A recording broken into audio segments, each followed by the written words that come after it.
Warning, the following program contains sensitive material that may be unsettling to some audiences. The Pedantic Pedestrians are not responsible for any injuries or paranormal activity that may occur during the viewing of this program, including, and not limited to, whiplash, bipolar disorder, a sprained ankle, or demonic possession. Viewer discretion is advised. Two guns. Do you want to,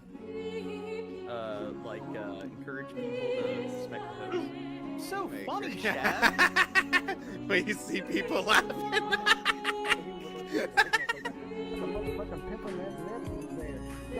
Nah, like, pause it. What did he say? Whenever it sounds like he said.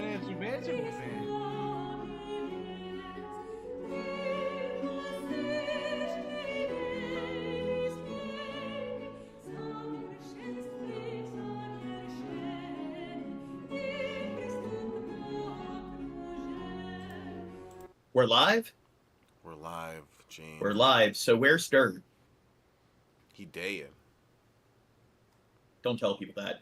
But we're short two people. But Chad, did you add everyone in the Pedantic Pedestrian Discord and the Dink Dumpster Discord?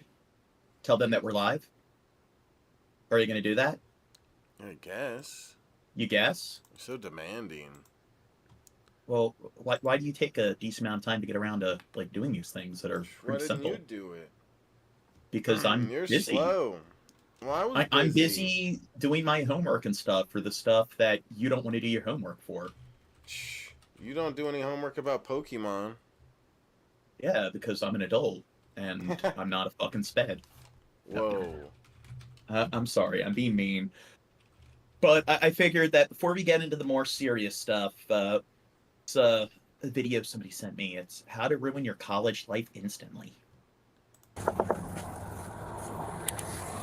I'm sorry, hello? And I moved the one video down. It was called, it was about this guy. Have you ever heard of him? The Amazing Atheist, TJ Kirk? It was about that guy. I never heard of him. Oh, and this one dude who used to go by Marshall Mathers or whatever. I don't recall. I don't know who that is. He called him out on some pretty egregious stuff, but I don't recall. I brought it up to you, and you seemed very reluctant, very hesitant to cover it. You don't know what I'm talking about? I don't know who these people are. So, Shab's like, I don't want to cover it.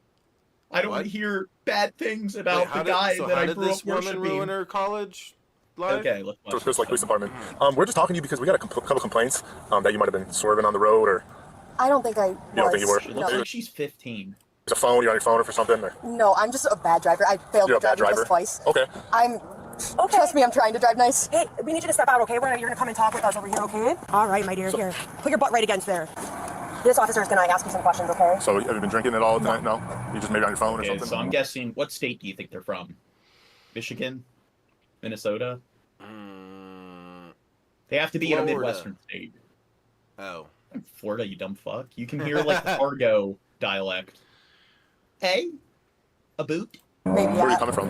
Carrie, I'm on my music a lot. Your music? Okay. Do you have your ID on you? I can check. I just need to look at where you're reaching, my dear. It's right there. Okay. All right. You good? Yes. I'm sorry. I'm just stressed. All right. Why are you so stressed? Because I've been pulled over once before. Okay. Here, put your butt right back there. Okay. 2004. How old does that make you? That makes me 18. 18. Okay. What's your first name? Ellie. Ellie. Hey, So Ellie. does she just have a DUI? Is that what ruins her college life? What time it is right now? Go without looking. Yes. About 6:30. Okay. It's right now. It's 7:15. Is there anything that you did today that you think in terms of medication? In between blurs. Chad, don't point to information people aren't supposed to. You can make out the license plate. Alcohol, prescribed, not. Wait, so you want people to look into her? No.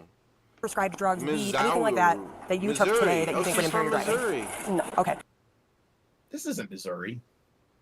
Then what Have you had any alcoholic beverages today? No, I don't know. Maybe that's her town or her. I have been sober for 6.5 months. Okay. What about That's not Missouri. marijuana? Any marijuana today? Missing the R Okay. now. When was the last time you smoked marijuana? I'm sober from alcohol, but not marijuana. But marijuana was probably yesterday or 2 days ago. Yesterday or 2 days ago. But I don't think they would impair my driving today. Okay. All right. So since Okay, there's no way. been at Target, you This have is not Missouri. consumed any alcoholic beverages. Okay. And they can check the cameras and see that I. Okay. it. Okay. Yeah. Is there anything illegal that you may have in the car? No. Okay, so you have no alcohol in the car? No. Okay, no cannabis, weed in the car? No prescription medication not prescribed to you or any other drugs in the car? Like, what's it called? What's it called when you take things that are like extra vitamins for you? Oh, I guess that Vitamins? Kind says of, University like, of Missouri. If it's I something, don't know. This doesn't seem like it's Hickville enough to be Missouri. over the counter. Yeah, it's we're not talking they like, sell them at Target. that's not it. Supplements. That's what it's called. Okay. Yes, I've taken some supplements. Again, our concern is we had 2 people call in saying that you were swerving on the road, and we just wanted to make sure you're okay to drive. And I can't see the license plate. stumbling, that's why- okay? that's why- After they saw you get out of your car. I promise you, I am. So I could literally call my boyfriend So and I tell you really- how clumsy I am. So here's the deal, though. Okay, I appreciate it. All right, I appreciate what you're saying to me. However, we have a little bit of a problem. Okay, so I'm gonna give you an opportunity to be honest with me. Okay, because when you opened your door, I saw the bottle of vodka that's in your driver's side of your door. I don't have any.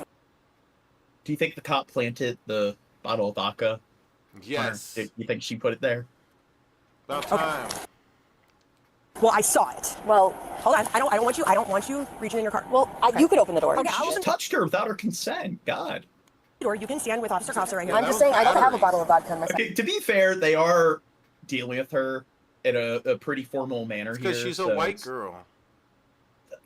I was about to get into that. Okay, so Fair point. Okay with me opening and looking. Yes. Maybe she saw it wrong or something. Yes, We're she just- can we're just open checking. and look at it. Okay. So You should take a swig. okay. So now we have a problem. Okay. What? I have a really big problem. What? Okay. Now we're not cool. Why? Okay. And I'll explain to you why we're not cool. Because I saw it there. I promise you it wasn't here. there. Here, everything's on video. Okay. Okay. So now what we're gonna do is I'm gonna have you stand by with these officers and I'm gonna search your vehicle. You don't have the warrant to do that. Actually, I have. You know what? Like, I was for having cops be equipped with body cams as a way to prevent police brutality. So if cops do things they're not supposed to, they can get caught red-handed for it. But now that people can get caught with, drugs in their car, and the cops have indisputable evidence because they have cameras on them, I don't know. I'm not really pro body cams anymore. What do you think, Shab? They The cost-benefit analysis. Do you think people getting away with, like, drinking and driving or illegal substances is more important than police officers being held accountable for brutalizing innocent people, usually minorities? What do you think? Cost-benefit analysis, which one? This is where AI can come into play. The AI can make sure to blur anything like that can. Shab always possibly wants to get give his us- Switzerland response.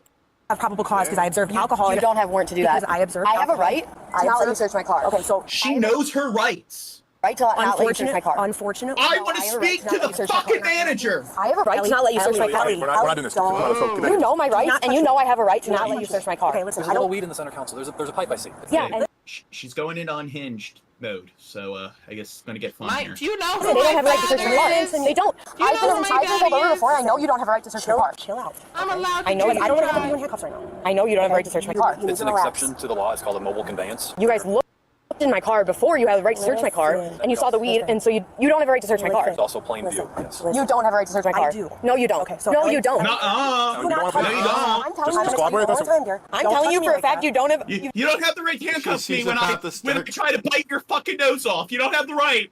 Don't have a right to search my car. about to So start listen to me. crying. This is gonna go one of You two don't ways, have a okay? I would right. rather not put you in handcuffs. I don't want to put you in handcuffs, okay? You I don't bully want to. her. If you're cooperative, we can figure this out and work through it. Dealing Okay, with you a can't search my very car without a warrant. significant I'm emotional seeing a hole in my car. episode You can't here, search my car without a and you warrant. got to be all belittling. I know the law Okay. because I've looked it up, and I know you can't search my car without a warrant, so I'm not allowing you. looked it I'm up. giving you one of two choices. I know you can't search my car Where'd you look it up on TikTok? Zoom up. No, I'm sorry. without a warrant. You guys know this. Elliot, these are your choices. You can go stand by that squad car with these two gentlemen, okay? That's your first choice. If you do not want to do that, your second choice is I'm going to put you in handcuffs, okay? Which You do you can't choose? search my car without a warrant. Which do you choose? You I'm going to can't- give you. I'm not arguing with you. I'm going can't- to give you one opportunity right now. You can't search my What car is your- without a warrant. Elliot, it's all on body cam. You can't search my car without a warrant. No, you can't. Turn around. Turn around. Do not handcuff me. We're not gonna do this. We're not gonna do this. Chill. Okay, so if she was black or if she was a dude, what do you think would be going on right now? Dude, if she was a black dude, she'd already have like 20 knees Okay, but on her what- neck. What if she was a black girl or a white dude? What do you think the difference is compared to this comment right here? The black girl Yeah? probably would have had a knee on her neck by now too. The white dude? What do you think? the white dude would have been just like this to be like, do you know who my father is? You don't have the right to search warrant my car. I think the white dude would have it worse than the white girl. I think the black girl would have it worse than the white dude, and I think the black dude would have it worse than the black girl. What do you think? Yeah. And the one what do people in the chat think? The one that gets the easiest thing is the white girl, like this girl. Yeah. One that gets it the Around. easiest. Please win. Well, we're gonna like ruin her future if we like charge her with like the 40 fucking crimes that they usually charge people with if they resist arrest. I'll go with them to the car. I'll go to the car right now. Ellie. Please don't handcuff me. We already spoke about this. We gave you the Don't handcuff me. I'll go to the car with them right now. Allie, come on. Right now. Please Ellie. don't handcuff me. Ellie. We're not Is it gonna- Ellie or Al? Oh, it's Ellie. Please, I'm trying to walk to the car. I can't be handcuffed. Stop. Face is Okay, all right now pink you're gonna be now. placed under arrest, okay? For well, we're gonna figure it out. It's at least we'll go illegal consumption of alcohol by a wine minor right now, okay? Do you have Stop! Ellie, Stop! let's not do that. Stop it! Okay, I'm sorry. I can't be in handcuffs! I can't be in handcuffs! Stop, Ellie. Ellie, we're not doing this. I can't be in We're handcuffs! not doing this. Okay, so do you think Thank you, guys! she's drunk, or do you think there's some other notable level of distress? Because did she say she saw a bottle of vodka?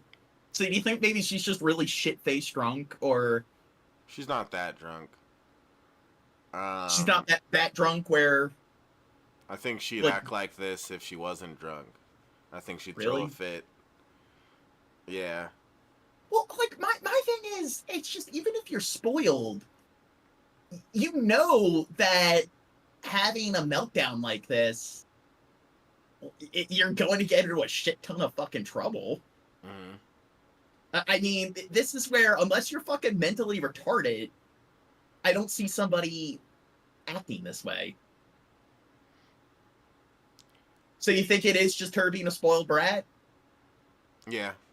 I think this shows how little stress she's ever dealt with in her life. This happens to her and she starts flipping out and screaming. Okay. Handcuffs! Ellie, stop. Take me out of the handcuffs then! Listen. Take me out of the fucking handcuffs! What would you do if you were 18 and you were in this situation? I would go, get in the handcuffs! You got some vodka in your car? Yeah, I would play it out exactly how she did. She did it smart. Now, with me, there would be a lot of, I don't know, risk at play if I actually got arrested or call it, because it's like I had like a scholarship and stuff like that that could be taken away from me. So, I don't know. I'd probably try to bribe the officer or something. Yeah, you'd be like, Ellie, I'll stop. give you a turn off your cam and I'll suck your dick, officer. Just making it worse for yourself. Ellie, come on. Take them off! Take them off! Me. Take a deep breath. Listen to me. Can you please take the handcuffs off? Do you You understand have to that stop screaming. I have a scar for Stop them? screaming. Stop screaming. Take a deep breath right now. Stop talking. Take a deep breath. Stop talking. Take a Okay? deep breath. Deep breath. How do you know she's not mentally ill, Shad? She is. She has dumb spoiled Affluenza? syndrome. Oh. Pampered suburbanite syndrome? Special Yes. snowflake syndrome? Yes. Listen to me. She's You very can't fight ill. with us. I won't. Just please take That's my all it hand. is? How do you know she's not bipolar or something, or schizophrenic? How do you know? daddy gives me everything I No, you can't know that. See, you're just assuming she's spoiled. handcuffs now. What if she has some serious psychiatric disorder and you're here just like, no, she's spoiled shit, the 1,000% goals. You're just jumping to conclusions. You don't know. You did it too. I'm taking every possibility into consideration, including the possibility that she's a spoiled fuck. But I think she's I'm a also crackhead. willing to consider that, well, that too. She could be on crack. I mean, we don't know all the drugs she's, they did mention there was a pipe. I don't know what kind of pipe it How out of was. control you're being right now. I'll sit in the If car. you chill out. I'll sit in this car if you please take the handcuffs off. Well, Yeah, like Young Minded says, might be bipolar. I cannot have you And some unhandcuffed. It's my judgmental policy. shit. I can get fired for it. I will stay Okay. in this car the entire time. Well, I'm gonna need you to sit in the car anyway, but I promised. Thank you. I just. Okay. You don't know. Listen. I didn't even do anything wrong. It was. Ellie. Please take off. No, do not buckle Okay, me. then I'm not gonna buckle. Now, if it is because she's spoiled, it is kind of odd how it goes kind of full circle. Like kids that are raised in really rough areas where they're kind of victims of neglect. They don't really have a lot of times with young boys, they don't have a male role model. So it's kind of like the boys in the hood kind of scenario. because of that, they grow up in a rough area and they develop the sort of antisocial personality tendencies, like violence, getting into fights, criminal behavior. But then when you have people that are really spoiled and pampered, then they develop that sort of affluenza, where it's very similar. They just do whatever the fuck they want and so forth. But then it's like, I don't know. Which one do you think should, like, do you think people who have affluenza should be excused for, I don't know, murdering several people because they got drunk and stole a car? And because remember the affluenza kid? He got like acquitted. Or, what's that? Only if you're the president's son. Fair point. Please take off the handcuffs because I or the governor's can't son. Governors can pardon people. Please state chill. crime. You have to chill out. Please take off the handcuffs, Okay, please. right now I can't. You know why? I'll sit here if you take off the handcuffs. Okay. If not, I'll run out. I'll run out. Listen to me, okay? Because of everything that just happened, I need to ensure that you're safe. She's so stupid. She's trying to get the officer to to take her cuffs off, and she's like, if you don't take the handcuffs off, I'll run away. It's like, I think she's really fucking drunk, because they said that they showed multiple empty drink containers in the car, and they showed an empty thing of vodka. And if she's like not even old enough to drink, if she's like 18 and she downed an entire thing of vodka, she's probably really fucking drunk.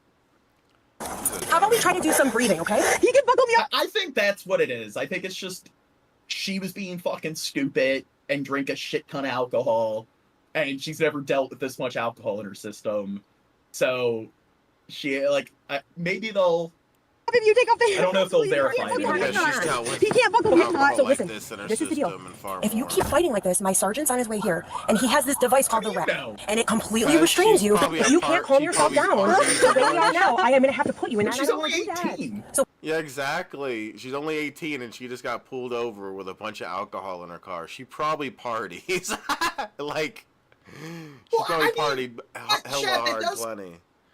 Like, when I was in high school, like, kids would go to parties and drink and shit like that. But I do remember, like, once kids are 18 and then they no longer have to deal with the supervision of their parents, they can just go out whenever and party.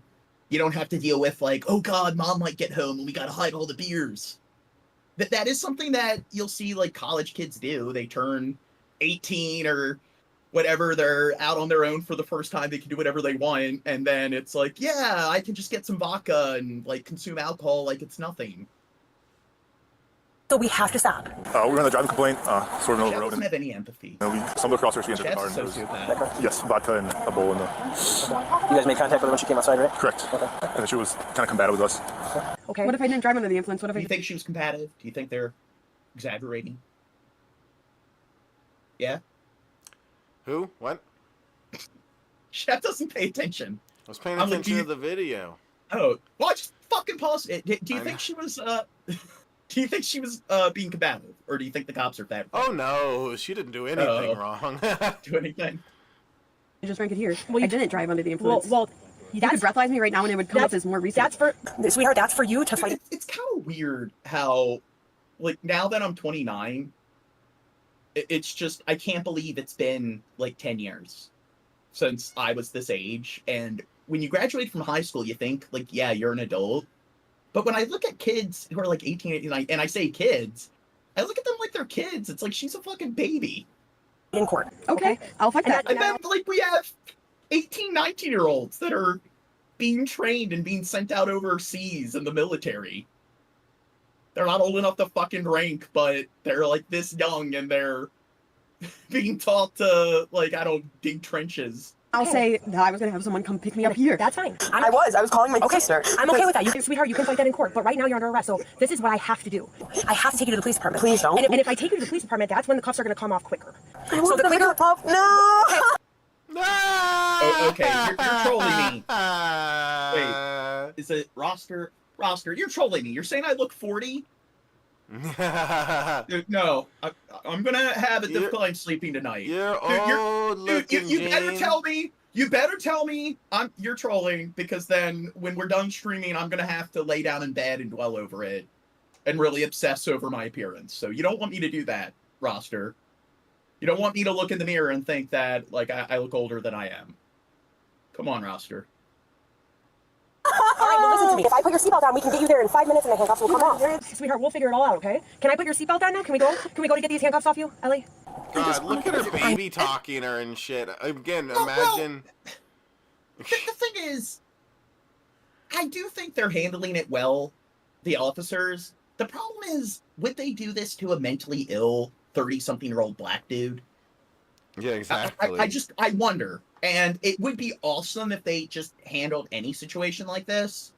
And I think this is how they should deal with it. They should try to be as professional as possible, try to de-escalate things as much as possible, have that sort of bedside manners approach to actually communicating with whoever the person is that you're like detaining. But it is sort of disheartening, because I honestly do believe that if she wasn't a young white woman, the person wouldn't be getting this treatment. Yeah, like imagine a black guy did all the things she did. Instead of them like picking her up and her kicking her feet and throwing a fit, they would have tackled him to the fucking ground, threw him to the ground. Chat, Roster Booze is a piece of shit. He's like, sorry, I'll hold back and be more honest next time. God, he's part of the Shab fan. Dude, Jesus Christ. But again, like, if this was a black guy, toxic people. What's that? If this was a black guy, they would have got slammed into the fucking ground. You know? Dude, if this was Roster, they would have tased him in the fucking esophagus and shoved a flare down his fucking throat. No, I'm sorry, Roster. I'm sorry. Cops don't like Roster, I guess. Yes, I'll call your sister for you. Absolutely. Wait, can you get my phone in my car so I know what else do you need? You need your phone? Do you need anything else from your car? Just my phone. Okay, please. Yes. We're gonna get to the police department so I can get these off. Tell her to not tell my parents. And I can't wear handcuffs! Ellie, the longer we fight, the longer you're gonna be in handcuffs. Just please take me to... What if somebody put her in handcuffs when she was younger and abused her? And the reason she's having a meltdown is because she's having an anxiety attack, like PTSD flashbacks from being handcuffed when she was younger. And then you're sitting there mocking her, Shab. Like, oh, she's just a spoiled brat. Call my sister. If you can chill out, then good. That we're on our way. Wait, just... he abused Ellie, what was I talking about? Take a deep breath, right? Oh, shit. What the fuck? Ellie, I'm really trying to prevent you from being wrapped, but you're gonna put me You know your sister's number? That's why they're getting my phone. I just said that, dumbass. Are you drunk? Are you drunk? Wow. Wow, shut up, cunt. Fucking dumbass. You can't take my vapes though, because my parents buy those for me. You can't take those from me. My parents buy those for me. And I'm 18, and that used to be the age. You can't take those from me. You just said that! God! No, you're gonna take it then. You can't take it from me, or else you have to give me $27. Okay. There's a vape in between. Okay, so this is I need to take a vape. No, you can't. Come on. You can't. Then give me $27, because I just paid Dirt, where are you? Get in the stream right now, Dirt. You're late. There's going to be a pay reduction. I'm gonna put it in your car, okay? You're gonna put it in my car? I'm gonna put it in your car right now, okay? Can I hit it first? No, you're not. I'm really stressed. You can't take it. Don't take it! Don't take it! I need it first! So are you just playing games, girl? No, I just want my nicotine. Okay, well, you can have it. I told you, I'm gonna leave it in your car, because you're right. It's not illegal to possess, but my parents bought it for me. Buy it, yeah. I can have it. I just want to hit it before it's gone from me for 5 hours. No, she really needs a hit from her vape. It can't be like just a tad bit of cutting. She told me it was good. Yeah, but she also told me another shot from the... I'm broke as hell. I need that. Please put it in my car. Please. Take a deep breath. What's in your pants right here? Is it just your... Don't reach. Do not reach. Oh, okay. We have a retail theft. No. We're gonna pull her out and she's gonna search her completely. If we got to put her back in the car and put her... There's probably a tag on it, but it would be funny if that's not from a retail theft. Do you see what she pulled out of her hoodie or her pocket? Look, I didn't see some piece she of clothing. She pulled out a bra. Oh. Get out, search. Yep. Please. Ellie, I don't know what you're reaching for. Stop reaching for I'm not reaching, Grant. Hey, mute it. Who'd you mute? No. Ellie, what I'm gonna do is a little bit more of a thorough search, just like... you can't touch me! Should hear us now. My audio was cutting in and out? No, my audio interface messed up. It's been messing up. That's because you suck. You should be ashamed of yourself. Whoa. God hates you. Whoa. I give you not permission to touch me! I don't give you permission to touch me! I don't give you permission Ellie, to touch God! me! I don't give you permission to touch me! I don't give you permission Maybe this is why women in certain cases might get special treatment from cops, because prior to body cams, they could probably just scream the R word over and over again. And how effective do you think maybe that's been in the past? I don't know. I wonder if her parents saw this video afterwards. Like, they gotta be proud. They probably did. I don't think they were proud. With the law does not mean you can touch me without consent! You're just making it worse for yourself. You can't touch me without... So what do people in the chat think? Do you think she's has some kind of psychiatric issue? Do you think she's, I don't know, just a spoiled brat, a spoiled shit? Do you think she's just under the influence of, like, drugs and alcohol? Consent! Ah! All of the above, 2 out of 3. You can't touch me without consent! You can't touch me without consent! I think you'd be surprised how many bitches out there. It's crazy, Gene. She just seems, she's just another one of those chicks that they seem normal and stuff. So you're being a sexist? No. Yeah. I gotcha. so you're saying men aren't more likely? Why are there more men killing people than women, Chad? Well, I'm not saying men don't kill people. Men but women just be crazy bitches. Then why are men more likely to beat the shit out of the spouse of the opposite sex as opposed to women? Because they want to feel tough. Yeah, so why are men? That's why I do it. Why are men much more likely to, like, commit mass shootings and stuff? Look at you. Because they actually have the balls to do it, unlike these dumb bitches. Yeah. They got the stability up here to carry it out. Men know how to be the terrorists. You guys are old men! She said you guys are all men. There's a woman right behind you. What's that? I think she said you guys are all men. You have to stop, Ellie. Stop fighting. Jesus fucking Christ. Let me stand. It's like she's possessed. Stop and not be hurt by these fucking handcuffs. Dude, they don't need, like, cops or social workers coming out to shit like this. They also need to have, like, a priest to perform an exorcist. They could come out with the Bible and, like, some holy water. Dude, the power of Christ compels you. You guys are abusing me! I'm gonna bring you all to fucking court! You asshole! I'm gonna bring... Stop. So, you see them, like, deploying this. Why do they never use this?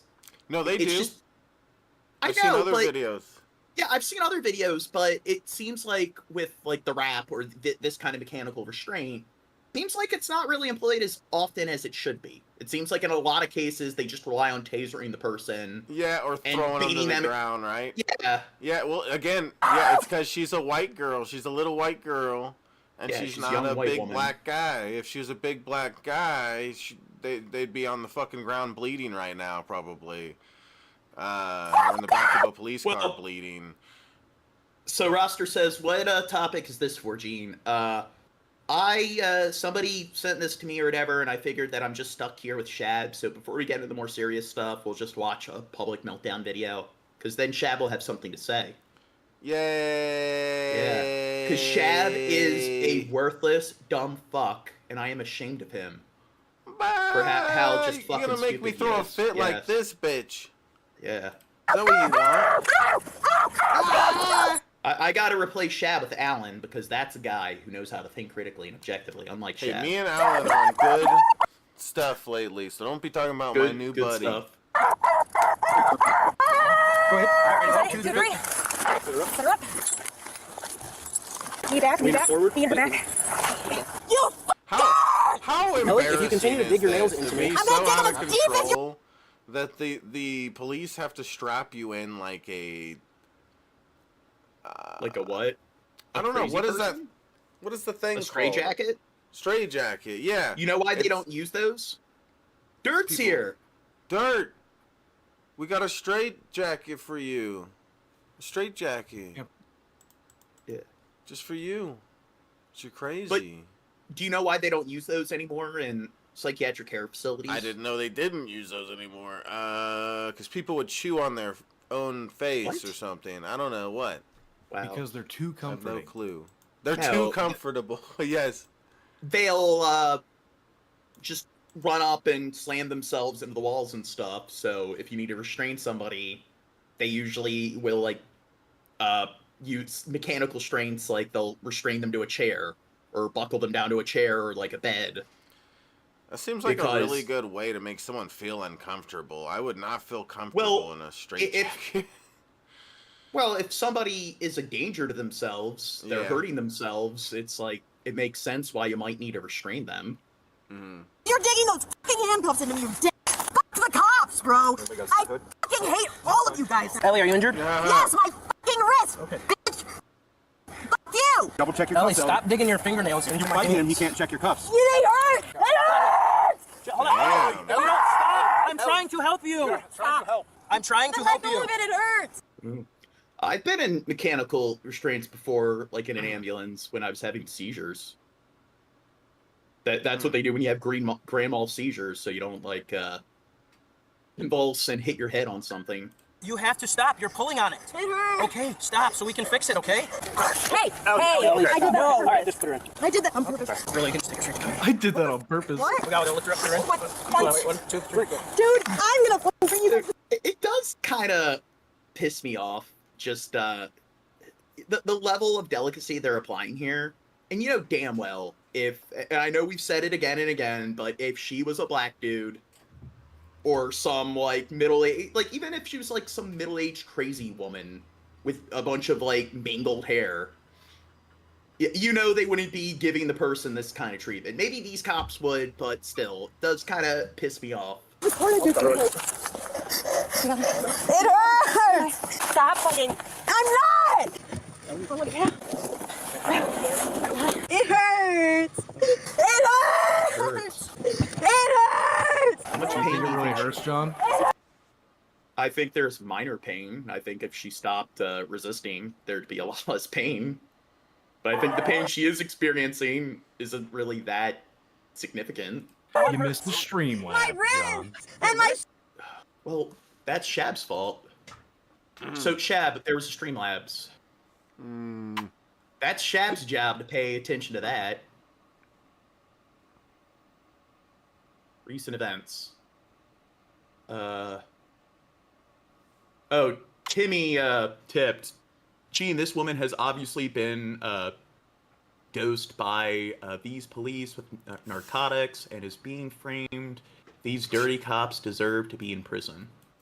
I don't know. Doesn't seem like a sound theory. Stomach! I told you this! I can't be in handcuffs! And I told you that Oh, you have no 45 minutes ago! Just bring me to the regular police station and call my sister! So, they found a empty bottle of vodka and a bunch of other drinks in her car. She's 18. My theory is that she's just completely fucking drunk. Shit-faced drunk. Consumed far more than she could handle. And she's in, like, rageaholic drunk mode. Shab thinks she's just a spoiled cunt, and she would be this way even if she wasn't under the influence of something. Was she behind the wheel? Yeah. Okay. No, I think if Shabisky was in the same situation, he'd be drunk as shit, acting a fool like this, saying, "My dad is the police." I'd have to drink a lot. I'd have to do like 20 shots like I did. But still, you're used to drinking. If you're a young adult that doesn't drink much and you down an entire thing of vodka. Who has my vape? Who is gonna answer? Who has She my needs her vape. My boyfriend's gonna kill me. Hell yeah, that's what I'm talking about. That'd be my priority too. Your boyfriend's gonna I'd be break like, up with me! Pause it, John. What? I'll be in the back of the police cruiser like, one of y'all motherfucking pigs better come up with my geek bar and hold that shit up to my face.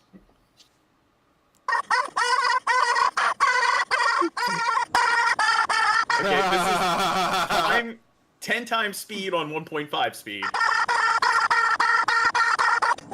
This would be 15 times speed. That's what I said. It's when people discuss, like, hey, they should probably have social workers come out, these cops, they also need, like, an exorcist to come out as well. I like it. Can my sister please bail me out for Just in $100? case. Why are you guys No, answering? she hasn't thrown up at all. I think if she was so inexperienced with drinking, she would probably throw up during this whole experience. There's probably a degree of adrenaline. Her knows? Maybe she's been drinking like a fish since she was fucking 16. Is that like You never Mr. know. Bean? That's Mr. Bean. That's who I'm it is. stuck. Help me. Help me, please. Ow! Ow!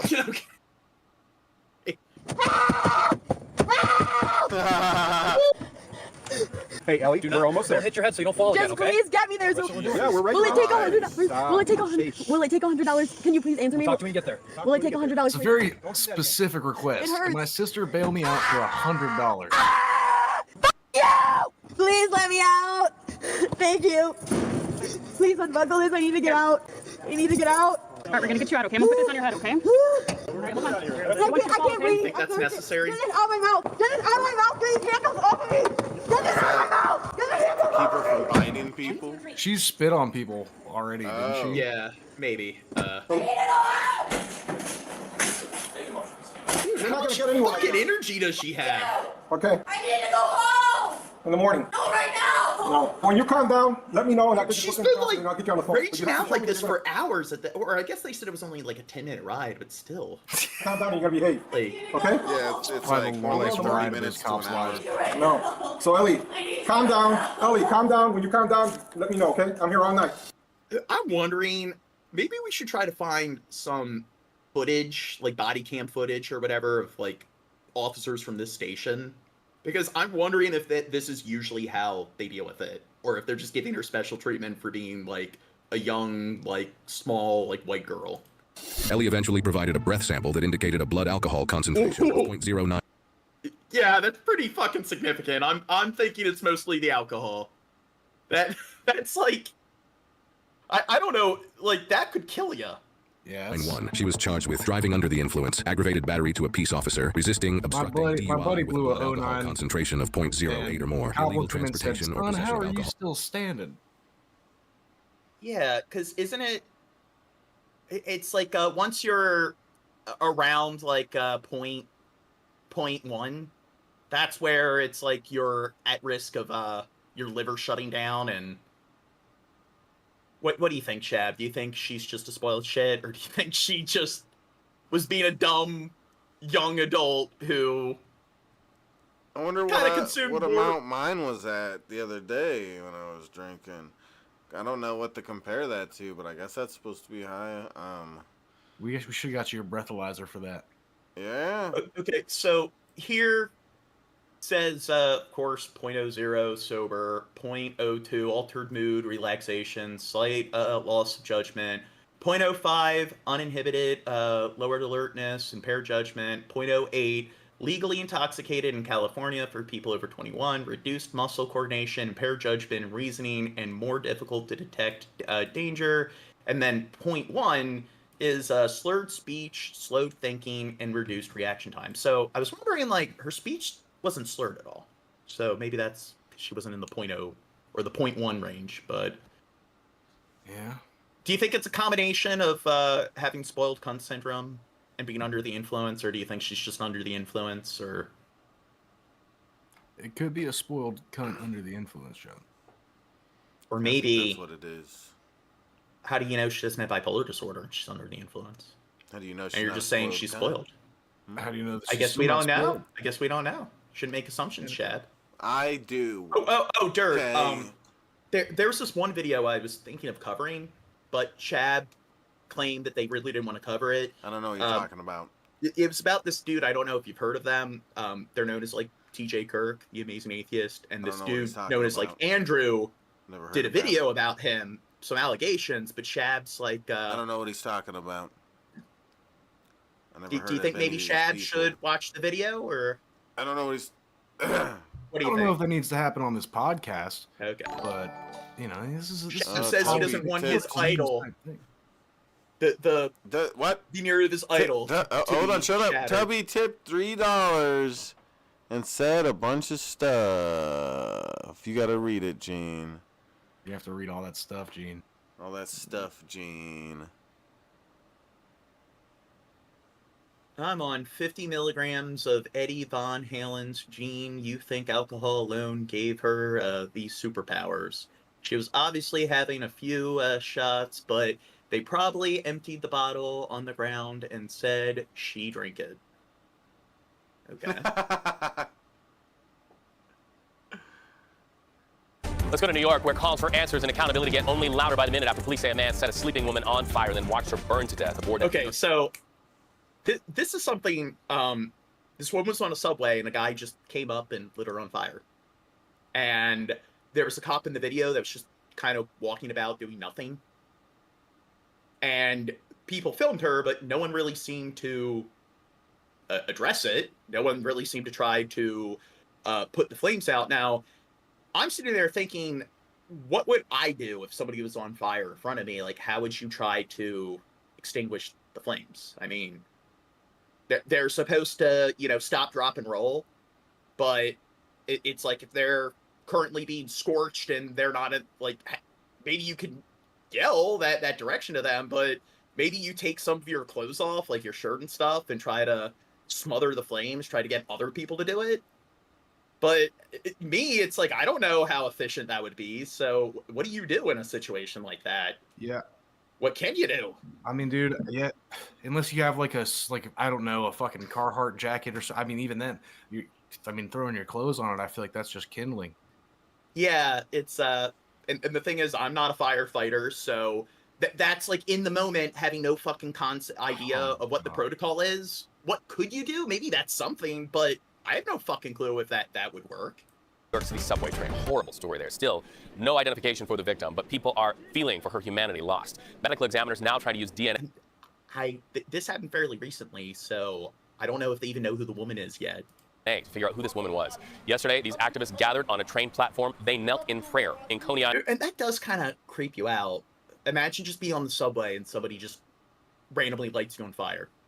Island, calling her death a systemic failure. The slogan in this city is, if you see something, say something. But no one said nothing. No one did nothing. Well, I don't want to be a narc. They just watched this young lady burn on fire alive. Her life mattered. And we believe that we can do something. Thank God they caught the person that did this. But it's not just the person's fault, it's the system's fault. The system failed. The death of this young lady is on the hands of the mayor. It's on the hands of the governor. Would they not have fire extinguishers on a subway? Well, they probably do, but it probably is only on specific carts or carts of the train. Have them on each one. Well, that would be really expensive. That's kind of like the having parachutes for each passenger on an airplane sort of dilemma. Fire extinguishers aren't that expensive, Jane. What are you talking about? Probably is, having one on each cart of a train.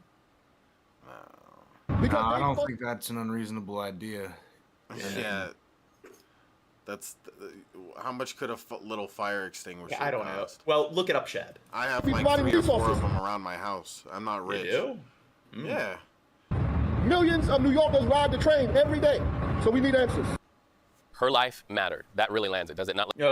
Roster says, we good, Gene? It's like, nah, you hurt my feelings, Roster. On my list. Let's bring in CBS News legal contributor Jessica Levinson. Jessica, yeah, let's talk about those calls for justice in the form of the grand jury. What can you tell us about the charges? It triggered me. So New York State is going to bring the most serious charges that you could bring, murder and also arson. The mayor's obviously taking this very seriously because part of taking this seriously is you and I are talking about this case. It's a high-profile case. He wants to send a message that this will not be tolerated. I should be clear that the DA... No, but Chet, look it up. Look up your typical New York subway train, how many carts there are, and then look up the cost of fire extinguisher. It's not answer to the mayor, so the charges are separate and apart from any decision that the mayor could make. But the reason I bring up the mayor... But I mean, if not a fire extinguisher, I don't know, a sprinkler system, but that would be hard to integrate on a moving vehicle. Fire blankets.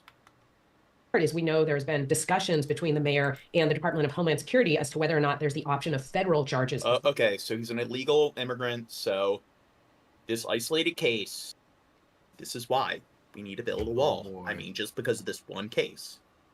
Because it's not like people are committing crimes all the time. And you can find 1,000,001 cases of people doing fucked up, crazy shit like this who happen to fall into the not an illegal immigrant demographic. But if you can find a case of an illegal immigrant committing a crime, enter tunnel vision mode. Hyper focus on it, put a giant stage light on it, and act like, yeah, see, this is what happens. It's not like wherever you create groups, there's going to be people within certain groups that commit crimes. Nope. If they didn't let this person in the country, this never would have happened. I'm getting 8 to 10 cars per. Well, so now, and a fire extinguisher just costs like $20.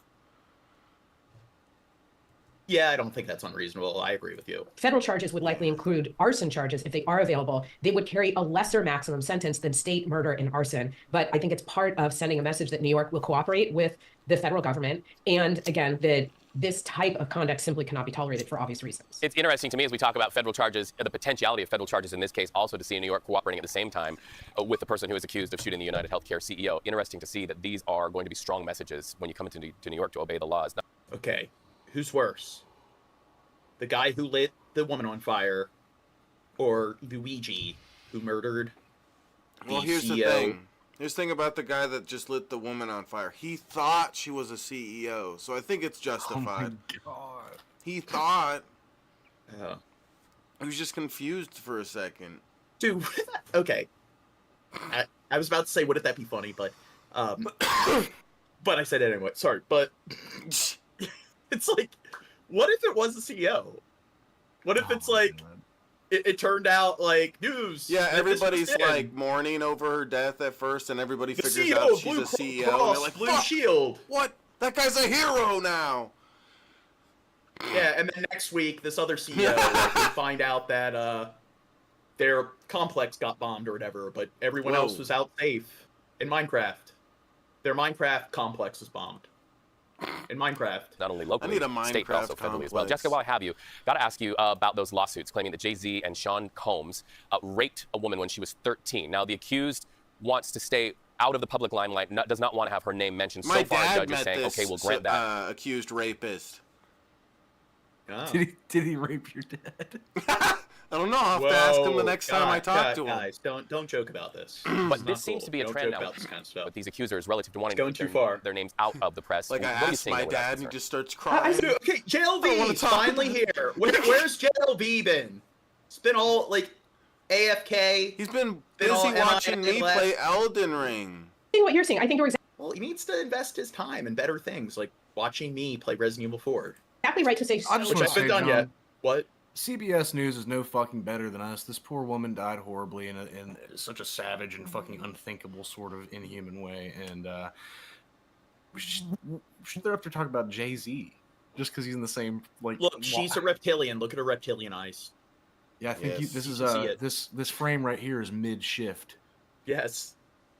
because the judge in the decision. She's a shapeshifter. They live. Next bid. Misclick. We take our first significant step towards pursuing justice in this case with the grand jury having indicted Sebastian Cepeda with 4 counts of murder in the That first. guy's a joke. Why do you think he did it? Do you think he was drunk, or do you think he's mentally ill, or? I would say mental illness would very likely come into effect with Three counts. What kind of psychiatric disorder do you think he has? something very debilitating. Yeah. Murder in the second degree. Oh, so you're saying that mental illness is an excuse for lighting something on fire? Is that what you're Not saying? an excuse, but maybe an explanation. An explanation. Now, if somebody does have some serious psychiatric disorder, where they have like some serious level of psychosis, and they do something like light somebody on fire, do you think they need to be punished?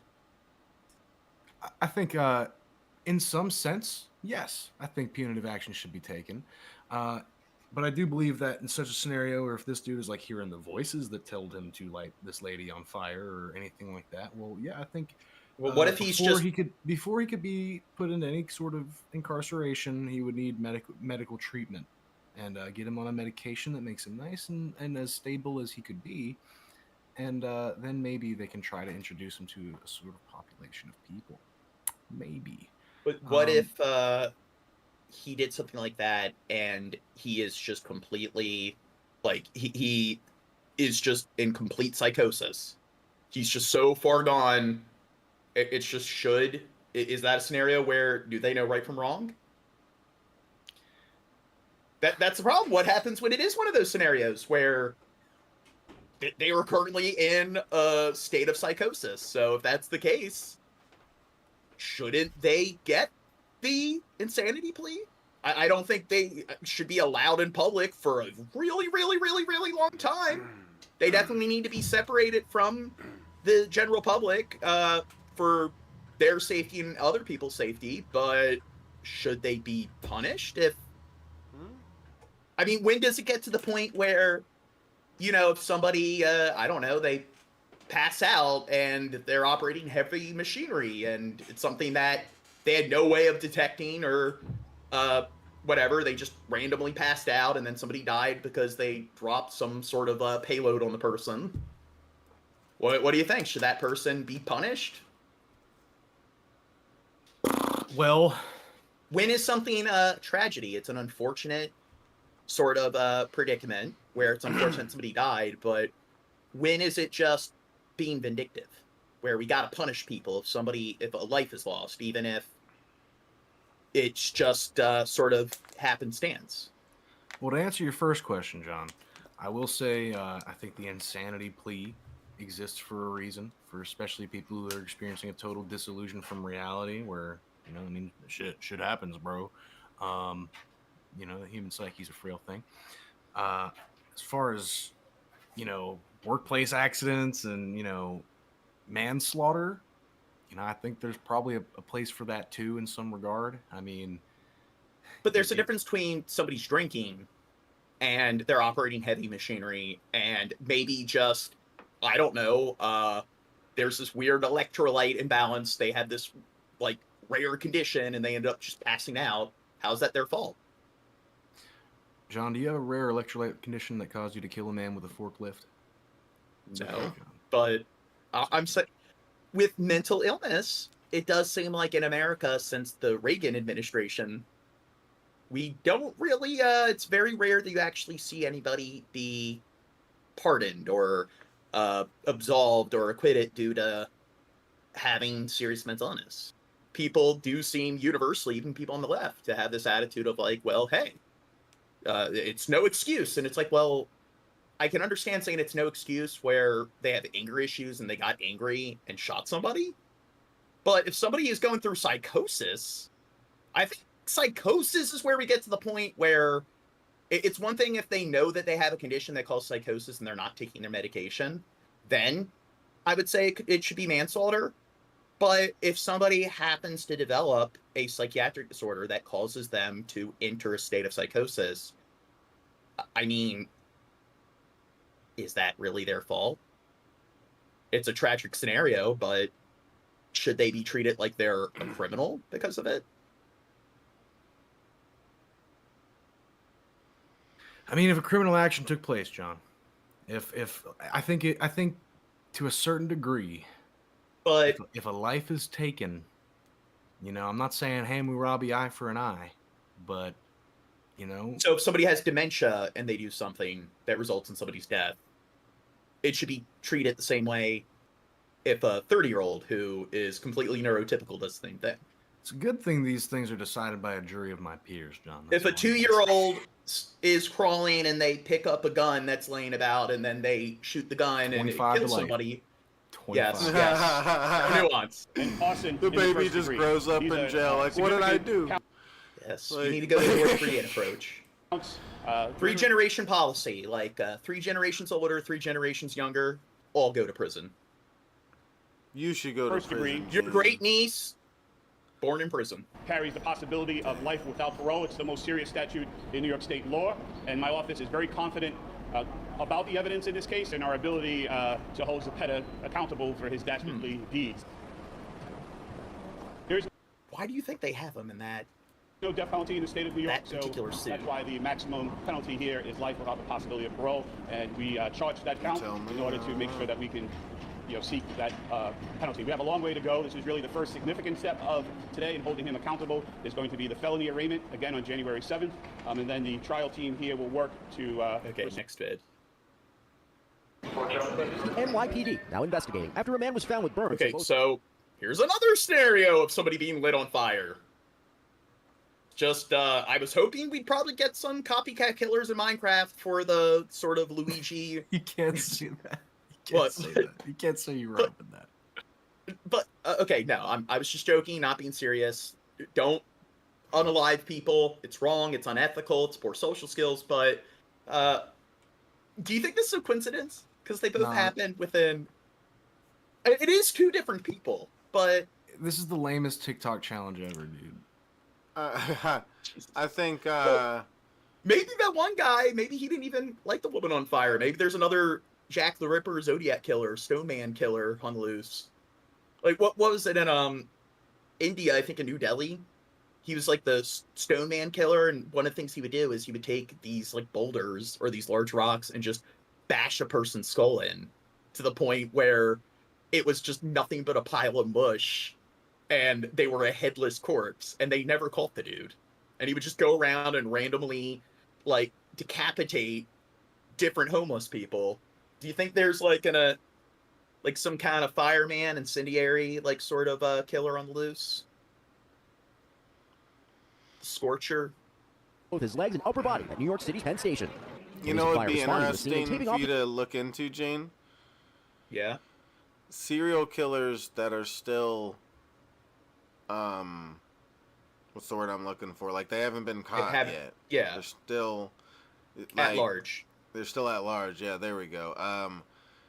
That you should maybe consider us doing an episode like that. That would be neato. We could do that. Because isn't that like more that's something creepy? you would enjoy. Yeah. Don't you think? More creepy? Here's the thing, Chad. I'm always the one doing my homework. What if I give you a list of killers, your list, and we all do our own research on the different killers? Yeah, that might be neat. Yeah, we deviate the load, and then I present all the information on my end with the dudes I'm covering. You present all the information on your end. So you cover it. That way we don't do the, oh God, John Morgan. Bill Hicks doesn't like my idea. The area Friday evening. Well, Bill Hicks isn't on board. I'm not either. Yeah, never mind, Chad. You suck. You should be ashamed of yourself. What the heck, Bill Hicks? A 67-year-old man who has not been identified was rushed to the hospital, but is expected to survive. Law enforcement sources telling NBC New York the man appeared to be homeless, and a preliminary investigation. So, D. Haggis or whatever, he says, hello, new here. How are the vibes? They're great. We're talking about people lighting people on fire in New York City, and how that's not a really nice thing to do. It does not appear to be self-inflicted. It is still unclear how the fire may have started. Yeah, I know, it's crazy. I'm unsure what to think about that. This is a person right here. The incident comes less than a week after the fatal burning of a sleeping woman inside a New York City subway car, who officials say appeared to be homeless. Okay, so they're fanning the flames. That's not something you should do if somebody is on fire. Brooklyn's DA, Eric Gonzalez, speaking on Friday. You're just making you're bringing life into the fire. A grand jury indicted the man accused of setting about, like, if someone had a jacket, especially, that would make sense. You take it and wrap it around them. I think that would. Well, you could probably get hurt. What? Yeah, but you're gonna help put out the fire. The best thing to do, I would think, is to encourage people, because a lot of people probably are just not going to do anything because of the bystander effect. So you have to be that person where it's like, quick, everyone, if you have a jacket or whatever, and get as much, I guess, fabric as you can, or material as you can, to try to smother the flames. So, I mean, again, I'm not an expert here, so I could be way off the mark, but just initially, that seems like the most, I guess, practical thing you could do. Spreading the fire with murder and arson. This was a malicious deed, a sleeping, vulnerable woman on our subway system. Investigators say Sebastian Cepeda, a Guatemalan citizen who entered the U.S. illegally, watched from a platform bench as the woman burned. So here's the thing, Chad. Do you think if Trump built his wall? I was just going to get into that. Yeah. The 3-year-old was not present in court on Friday, and his attorney... This will just be more like ammo for the right wing to use. Like, look what happens when we let them in. You know we what? have open borders. This dude, he is allergic to peanuts, and he's from Guatemala. So there's this one politician 30 years ago that established some kind of tariff on goods when it comes to importing, exporting peanuts to that part of the country. And if that never happened, he actually would have eaten a product that contained peanuts and would have died, and this never would have happened. So, yeah. So, because that very minor thing where you can't possibly predict the 1,000,001 different outcomes, like, because it could have prevented this, like, yeah, we got to make sure to fill up any sort of butterfly effect that could possibly exist. Don't you agree, Chad? The violence comes as homelessness in the U.S. rose a staggering 18% from a year ago, according to the annual report issued by the U.S. Department of Housing and Urban Development. The report noting the lack of affordable housing, the surge of asylum seekers, and natural disasters all as contributing factors. Tonight, the investigation is ongoing, and no arrests have been made as police still try to figure out what caused that fire. Gotti? Thanks for watching. Stay updated about... Who do you think did it? Yeah. Me. I mean, no, not me. I think the rich are getting mad that people are kind of rallying together and are supporting Luigi. So I think a rich person, a CEO, decided to go in and kill that poor person that was just sleeping there. Whoa. Yeah, you like my theory? Trying to teach us poor people. Yeah. It's like, yeah, you hate the rich? Well, fuck the poor. Breaking news and top stories on the NBC News app. March 17th, 2021, a day when 3 young lives were cut short. Ross Matangi, Amanda Schur, and Julia Garamani were in the prime of their lives until the unthinkable happened. In the morning, I woke up and hadn't heard from her, so I knew something was wrong. Amanda wouldn't hurt a fly. How could this happen? One day, one drug dealer, 3 senseless deaths, just blocks from each other, leaving behind a crater of grief. He was told point blank that this batch of cocaine that he had laced with fentanyl was deadly, and yet he went ahead and... This is why we need to make cocaine legal. I'm serious. It's like, if you made it legal, then it would actually be tested, regulated, and you wouldn't have shit like fentanyl getting laced in. Yeah, to 3 people who lost their lives. What do you say to your friends or anyone who thinks, well, you know, it's just a... It would benefit the market. We thought the same thing, and it's not the same instead of benefiting thing that it used to... assholes like this guy that was on the screen, the drug dealer guy. Well, I was gonna say, I didn't do anything. It's Dirt's fault. He was the drug dealer. No, Roster. You said that I looked old, so stop trying to make me feel better. To be. And he says I look super young, Gene. Yeah. Super young. And I'm gonna have to write in my journal tonight about how I just feel myself. And Gene's journal. I'm gonna have to go. No, I'm gonna have to go on Amazon and buy all this like skin moisturizer, skin like aloe cream. Gene's to make my journal. appearance Today, look more smooth and clean. A subscriber said I look all old. these like skin de-aging remedies. Taking you inside one horrific case in New York City, revealing an avalanche. Did you hear, like, Roster had the audacity earlier to say I look old. How old? Said I look 40. like I'm 40. Oh god. No, dude. Dude, no.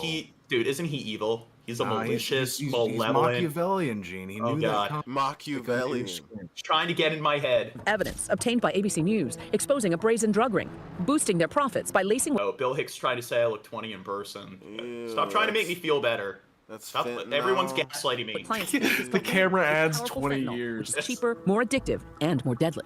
Minute by minute, the case unfolding, the dealer's text messages, the courier's movements caught on camera, stitching together the final hours of 3 young professionals before they took their final breaths. I think of it as like a nuclear bomb dropped on us. Ross Matangi was a Harvard grad, a successful Wall Street trading exec. He had just turned 40 and was about to be a dad. 36-year-old Amanda Schur was a social worker. Happy New Year! Amanda was your firstborn? Yes. Yeah, daddy's girl. For sure. Super empathetic, she was highly dedicated to her job and her patients at a hospital in the Bronx. Tell us about her personality. See, these are all a bunch of well-educated, middle-class, upper-middle-class adults with their white-collar jobs. Yeah, how much times does this happen in the hood and nobody cares? Well, they're poor. It doesn't matter.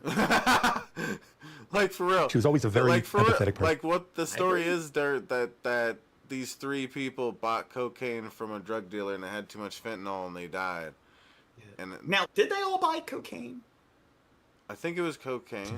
They mentioned that the drug dealer had, I don't know. Who's mad at them? I heard something about fentanyl-laced cocaine, and that just Yeah. made me say, you know, to all my friends out there who may or may not use drugs, make sure all of your drugs are organically sourced. You know, you want organically sourced cocaine, organically, ethically sourced. Free-range cocaine. And make sure the dealer that you're getting your stuff from, look at their resume, ask for references. Yes. Yeah. About people, she cared about things. And Julia Garamani was a 26-year-old Ivy League attorney at a high-powered law firm who lived in downtown Manhattan. Julia, she was very energetic. I do want to pause this. You guys make a good point. As sad as this is, this shit's happening in the hood all the time. Yeah, that's what I was saying. The problem is, like, it probably happened you have like a short supply of, nurse practitioners, lawyers, like Harvard grads and everything. We need more of those kind of, people that snort coke that have specialized white collar sort of trades. You know what I'm saying? You know what I am saying? Yeah, dude. Loved it. JLV. See, it sucks to just flip this rhetoric back on people who use it against minorities. Shouldn't have done drugs. How many times you see that about somebody's overdosing or whatever? Someone's like, oh yeah, you what you do? You play stupid games, win stupid prizes. They need to start lacing their coffee and their cigarettes with fentanyl. I could see that with crazy drugs stuff. In Minecraft. But cocaine should be able to. It should be able to be safe. I mean, I mean, it is one of those drugs where there's a huge market for it. People who are going to do it regardless. Just make it legal, regulate it. It would greatly benefit the economy. It would create a shit ton of jobs, and it would get rid of a ton of crime. To talk, she was full of joy. Julia is a force of nature. Texts show that around 2 in the afternoon, Julia, who had a big work deadline, messages a man investigators identified as Billy Ortega. Can you come through, she asks. Ortega responds, I'll send them right now if you want. Billy Ortega is a cocaine dealer who for about 7 years, starting in 2015. Okay, so this is the problem. Maybe I shouldn't give people hints on how to Had get a your very stuff. intricate delivery system where he would receive texts or phone calls from individuals who wanted cocaine, and he would distribute them out to his various couriers. Surveillance video shows that about 45 minutes later, a man in a blue face mask is seen walking up to Julia's apartment building, buzzing himself in. Police identify him as one of Ortega's couriers, Kalen Rainey. Just 4 hours later, around 7 o'clock. And we did cover another story of this dude that laced a bunch of weed with fentanyl, and a bunch of people ended up dying and overdosing on it and everything. And it's just like the guy's a scumfuck. So it's one thing it's one thing if you want to engage in some illegal trade. That's a scenario where it's like, okay, if you want to roll the dice and kind of go about that catch me if you can sort of avenue, American-made avenue. Whatever, I don't think you're a terrible person, but if you get caught, it's kind of hard to feel sorry for the person. They know they're kind of gambling, but I think you are a giant scumfuck and you are a bad person once you start lacing it with chemicals that don't benefit the person at all, and you're just doing it so you get them hooked on it and to make it much more addictive to boost your sales, or you're just a fucking sadist and you lace it with chemicals because you know it will fucking murder them and you don't care. Rainey shows up with a small bag at Amanda, the social worker's apartment in Greenwich Village. About an hour later, Ortega begins texting her, checking in. Hey, try not to do too much because it's really strong. Meanwhile, Amanda's and Julia's families are suspected. Looking back, I can't believe we didn't speak to her that night or try to call her because we always spoke to her at night. I texted her, see you this weekend, and she didn't respond. And we thought, well, maybe she's working on a big project. The Garamanis had elaborate plans to gather for a Persian holiday, but they hadn't heard from Julia. Worried, they asked her friend Natalia to check in on her. Her response? Ominous. Natalia was just said, can you guys... Dude, you know what? I'm just going to say it. If you go to a prestigious college, a fifth of the kids there are doing coke. I'm sorry. They come into the city. We kept calling Natalia and kept calling her. She picked up the phone, and my dad asked, just tell us that she's alive. And she couldn't respond. She couldn't say anything. So we pulled off the exit, and Greg was driving. He just screamed. Meanwhile, Ortega seemed desperate to reach Julia, calling her 7 times and texting her, hey, can you give me a call? Need to ask you something real fast. Within hours and just blocks away, Amanda's dog walker arrived at her apartment and discovered the unimaginable. The phone rang, and when I picked it up, and there was an officer saying that Amanda Scherer has passed away. That wasn't the hardest part. The hardest part came when I had to go downstairs and tell Fran. So that was really hard to do that. Do you remember what you said to Fran? You just came down and said Amanda died tonight. Didn't compute. And I do think it's tragic what they're going through, but we do see some more affluent people, well-spoken people in a well-furnished home wearing formal clothing.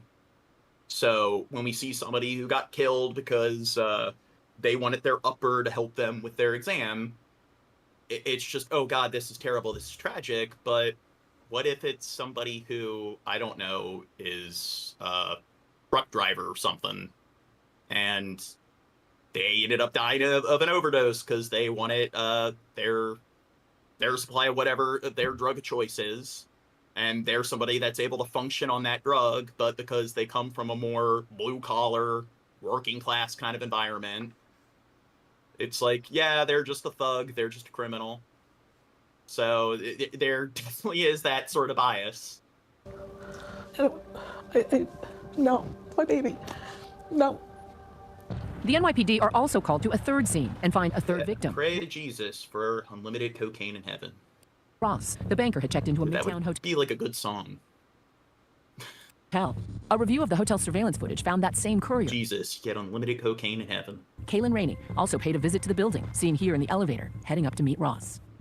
Photos from each crime scene show a white powdery substance, later confirmed to be cocaine, laced with fentanyl. They knew. Oh, I was thinking it was rat poison. That she had been poisoned with fentanyl. What were the telltale signs? The shape, your body position, so people die, slumped on the floor, you asphyxiate. I don't think it's a painless death. There are many people here who are not addicted to drugs. Maybe they're just a recreational user, completely unexpecting of having fentanyl in their drugs, and that is actually when it's the most deadly. For nearly a year, authorities say Billy Ortega continued his operation as local and federal agencies continued to build the case against him. The police... Do you think that guy could beat us all in a fight? Probably. Maybe. were able to link Billy Ortega to these young people's deaths through a combination of physical evidence, like the plastic bags that contain the drugs themselves, but they also had something else. They had an electronic paper trail. The text messages that Billy Ortega had were a goldmine, not just in the fact of distributing the drugs, but it showed that he had the knowledge that at one point in time his cocaine was of a weaker variety, and that he himself knew that the drugs were getting stronger based. Dude, everyone knows if you want to sell drugs, just join the police force. There you go. On what was put into it. Text make it a lot Ortega easier. Had been warned that his latest batch was dangerous, receiving an alarming text from a customer that read, "Hey man, I gave most of my last bag to my buddy and he just called me this second to say he ended up in hospital last night. He had to get a Narcan shot." In one text, Ortega sent to another drug dealer, "Everyone is saying it's too strong. Give it to some girls and you let me know. LOL. How does the LOL hit you? It's like you killed my daughter and you don't care, no remorse, no regard, nothing, just pure callous greed. To prosecutors and to the jury, these messages signal that Billy Ortega did not care about people's lives. He didn't care. So, if there is a criminal and they're caught with a bunch of coke that's clean, pure, that they're selling, a bunch of weed that's clean, pure, that they're selling, how much time do you think they should get in prison for simply just having a supply that they're distributing? I think we should take all of the... What? We should take all of the drug dealers who've been locked up, and based on whether or not their drugs tested positive for contaminants, we should free them and hire them to work at these clinics after we legalize all drugs. Yeah, but if somebody is distributing an illegal substance and it's clean, and it's something like shrooms or coke, they should get charged like $50 for not having a license to sell drugs. We need that. I'm thinking maybe a year or two in prison.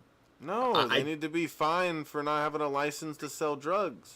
Yeah, you gotta guys have a are license. draconian. They need to be given a license in a storefront. No, I do understand why there's problems with, like, I don't know, distributing chemicals that people are consuming when you're not a pharmacist or you're not somebody who actually has the ability to properly, like, I don't know, verify that those chemicals are safe, make sure that they have the proper purity. So I definitely think it's something that a person shouldn't be doing. So even if you think people should have the right to smoke weed, there still is that element of, okay, you're still producing this product and distributing it, whether it's a legal product or not. Should somebody have the right to brew their own alcohol and sell it? And the problem is, if you don't know what you're fucking doing, there can be adverse effects to that. So it's just the fact, it's not even the fact that it's weed or that it's alcohol or whatever chemical it is. It's just the fact that you are indeed just like trying to create some kind of chemical compound that you're distributing when you don't necessarily have the credentials to do so. You put people at risk. So I think a person doesn't deserve to go to prison for the rest of their life. And I mean, I don't really think it should be based that much on the amount. Like, I think if they get caught with a shit ton of coke or whatever, like compared to people that get caught with just a few bags, I think they should get a little bit more time in prison. But I think that if they're a first offender and they're just caught like distributing drugs, I don't know, like a month or like a year and a half in prison, that's care that the drugs he was pushing onto people could kill them. And it seems as though Ortega tried to warn his buyers about the potentially deadly batch. At one point, checking in with Amanda, writing, "Hey, boss lady, you heard? LOL?" LOL, he's looking at it so lightly. How dare he? How dare he? He called her repeatedly. There were many missed calls on her phone. What does that tell you? Oh, he knew something was up. He knows at this time that the people he's calling and texting are likely dead. And as opposed to doing the... Yeah, black market weed is reported to have excessive usage of pesticides way beyond legal limits. Yeah, so, and I mean, I think with any chemical that people, like, put in their body, whether it's food or drugs, I mean, there should be, there's a reason why if you own, like, a eating establishment, you need a health inspector to come in. The right thing, picking up the phone, calling 911, he does nothing. In fact, what he does is he switches his phone and he continues selling drugs. Can we take one marker? Damian Williams is the former U.S. Attorney for the Southern District of New York. Williams' team prosecuted the case against Billy Ortega and his drug ring. This was a full-time operation. He became a wealthy man based on the drugs that he was selling. A lot of the family members that we've spoken to really want to draw that distinction between an overdose and a poisoning. Absolutely. Why is that important? Because so much of this is about these dealers, these cartels, these companies. So why is that? Overdose versus poisoning. Why do you think it's important to make a distinction there?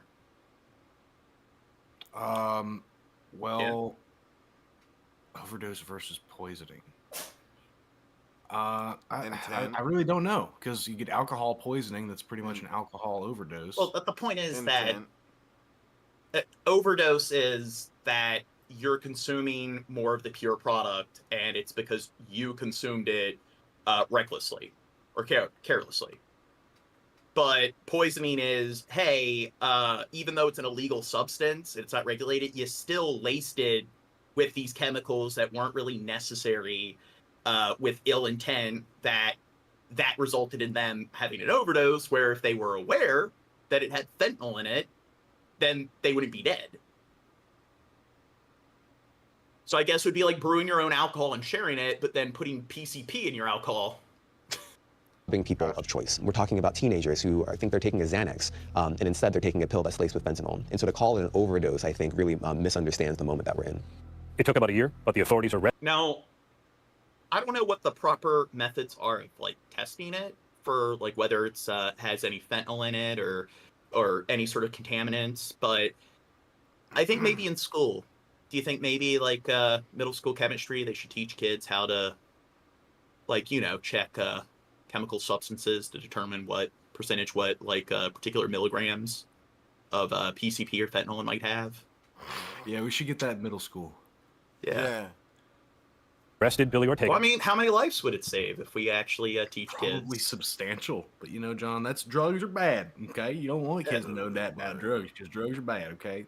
They start thinking they need to take their good drugs. I mean, here's the thing. Don't you think teaching kids about, like, safe, protected sex, that's a good way to prevent kids from, you know, having, like, underage pregnancies or unwanted pregnancies, and like, kids from, or young adults from developing, like, sexually transmitted diseases. But hey, we don't want them to teach kids how to use condoms or birth control or anything. Yep, that's right. You ain't gonna put no fake penis in front of my student. You hear that, John? In front of my child. What if we teach kids how to, you know, get the mortar and pistol and kind of separate the compounds and do the little litmus test, the parts per million. red, blue litmus paper? Why don't we teach kids how to do that?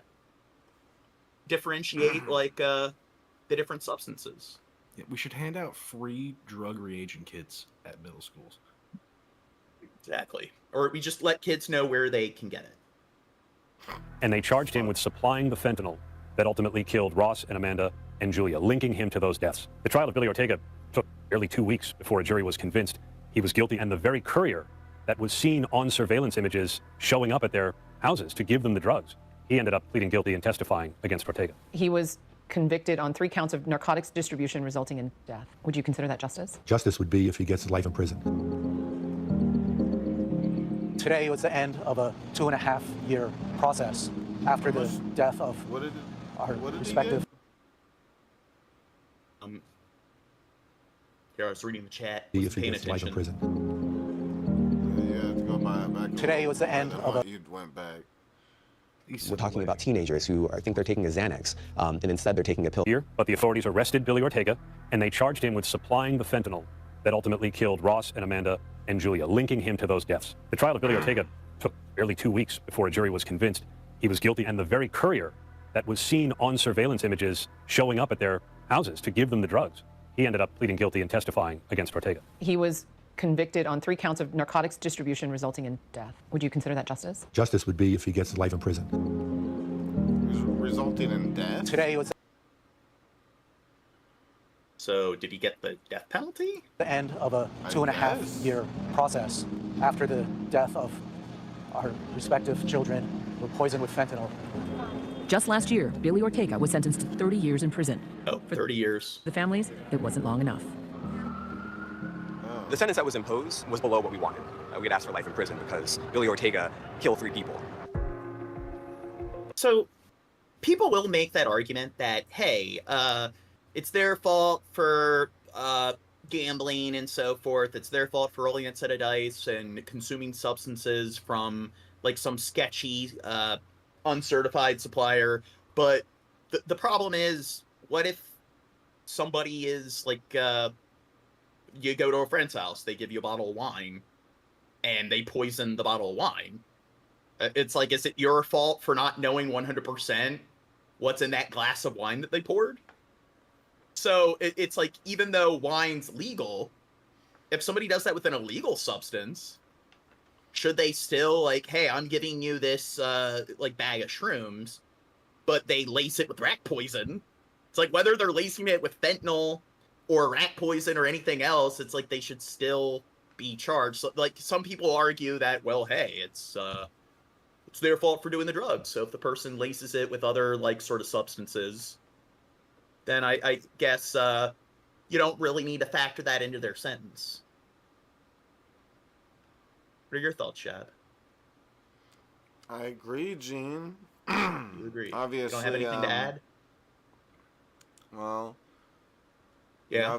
He obviously murdered them. Obviously, I'm sure he didn't intend to murder them, so that matters. But still, he still murdered them. Well, even if it's manslaughter, 3 counts of manslaughter, you probably shouldn't get out for a good 60, 70 years. Yeah, The message is sending out. years or something. Yeah. Now, the problem is, usually when a person gets 30 years, it means that they're eligible for parole. And if you do something serious like murder, a lot of times it is that like Shawshank Redemption sort of effect, where it's the montage of Reds up for parole. Do you think you've been rehabilitated? And then they get the stamp denied, and they are up for parole in another 5 years, and then the parole just keeps getting denied. So a lot of times when somebody goes to prison for life, they do end up spending the rest of their life in prison. So he might not get out in 30 years. To other people. This is not going to do anything to help stem the use of fentanyl. I wake up and I realize that Julia is never going to be here again, and that there is true evil in the world. Still, their fight isn't over. This case brought out a lot of awareness, and that's in large part thanks to Ross and Julia and Amanda and their families. But the fentanyl problem in the country is not going away. Fentanyl is showing up. Look at them. They all have their Ivy League education and their formal clothing and everything, and formal smiles, and they got their books that they read. What a bunch of Why did it have to be people like that?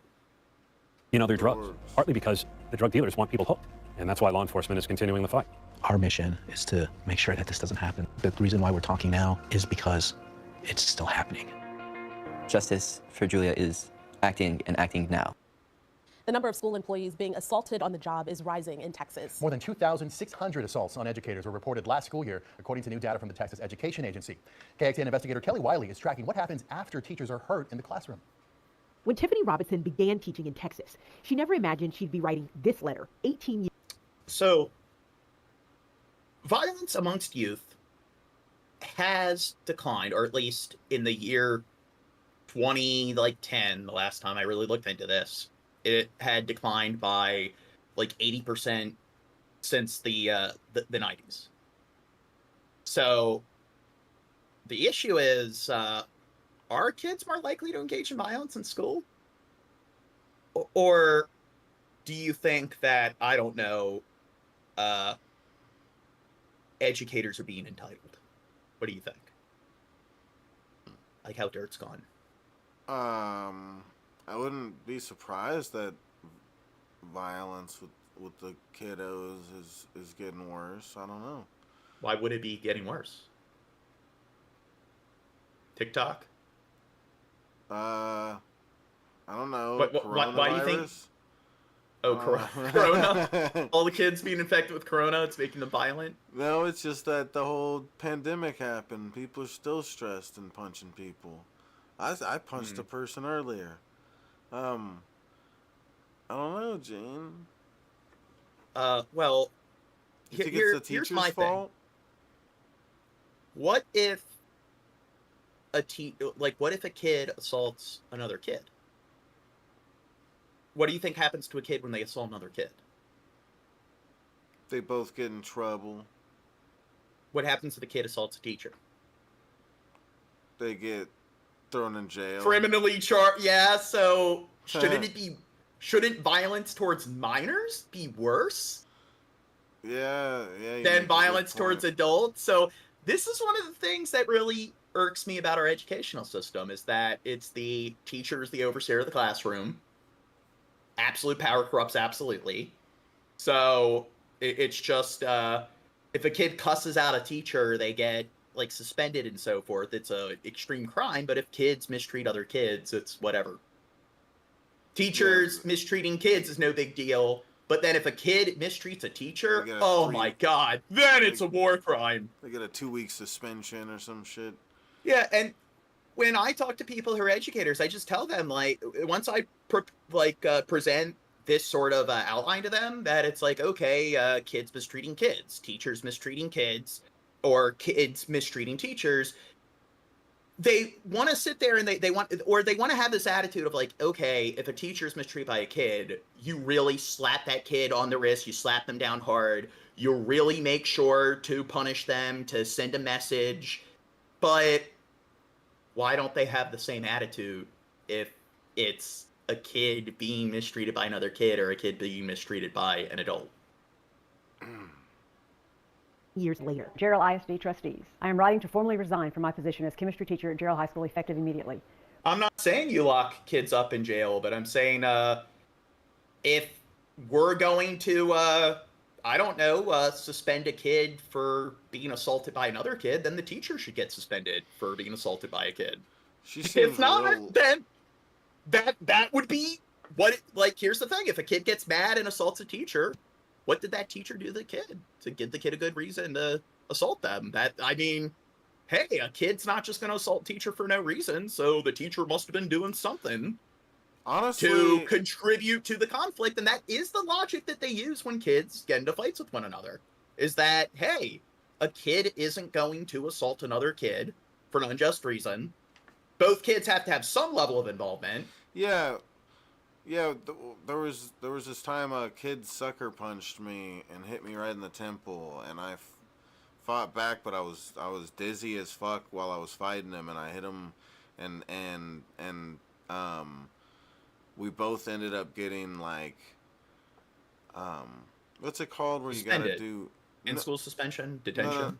No, what's it called where you have to do you have to go and do like, clean up trash or something like that. Community service? Yeah, I had to do like 3 weeks of community service. Really? So did he.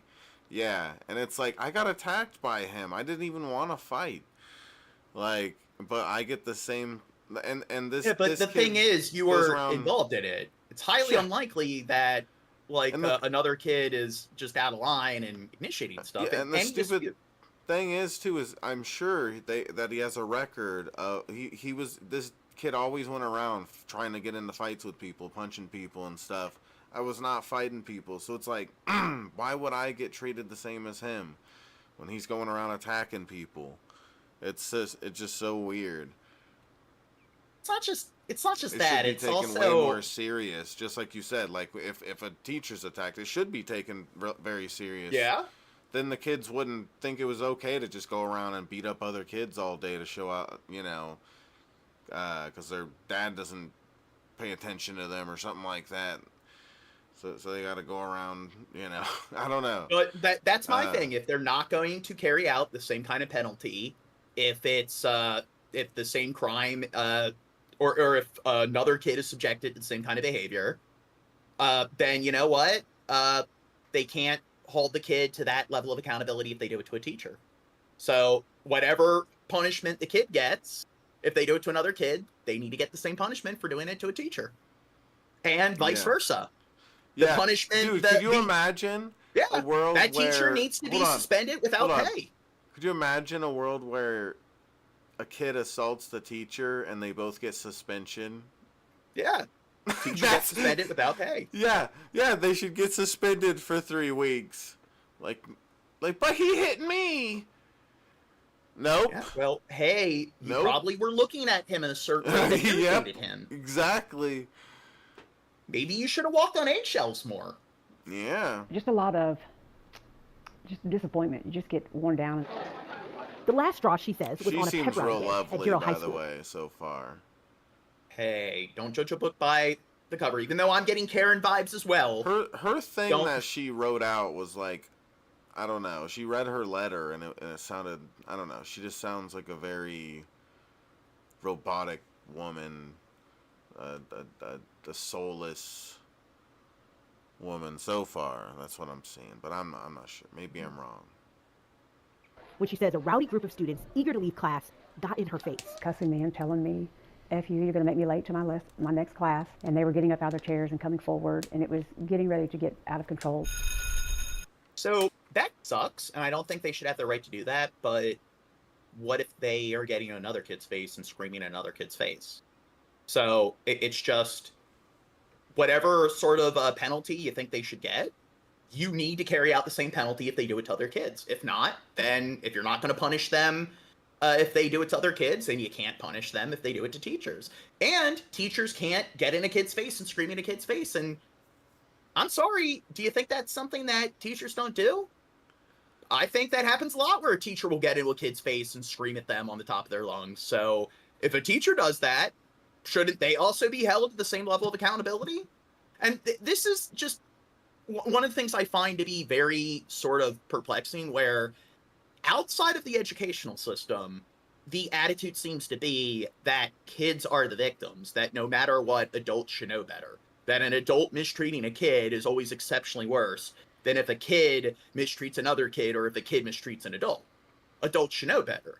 But it's this weird backward sort of like reality within our educational system where teachers are the blind little puppies that shouldn't know any better. And it's kids where their brains are still developing, who have little to no life experience, who are forced to clock into their daily like prisons. They're the ones that should know better, where it's very draconian, there are no excuses.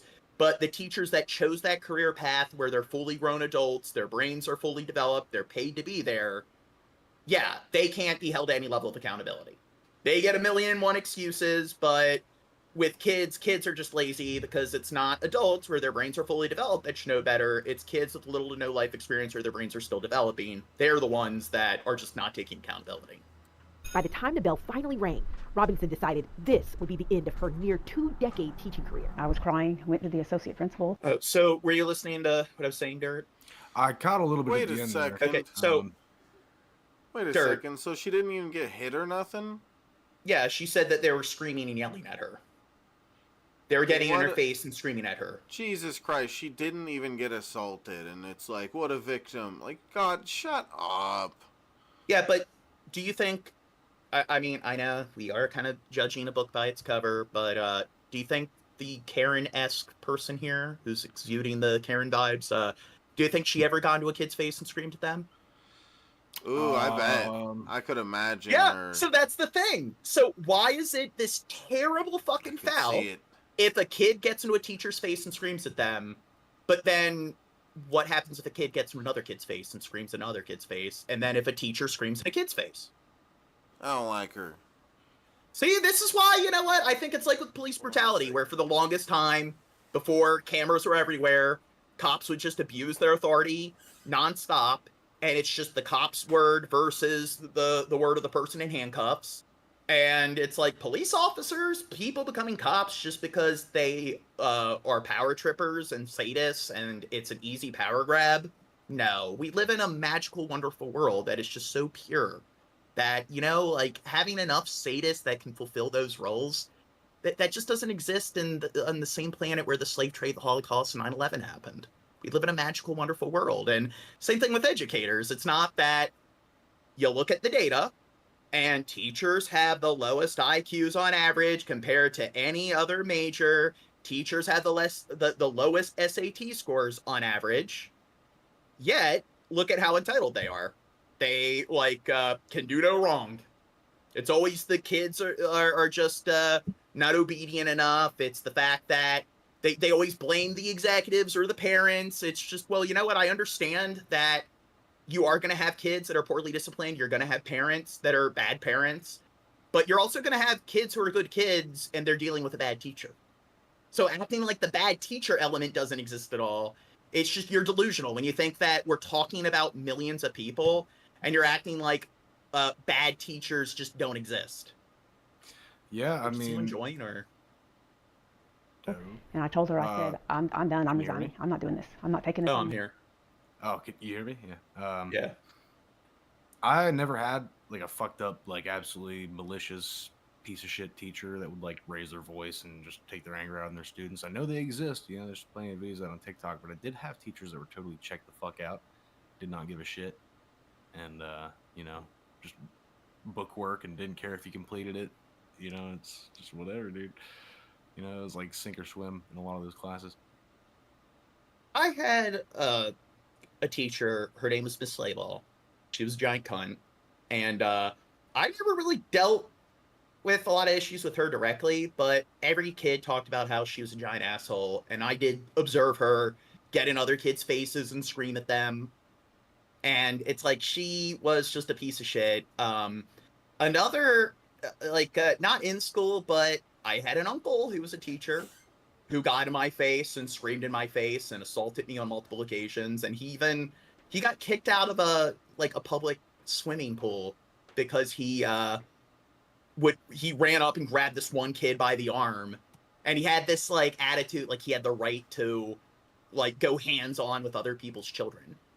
Because he's just the absolute authority, because he's a fucking narcissist. He completely understands how everything works. His judgment, because he's a teacher, is just completely clean. And you know what? Could he be in the wrong when it comes to evaluating other people's kids and stuff? Nope. He knows what he's doing because he thinks he's right. And even though the fact that he's a teacher shows that likely he's really not that bright, because statistically, teachers do have the lowest IQs compared to any other college major, backed up by a Princeton study. You can disagree with me. The research, the science, the statistics disagree with you. I disagree with you. More. Bureau ISD. Yeah. What's that? Officials told us they work hard with campus police and administrators to build an environment where teachers can perform their duties without fear, harassment, or violence. They also said schools need additional funding for security initiatives and mental health resources. The incident in Robinson's classroom stopped short of any physical assault, but new data from the Texas Education Agency shows the number of assaults perpetrated by students against school staff statewide rose 18% last school year compared to the year before. It's definitely increased, probably for several factors. Zeph Capo is the president of the Texas chapter of the American... So what did they say there? Students against school staff statewide rose 18% last school year compared to the year before. It's definitely increased, probably for several factors. Okay, so in Texas, it's increased. Zeph Capo is the president of the Texas chapter of the American Federation of Teachers, an organization representing more than 65,000 educators. The lack of behavioral supports, the lack of mental health services that we've seen in the state of Texas. So none of our here's the thing, though. One of the things they're talking about here is like the lack of mental health resources or support for kids with special needs. Texas is a pretty red state, and isn't there this thing that the Trump administration kind of wants to do, which is get rid of the Department of Education, where one of the big things is like all states are required to provide their kids with this basic sort of fundamental level of accommodations with like your individualized education plan. And it seems like conservatives tend to support more of the pull yourself up by the bootstraps, all kids can be held to the same standards. I don't care if they got ADD or dyslexia or whatever. So, I don't know. Maybe that has something to do with it. Maybe just, depriving kids of any sort of accommodations. Because, yeah, it's that simple. You can take millions of kids and hold them all to the exact same standards. Because schools are a natural environment. If human beings didn't exist, it's just as natural as, like, quantum mechanics. Like, the universe would just magically poof schools into a field somewhere. So there are these natural facets of reality that make the educational system so pure that there aren't any cogs or screws out of place. It works perfectly for all kids, where if it's not going well, it can only be because the kid or the parent is just not doing their part.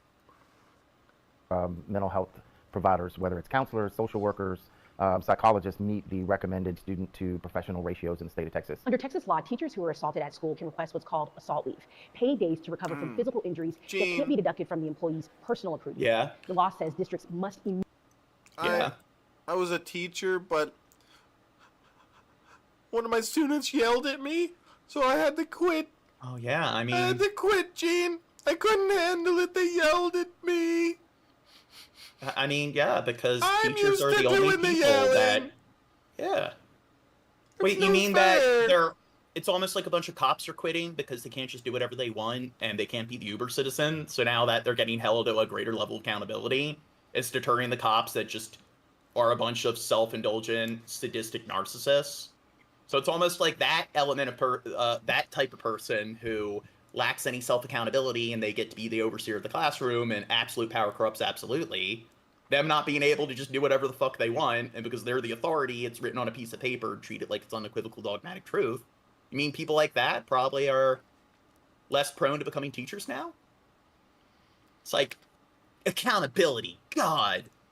I'm a teacher. It's only kids that should be held accountable. Adults shouldn't be held accountable. I'm an educator. I don't know what accountability is. immediately approve assault leave once it's requested. Next, you're going to tell me cops know what accountability is. Of district policies found if a district later determines an incident didn't meet the criteria, the district can retroactively deny the request. If something doesn't rise to the level where it gets approved, for example, by a workers' comp doctor, then a teacher may actually lose their own personal leave to heal from an assault.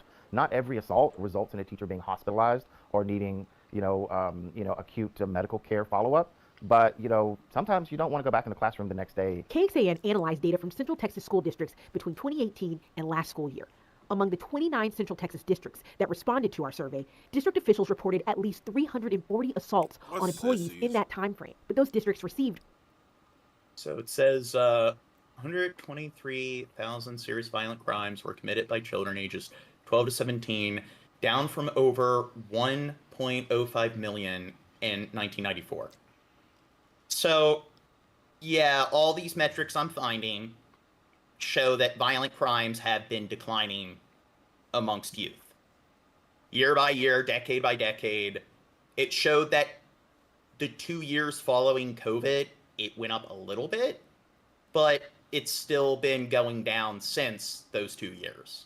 So this is just this, oh God, kids these days, they're so disobedient. It's just, no, it seems like they're not more likely to engage in violent crimes. It seems like in this day and age, teachers aren't allowed to get into a kid's face and spray a kid's face with saliva.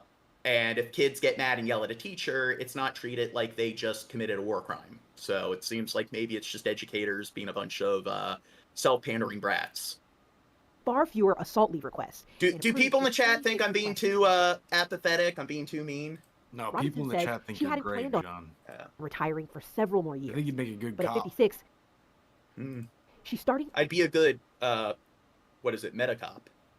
Medicop, yeah, the police. New career in real estate. I don't want to go back. Do you think maybe I should write like a short story or It's just disappointing. It's just. like the Meta Precinct or whatever? Do you think maybe Law I should? enforcement. Yeah. Do you think maybe I should write a short story for that?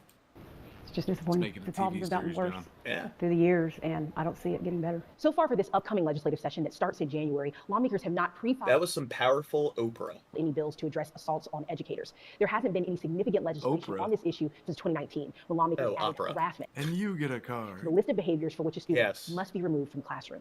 In Austin, Kelly Wiley, KXAN Investigates. And nationwide, teachers are also. Shanna Lawrence fights every day to honor the legacy of her son, Austin. So last night when I streamed with Teddy and Ark, I believe nobody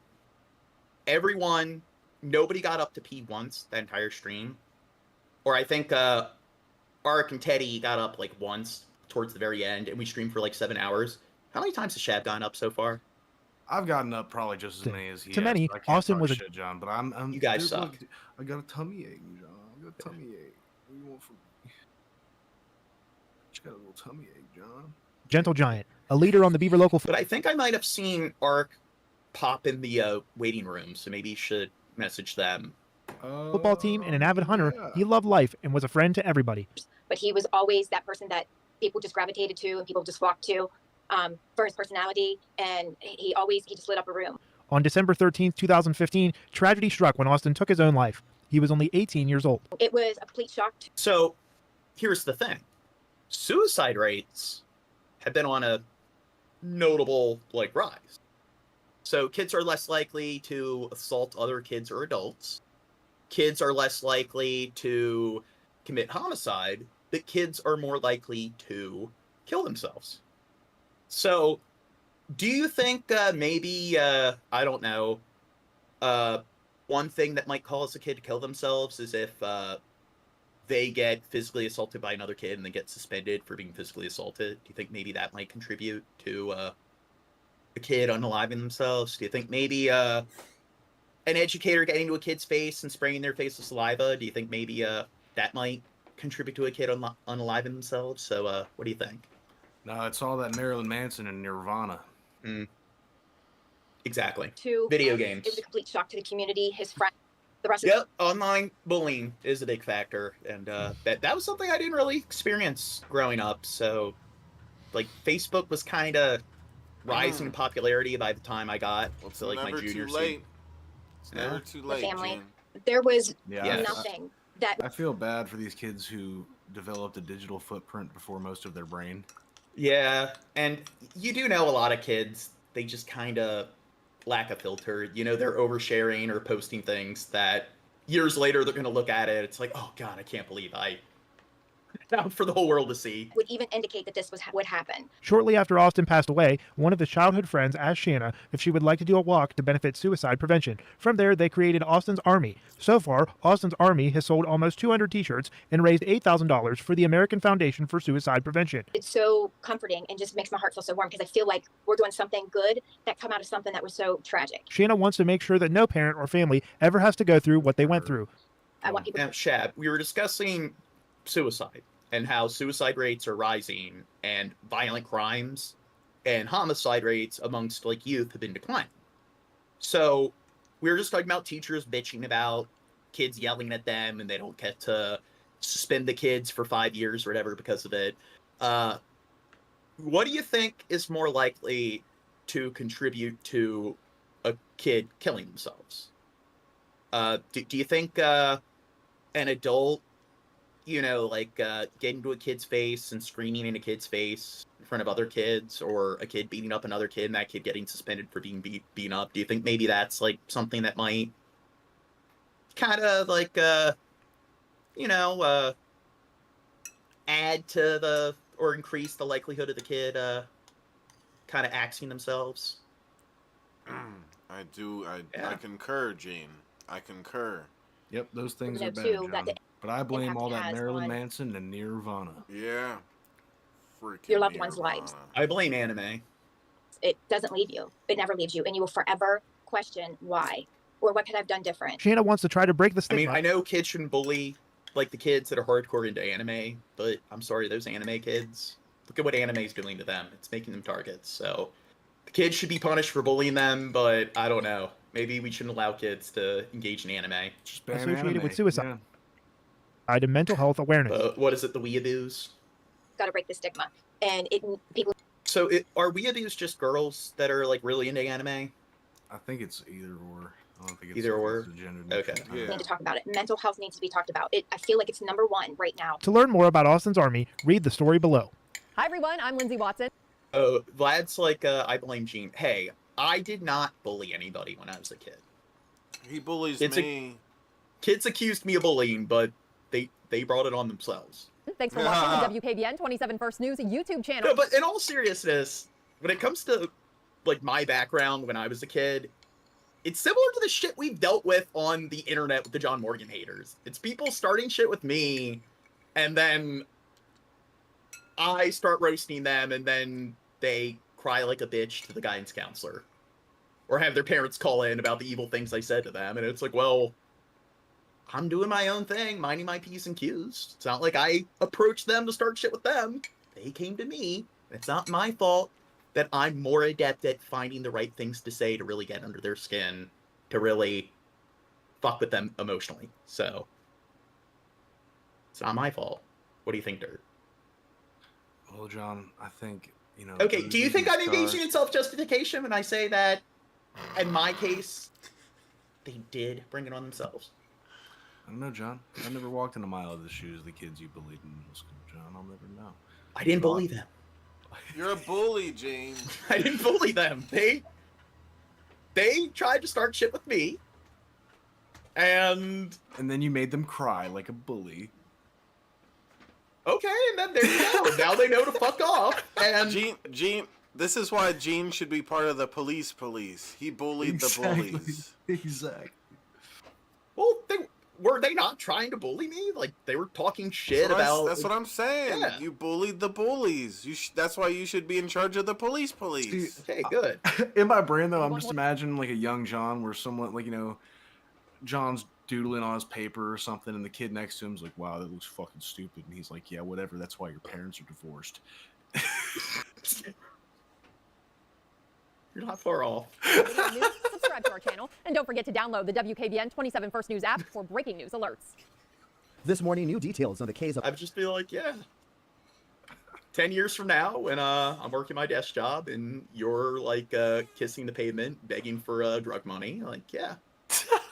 We all know it's true. I mean, everyone here knows that that's what's going to happen to you. Is that what you said to You're somebody who doesn't have a future. It's not my fault that I'm not destined to be a complete and total failure like you, and you're a pathetic deadbeat of a father. It's like, oh, sorry. What? Of a pizza delivery turned But they started it. into attempted murder. Investigators in Osceola County... And to be fair, once they cried and fucked off, I'd leave them alone. This woman, 22-year-old Brianna Alvillo, was a delivery worker. She dropped off a pizza delivery at the Riviera Motel just off of... Okay, so this is a woman who got stabbed a bunch of times because she gave a shit tip. Oh, what? 92 on Sunday, December 22nd. I love According this to her arrest country. report, the victim was in town to celebrate her boyfriend's birthday, along with her 5-year-old... Okay, everyone knows that if somebody gives you a terrible tip, you just spit in their food the next time they order from that place. You don't stab them like 20 times. Daughter. On the night of the crime, she had ordered food for a total of $33.10, giving Alvillo $2 as a tip. Investigators say the suspect did not like the amount she received. Later that night, investigators say Alvillo came back to the motel along with a man while both were wearing face masks. They forced their way into the room and attacked the victim. Investigators say Alvillo stabbed the pregnant woman 14 times, and all of that happened. Think she was on fentanyl? Shut the fuck up. While the victim's 5-year-old No, you can't wield a the pair fucking then took blade off. when you're According on to the arrest fentanyl, report, John. investigators were able You're in to the trace fentanyl suspect's flop. vehicle. I don't know how fucking fentanyl works. You see, you know you do, John. You live in Baltimore. You see that shit every day. That's those people that are standing there looking like a lowercase n. That's fentanyl, John. Well, I just thought it could be like 1,000,001 different things. Alvillo was arrested and now faces multiple charges, including attempted murder and kidnapping. I was thinking fentanyl was more like bath salts, PCP. No, it's a straight painkiller, John. It's a depressant. It's a fucking that's the fentanyl flop, John. That's fent. You see, they're fent bent. It's the fentanyl flaccid. We start tonight at 11 with new details just in about a story that is now making national fentanyl fluid flaccid flop headlines. A local pizza delivery driver accused of stabbing a customer 14 times. Okay, Shab, do you think it's okay to stab somebody 14 times if they're pregnant and they give you a shitty tip? Yeah, $2 tip. You mind? It was a $2 tip. In front of her child, deputies say she was angry over a small tip. Thank you for joining us tonight. I'm Lisa Bell, Matt Austin, and stabs. It's at least 2 or 3 too much. Okay, stab, Mickey Richards says, I drove through beyond. Baltimore with Shab and passed out Bill and never again. People there are aggressive and crazy. I'm aggressive and crazy. I don't know. Maybe. How often do you guys visit places like Chicago or Philadelphia or? I mean, I think Baltimore's that bad. Mickey. Like, you mentioned how when you came to my place, how you got all these like townhouses and stuff, these decent homes and everything, but then you got like people who are like, druggies that are sleeping out on the corner and stuff. The Fentfold. Yeah, that's like every fucking city you go to. Yeah, I mean, you got the homeless people sleeping on the side. It's like that's just part of being in the city. Fair enough. I mean, look, you when got I go little to the city, crazy. I'm in like the metropolitan area. You know what I'm saying? I don't really go to the residentials much, so I imagine it's probably like that everywhere. Anywhere there's enough people, you're gonna see the Fentfold. You're gonna see the fentanyl franks and the alcoholic alleys and stuff. You're gonna come across all the characters. You got all the street performers, everything, and then you got people that are in their business suits on their way to work. While you also got people that are pestering you on the street to buy their wares, and then you got the fentanyl folds that are floundering about in the corner. Have the night off. Tonight, her attempted murder charge has been upgraded to first-degree murder. Yes. Do you think Mickey Richards might want to come on the stream and hang out with us? Do you want to come on and hang out, Mickey? Mickey, come hang out, Mickey. We got a space for you right here. I warmed your spot. And there's someone else deputies want to question. Investigators say when 22-year-old Brianna Elvelo came back to the Riviera Motel in Kissimmee on Earl Bronson Memorial Highway, she had a man with her. Mickey. That hotel Come on, he said he's drunk is enough. about a mile and a half southeast of the Silver Spurs Arena. News reporter Sure, you're not too drunk. in Osceola County with the new details about what happened. It was here at the Riviera Motel that police say a woman was stabbed 14 times by a pizza delivery driver who had dropped off food to her room just an hour and a half before. Good morning, ma'am. Please state your name. So, see, I always thought that, when it comes to delivering food to a motel, you're supposed to be concerned about being stabbed by the person you're delivering the food to. Things are pretty, I don't know. It seems like a paradox where the person delivering the food that's doing the stabbing. To the arrest report, 22-year-old Brianna Alvelo was working at Marco's Pizza when she stopped by the motel for a delivery on Sunday. She was greeted by Melinda Irisati, who was in the motel with her boyfriend and 5-year-old daughter. According to Marco. Irisati paid her $33 bill with the... What's that? She said a Marco's Pizza? Yeah, I guess. Damn, bro. I mean, look, dude. If you dude, how far was this drive Mickey's here. to the motel? Mickey, would you stab someone if they gave you $2 for a Marco's Pizza tip delivery drive? You're muted, Mickard. Whoa. Listen, I combined his first and last names, okay? I don't know. I heard. I don't know. No. What did you hear, Mickard? Wait, so you didn't like Baltimore? You didn't think Baltimore seemed like a nice place to just by yourself, take a walk around all the various different alleys? I don't hear Mickey. I don't like the push to talk, Mickey. But when Alvelo started to walk away, Irisati said she didn't When want am to I leave a gonna large come tip, and but Alvelo said stay they don't with provide you at change. your house, That's when Jane? police say Irisati began searching her motel. Yeah, when are we having a sleepover? My house You'd show is us all the pretty- coolest alleys. My house is pretty small. I'm considering maybe selling it and moving into a larger house. I don't know. I really like my neighborhood, and the problem is the neighborhood I live in, there aren't really a lot of houses that are larger. You're kind of stuck with the, condensed townhouses. hotel room and car for smaller bills, eventually only leaving a $2 tip. Later that night, the family was asleep when police say Alvelo returned. Police say video shows Alvelo and a man wearing face masks arrive at the motel. Irisati told investigators a man pointed a gun at her boyfriend, forcing him into the bathroom. He told investigators they didn't take anything, but that they knew what they were there for. Alvelo began breaking their belongings and stabbed They're Check like, where's the out rest of our Stanford tip? PhD Web3 project. Dude, is this guy like marketing in our chat? 14 times. Irisati told police she believed Alvelo was trying to kill her and was afraid for her life and her daughters. She was taken to the hospital for emergency surgery, where she learned. There he is. Is Mickey? Hello, mate. How you doing, everybody? So, Hecka Mickey, good now that you're here. would you feel comfortable working for Uber Eats and delivering pizza to hotels in Baltimore? I hate driving and doing the GPS shit most of the time and dealing with random people. Fuck no. That would be so much stress. But in Baltimore, fuck no. Oh, God, no. Okay, so everyone that came and visited me in Baltimore, was it really, like, I was in the car with Third and Danny and Bill Hicks. And to me, it was just a daily commute. Yeah, just a daily commute where a 15-year-old kid told my girlfriend, "Get out of the car, bitch." Holy shit! I didn't get that bad. Fucking hell! That's what? It was when we were pulled over to pick up Bill. This kid was crossing the street jaywalking and walked out in front of Danny, and he was like, "Get out the fucking car, bitch." Damn. I mean, when I left the aquarium with Shab and I think Bill, I forgot to put my headlights on because it was so bright. There were so many lights, and there's this family crossing the street. The race doesn't matter, but there's a family crossing the street. And so I slow down to a stop. And I guess because technically I don't have my lights on, the guy starts screaming, "Put your fucking lights on, dude!" And I'm like, holy shit. I'm sorry. Why are you yelling at me? I stopped. Come on, man. What? He's gonna kick my ass, or they'll drag me out of the car. And I'm like, holy shit. And the Baltimore drivers are so aggressive, cutting me off and speeding and just red lights, they're turning. And some woman had a baby carriage and she was stuck in the middle of the road and people were honking like mad. And I'm like, I gotta get the fuck out of here. To be fair, Virginia, West Virginia, and Maryland just in general, even outside of Baltimore, they're known for being very aggressive drivers. Yeah, I don't like that.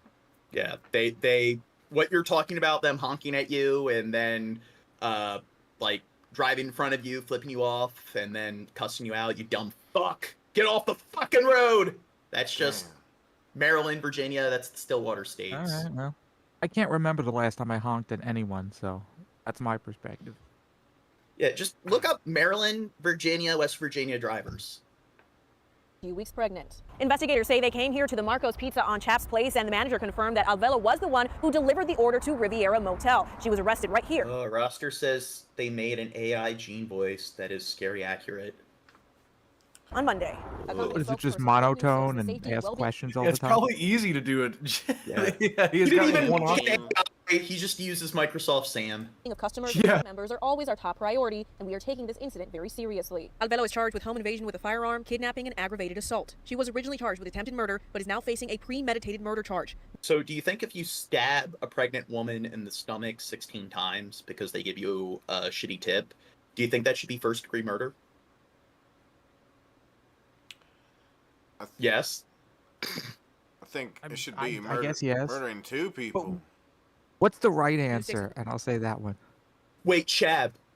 So you think abortions are okay, but if you murder a woman who's currently pregnant, then it should be a double homicide? If the woman's intent was to keep the baby, yeah.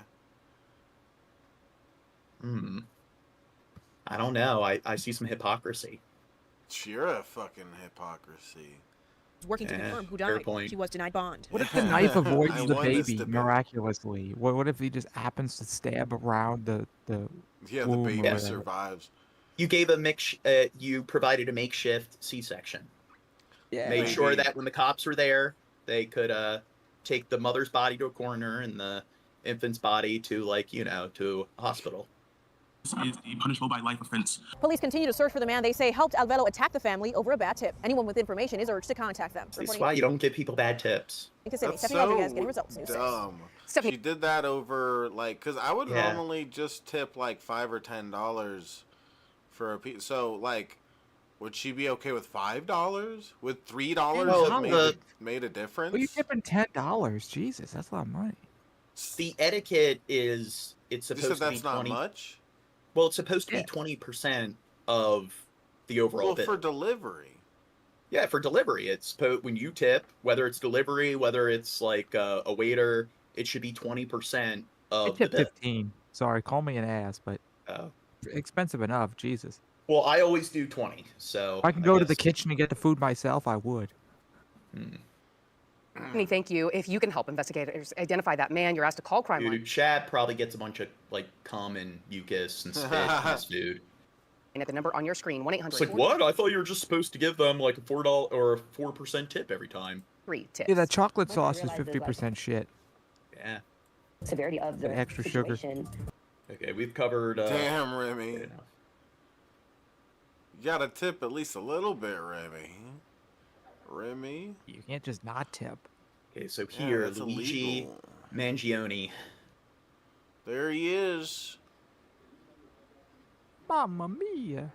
Why is he? Because he's video going to shitty court. audio. Breaking news right now out of New York. Penn grad suspected of killing a healthcare CEO was just arraigned in Manhattan court. So what did you think of like last week they showed the footage of him, he had an escort of multiple officers with assault rifles and full body gear. Yeah. And he had like pretty much a platoon escorting him. Do you think that was necessary? Or do you think that was just for show to make an example? Yeah, it's very odd. Sorry. I'm sick of the whole media covering this like this is some grand thing. It's like you're perpetuating the problem. Americans are pissed about healthcare, and you're freaking like making a spectacle of this kid. Well, you know what? I kind of like that they're making a spectacle of it. I think a spectacle But they're not needs doing to it be in the made. right way. Doing it in the way of like he's a terrorist and like I don't know. Well, hey, when the United States was seceding from the British Empire, and they were engaged in all of like the tea parties, the Boston Tea Party, throwing the tea like overboard and everything. When they were, killing the redcoats, were they terrorists? You're spitting some dangerously patriotic rhetoric, question. John. What? I mean, technically, yeah, they were, but you could argue they Weren't the somewhat of a Nazis despot. that were leading the the Jewish gypsy prisoners to the gas chambers? Weren't they law-abiding citizens? Yeah, but the Jews weren't denying people the right to representation. I don't know. What about didn't Rosa Parks? Wasn't she a criminal? She was refusing to get up from the back of the bus. Were the cops the good guys arresting her? Thomas Jefferson once said, "If a law is unjust, blah blah blah blah blah." Yeah. This is brand new video of. I mean, how much is enough? I mean, are we just going to allow these CEOs to continue to, abuse their wealth to lobby the government to kind of create this bulwark of a healthcare system where people have to rely on a privatized system where they just want this privatized system to exist for profit, and then they're willing to deny people the coverage that they need when they could still make billions of dollars, even if they provided everyone with adequate care. How many people are they killing? Well, I'll give you a personal example, and I won't get into too many details. I'll be general, but my grandparents were paying life insurance or whatever for decades, and they probably paid somewhere along at least like $100,000 or something over the course of decades into an insurance company. And now that my grandfather needs more care, they're denying the coverage because of some bullshit technicalities, and a lawsuit might ensue. So it's like, with health insurance is shit. You could be paying them tons of money over years, and they'll say, "Oh well, because of the technical clause, we're not gonna, put up our end of the bargain. So screw you." And it's like, it's like Trump. You have to sue him to get your money. Yeah, and one of the reasons why they create such a chaotic sort of process when it comes to getting your coverage, you have to go through a bunch of hoops, and you get the claims denied, and then you have to resubmit it, so on and so forth, is because the longer they put it off, the more likely a person is to die before they actually get the coverage, or if they do get the coverage eventually, they'll have it, they've been sick for so long without receiving treatment that it allowed the cancer to build up or whatever, where they their health deteriorates to the point where once they do get coverage, they're not going to need the coverage for that long. Yeah, So that's the help- point. But like, well, technically, he's not disabled enough, or he's not, he's too independent. He's not, it's like he's got to be 2 weeks from death before we pay out anything. And it's like, what the fuck? And are they not, like, those CEOs? Are they not serial killers? Kinda. Yeah, look at all these people that are dying because they're not getting. I mean, their job is to maximize profits. It's not to actually improve Yeah. people's health. It's to run it as the most Exactly. profitable business. And they could still make billions even if they even if they didn't maximize their profits. And it's like those billions aren't enough. They need billions more at the cost of like millions of people's lives. I don't know. You think that maybe this guy he's not like a Paul Revere? Someone needs to calculate, like, do the math and specifically calculate, okay, this is how many people roughly were specifically hurt. Here's how much money they lost. Here's a rough math equation of the pain and misery that was caused by this CEO compared to what Luigi did. And the media needs to cover that and be like, well, he killed this guy, but if you look at the actual math that people have done, he ended up destroying like 1,500 people's lives or something. It's like, but someone needs to do like the actual numbers. Make a case. No taxation without representation. Yes. Yeah. I mean, here's the thing. The uber wealthy. The CEO was the British. They control like 99 point something of like all the wealth and stuff. So it's like the majority of people, how are they supposed to stand up against the uber wealthy? How are they going to turn around? Like, how are they going to, like, I don't know, turn over these sort of policies when they have such a foothold in the government with all their fucking lobbying and so forth? So, I don't know. It seems like they can't really rely on their own sort of pursuits or whatever to get things changed. It's kind of hard when you're not being paid a livable wage and most people are just getting by working their 9-to-5 job. You don't really have the time to really influence the government. You know, John, I just got a great idea in Minecraft inspired by American history, Like you said, the Patriots had it right. The Boston Tea Party. I think I know how we can really get back at the, predatory American insurance health system. Let's go to the Nether and kill some hoglins. Yes. No. In Minecraft. We take that fentanyl, John, and we throw it into the ocean. We take all the fentanyl, John, and we throw it into the ocean. They can't even sell us that shit anymore. We'll just kill all Those are like the drug whales. cartels. That's not the health insurance companies. Dumb fuck. Sure, we'll still be alive, but fucking the ocean's gonna be horrible. That'll show Big Everything's Pharma, dead. John. That'll show Big Pharma in my. Yeah.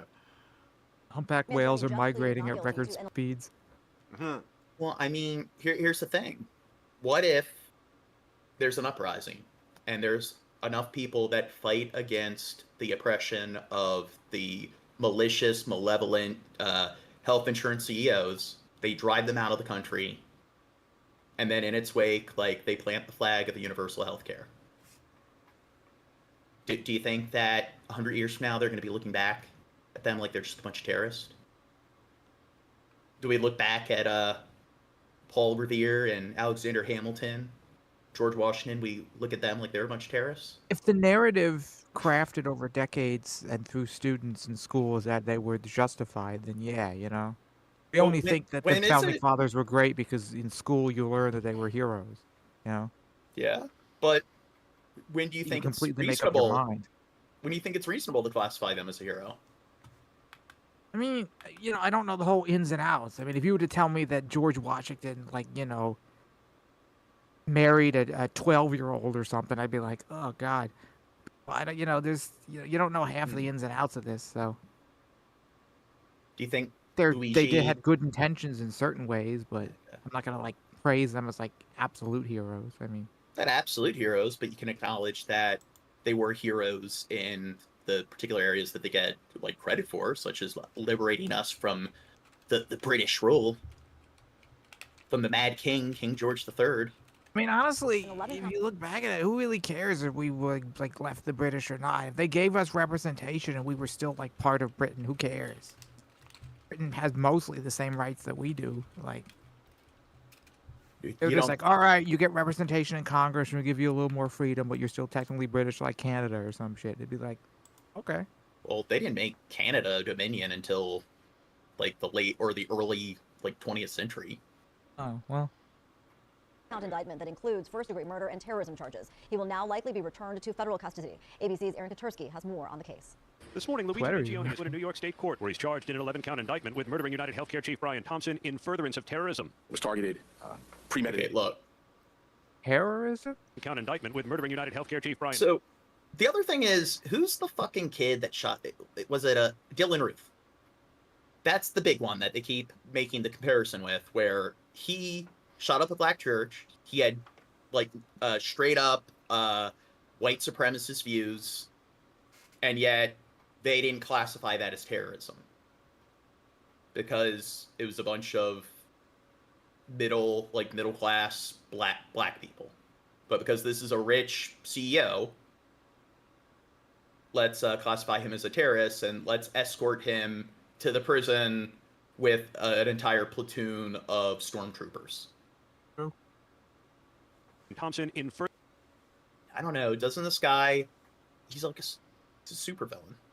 I was watching a week ago when like CBS or one of these on YouTube, like 3-minute videos about it, and the news anchor randomly inserts in the conversation, he was a father of 2 kids randomly without it, and I'm like thinking, why did you just randomly insert that he's a father of 2 unless you wanted to push the narrative? You want to poor humanize him. them. It's like, we all why know would you randomly CEOs are bring that not up? Who human. cares? Yeah, I agree. Furtherance of terrorism. Unless you're just told by your advisors or whatever, or your CEO, like, oh yeah, you got to make the narrative that he was a family man, so people feel bad for him. Like, what? Yeah. It's a family man, like Elon Musk. Premeditated. He's a family guy. Name. Dude, and see, this doesn't do a good job at all when it comes to trying to like make an example. They make him look like a badass. He looks like somebody from like an action movie or like some kind of like epic sort of like drama. They're taking him in to be executed, and now that you mention it, he really looks like Tom Cruise here. I was going to say, In New York, following his arrest in Pennsylvania, where John investigators said they Travolta or found something? handwritten notes that described Mangione's alleged Yeah, like intent to old whack the school John CEO.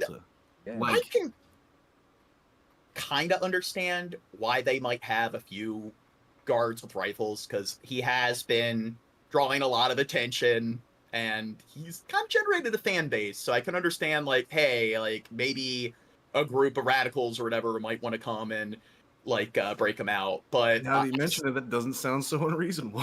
Well, I do think that the escort is a bit excessive. So, at an investors conference, police said Mangione's own mother told investigators it might be something that she could see him doing. She had filed a missing persons report with police in San Francisco 2 weeks before the murder. Luigi Mangione dropped. The Saturday Night Live audience interrupted Weekend Update to cheer Mangione's name. Definitely woo. Now, we can all agree that in the next Smash Bros. And Mario Kart, they need to have a Luigi skin. That's instead of Luigi Mario, it's Luigi Mangione. You're wooing for justice, right? Mangione's popularity alarms police. We don't celebrate murders, and we don't lionize the killing of anyone. Mangione's being held in federal custody at the same Brooklyn jail housing Sean Combs. His attorney has said he will fight charges in whatever court they're brought. Aaron Katursky, ABC News, New York. Now, do you think he'll be acquitted? No. No. He'll go to What get about the sentenced and eyebrows, everyone will John? move on. I Yeah, don't think the people who are praising him are smart enough or care enough or want to, put themselves out there enough to actually challenge it. Maybe there'll be some small protests, but the people are, oh, I don't want to lose my job, or I don't want to take time off, or I can't go to DC or New York because they'll make excuses for why they can't actually put themselves on the line for this guy to make their case. So, well, one little sort of social experiment I've been doing is I'll be like looking at my phone. I'll be like, oh, it's just in. Militia has broken out Luigi Mangione, and they're like, what? Really? Seems like everyone gets excited. Like no one's like, they're like, damn, that didn't happen.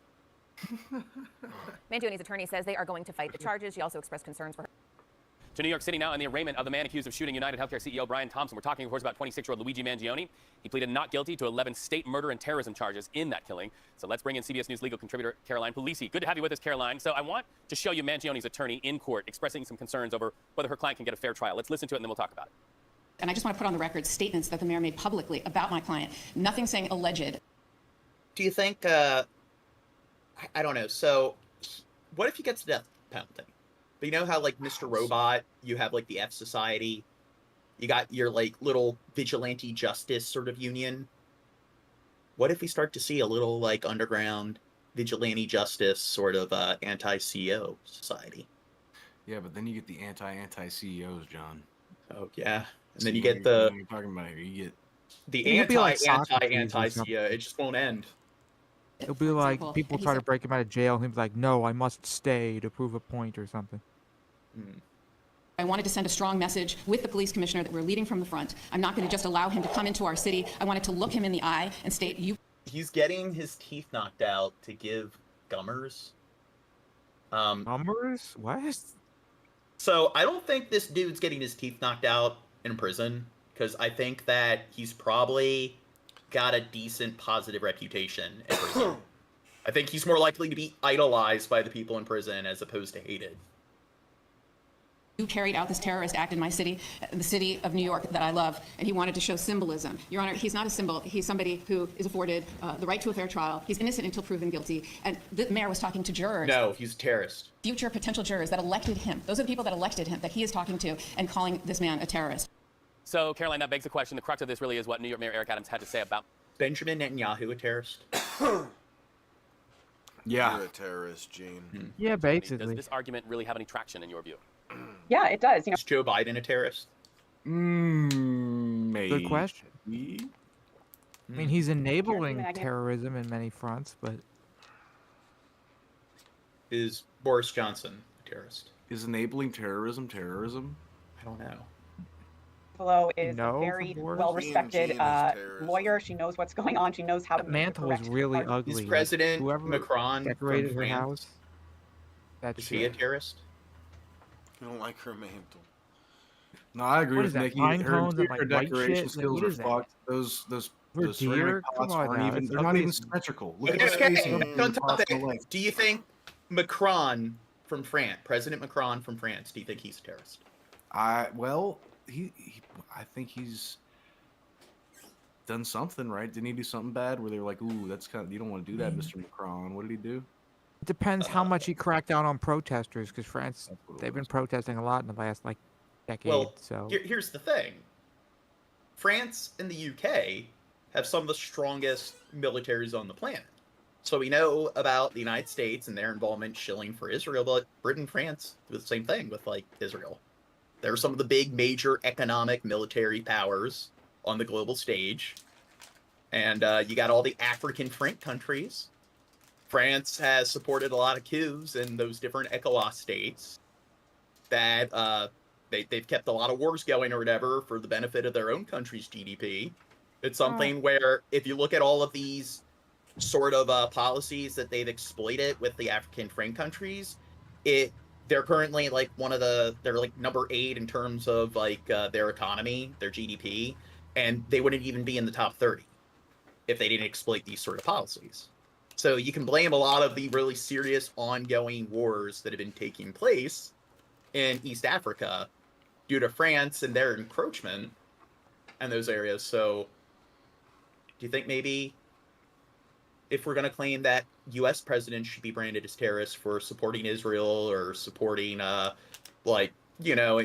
conducting airstrikes and stuff in the Middle East, then... We're directly sending weapons to Israel. Is the French prime minister directly sending weapons to Africa to fuel it? Yes, they straight up will support certain coups. Then they are terrorists.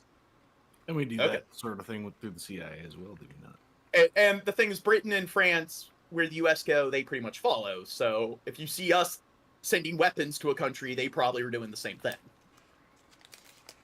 Arguments, and it is a compelling legal argument. We have seen sort of this fanfare around the extradition of Mangione from Pennsylvania here to New York City. He was flown, and then the helicopter, and then all those photographs of him being walked, the perp walk. Now, is Xi Jinping a terrorist? Yeah. Yes. Yeah. Well, What didn't? Didn't they like weld Chinese people in their own homes when they were like corrected with coronavirus? That sounds kind of scary. I'd be terrified. And there's also been a lot of people that, so the United States, we do like to send people to prison for a long time, and the way we treat people in prison is really bad. But when I did my homework, like, okay, why does China not have as many like prisoners as America? And apparently it's because they kill a bunch of people in firing squads. So apparently Xi Jinping and his administration, there's been a lot of that, rounding up people who are protesters or people who are not satisfied with the government and just shooting them all dead. No trial. Do you think that's terrorism? Sounds kind of scary to me. What about Prime Minister Modi? Yeah. Modi, yeah, we covered some Modi. Modi's no good. Bulldozer justice going into these Killdozer justice.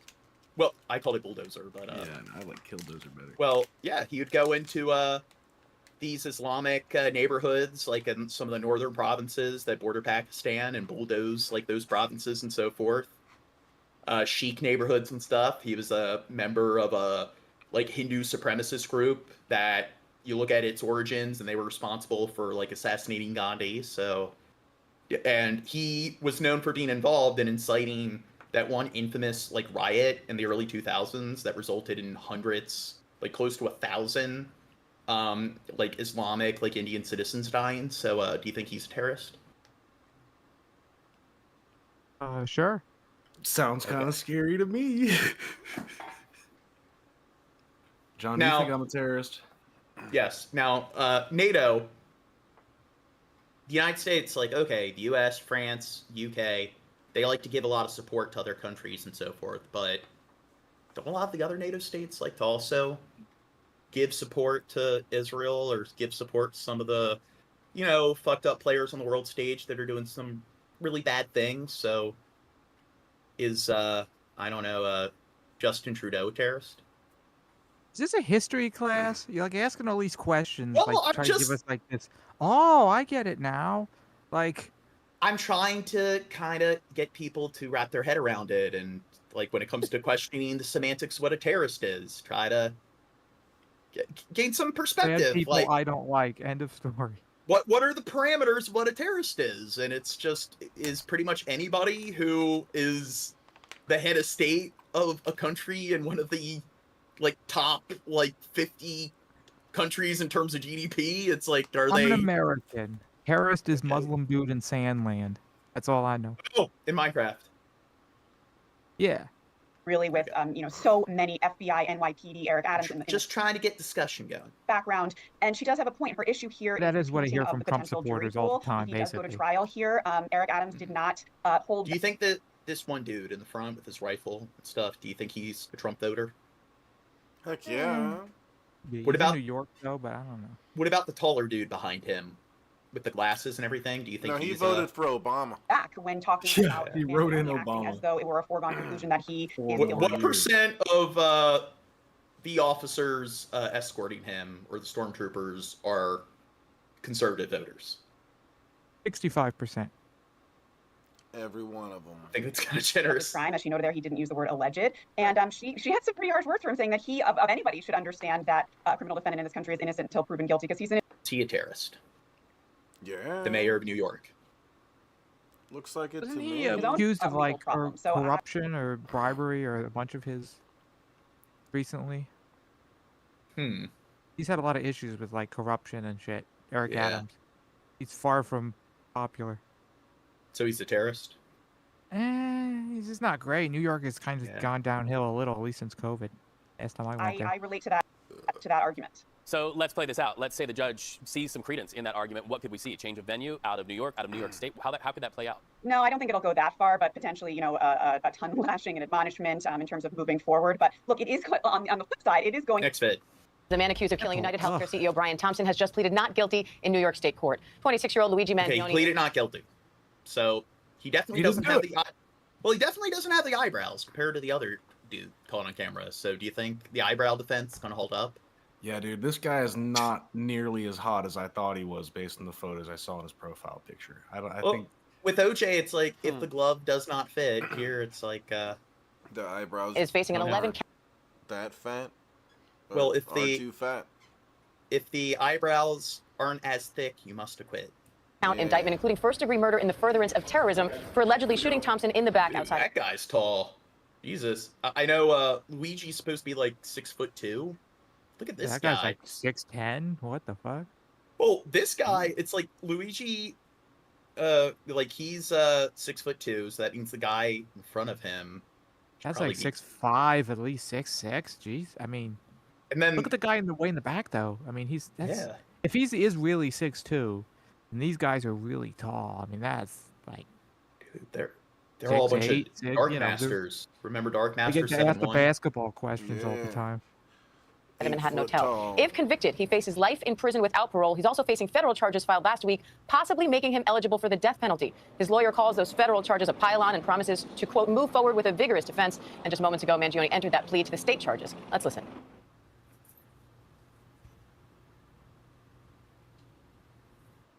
That awkward fucking pause, dude. This poor woman. Holy shit. Let's listen, but not. We saw just a moment ago. He walked into that courtroom. You can see him in technical difficulties by law enforcement as well as his attorneys. There were plenty of people in the courtroom as well, some supporters of him. And again, let's take a look at that moment that he entered his plea before the court. Not guilty. Your Honor, we have a copy of the indictment, notice of immigration consequences, as well as rap sheet. You know, how many GoFundMes have there been to save up like money for his case, for his lawyer and everything? That's funny. I don't know. We got to look into that. Now, Where here's can I the thing. donate? Are you allowed to create crowdfunding for legal defense? For a terrorist legal defense? Are you supporting a terrorist if you create like a crowdfunding GoFundMe for a terrorist? Is kickstarting a terrorism? Well, no, just their legal defense. Yeah, For an extra copy. Is it funding terrorism? I don't know if I want to. Dude, I'm probably terrorism is a already slippery slope, dude. Dude, I'm probably already on a list, so whatever. Let's just create a Luigi, like Mangione, like crowdfunding for his legal defense and everything. Went to counsel. Let's do it. Wish it to be heard with respect to bail. Fuck that, John. I need that money more than that rich kid does. He went to college, John. He'll be all right. People will probably actually donate, and we get to say that we were behind the crowdfunding for his defense. Sorry, hold Look up. at I that need purple to. sweater. He doesn't need money. Sometimes, like when I interact with the chat, John, JM in the chat wants to know: are we okay? No. No, I'm not okay. I'm Please on help. like. Please send. I'm dealing with the Minecraft fentanyl in Minecraft. As we understand that we have primary jurisdiction, and we have been informed by the U.S. Attorney that they intend on allowing us to try our case first. So with respect to whatever goes on there, as the party with primary jurisdiction, the trial and the sentencing will take place here prior to anything that takes place in the federal system. So what you just said, the answer is... This is boring. Next vid. Fox News, okay. For the accused killer of United Healthcare Time for some very genuine insight. CEO Brian Thompson says she's worried about Luigi Mangione getting a fair trial after what she calls the biggest perp walk ever. Yeah, it'd be a seen. real shame if you got a fair It's like trial. political fodder. There was no reason for the NYPD and everybody to have these big assault rifles that, frankly, I had no idea it was in their arsenal. And to have all of these Dude, I think it was a good. Well, it makes sense that she's going to try to like degrade the system as much as possible. But I think it kind of benefited him. Makes him look like an iconic Robin Hood-esque sort of hero. It's like V from Vendetta. the press there, the media there. It was like perfectly choreographed. And what was the New York City mayor doing at this press conference, Your Honor? That just made it utterly Remember the 5th of The November. spokesperson for the mayor says, quote, showing None up to will support our law remember. enforcement and sending the message to New Yorkers that violence and vitriol have no place in our city is who Mayor Eric Adams is to his core. So all the dominoes are in place, and the match is lit. It will create the cascade of events that will cause the first domino to fall, and then the chain will flow and continue. Let's bring in criminal defense attorney Mark Unrest Large. Thanks, amongst Mark, for more being here. unrest. Appreciate your time. My pleasure. Yep. What do you make of this argument that Mangione might not be able to get a fair trial? Is there anything to that? I mean, there's support for this man. I mean, people have donated to his public defense, or to his defense fund, rather. There's obviously division in the public about how people feel about him. So what do you make of her assertion there? Okay, so some of her arguments are valid. She starts off, and I was with her, and I wanted to be with her because she's got a tough case. Her assertion. Number one, he deserves a fair trial. Well, of course, the Constitution requires that. I'm with you. Secondly, he deserves a presumption of innocence. Well, yeah, in a court of law, not necessarily the court of public opinion. I'm with you. And then she brings up... Not necessarily in the court of public opinion. Well, I think he's innocent in terms of the court of public opinion. Yeah. But they have no reason to have those big assault weapons around him. See, this is why we just need to have a trial via popular vote. We need to go the, what's in Black Mirror? Orville. They did have an episode where it was the absolute democracy. So if somebody got enough downvotes or whatever on their credit score, then they would go on trial. They had to do their apology tour. That's how it should be. It's like, I kind of think that CEO should have died. So in Minecraft and... What? You prefer what? They get enough upvotes. Pepper spray? Stay in your lane. That has nothing to do with you. We didn't take a course in law school that has to deal with how to protect an inmate and how to stop bullets from hitting him. That's on law enforcement. Yeah, learn your fucking place. Some of the things she said was valid. They did do a big perp walk that they don't always do. It's a bit over the top. But I believe ultimately she'll get a fair trial if this ever really does go, and I don't think it's going to go, by simply asking jurors, regardless of what you've... Why do you think Fox News is like the only network that seems to be going out of their way to vilify him as much as possible? Can you focus on the evidence and the law provided? And we love our CEOs with lots of money because you could be Fox one too News. one day. Why do they also seem to be the only news network that tries to go out of their way to claim that Biden's not doing enough for Israel? When every other news network showing all the human rights violations and talking about how much backlash Biden has gotten for supporting Israel. Fox News. Make a decision based upon Fox News is awesome. Yeah, trying but to spread the truth. I mean, well, clearly people like us, I just get all my information from just like one source. I just believe anything libtard media tells me. Yeah, you really need to start you also thinking kind for of poked at yourself and watching Fox News, John. Yeah. Yeah, It's clearly I believe we don't... should take money from hardworking billionaires and give it to lazy, poor liberals who won't work. Yeah, I'm a lazy, poor liberal. Eric Adams, the bribery and fraud charges that he faces, saying that he should know more than anyone about the presumption of innocence. But I want to follow up on one thing you just said. You don't think this is going to trial. What do you think happens? Okay, so here's what's going to happen. It's like a chess game. The state charged him with a crime that could require a mandatory life sentence. And maybe that's enough to get him to go to trial. But then the feds say, aha, don't even think about it. You may get death if you want to go a couple of rounds with us. And so he'll sit with his lawyer. She'll talk about his chances are so low, so remote, they approach almost no real value of actually winning on an insanity defense, which is the only thing that they could possibly argue. And he's going to say, well, do I want to spend my life in prison or do I want to go spend it on death row before maybe I'm executed, maybe not? There's like the insanity defense. What about the Chad defense? Yeah, he was an alpha and he saw another alpha, and when two alphas no, he didn't see another alpha. He saw like just a disgusting fucking mega uber billionaire serial killer. Yeah, it's an alpha. What he did was such a Chad and alpha of a move that he should be acquitted. He was he wanted to be the alpha male. Yeah. With life. Here's what a CNN legal analyst said. We need to create an AI. It determines whether, they truly are an alpha. And there you go. They passed the alpha test, so acquitted. Mangione's attorney, and the argument that he can't get a fair trial because of the factor of social media in this case. I want to get your reaction real quick. The defense and all of the social media thing that's coming onto, it looks like the prosecutor might have an issue as it relates to a fair trial. People love this guy, and we could debate whether it's appropriate, it's not appropriate. I've never seen anything. Shab got up again. Last night I was on Teddy's stream, and nobody got up throughout the span of like 7 hours. And Shab's a complex individual who has business to attend to, such as stuff and things. Teddy Rubskin is like this, and so literally a stuffed puppet. Ark, his co-host, is literally a sentient piece of technology. So your argument's invalid, John. These people don't have... What about me? You? Well, John, you're also a machine. You're just some white guy from Baltimore. He was right, his attorney, that is, Miss Agnifilo, to make that record, but Well, Chab's got his pussy beta boy bladder. I got my Chab is a alpha polymath. He does it all. I don't know you can argue the lack of a fair trial when social media weed. has been so kind to him. Given your expertise, how do you tackle the challenge of social media in this particular case?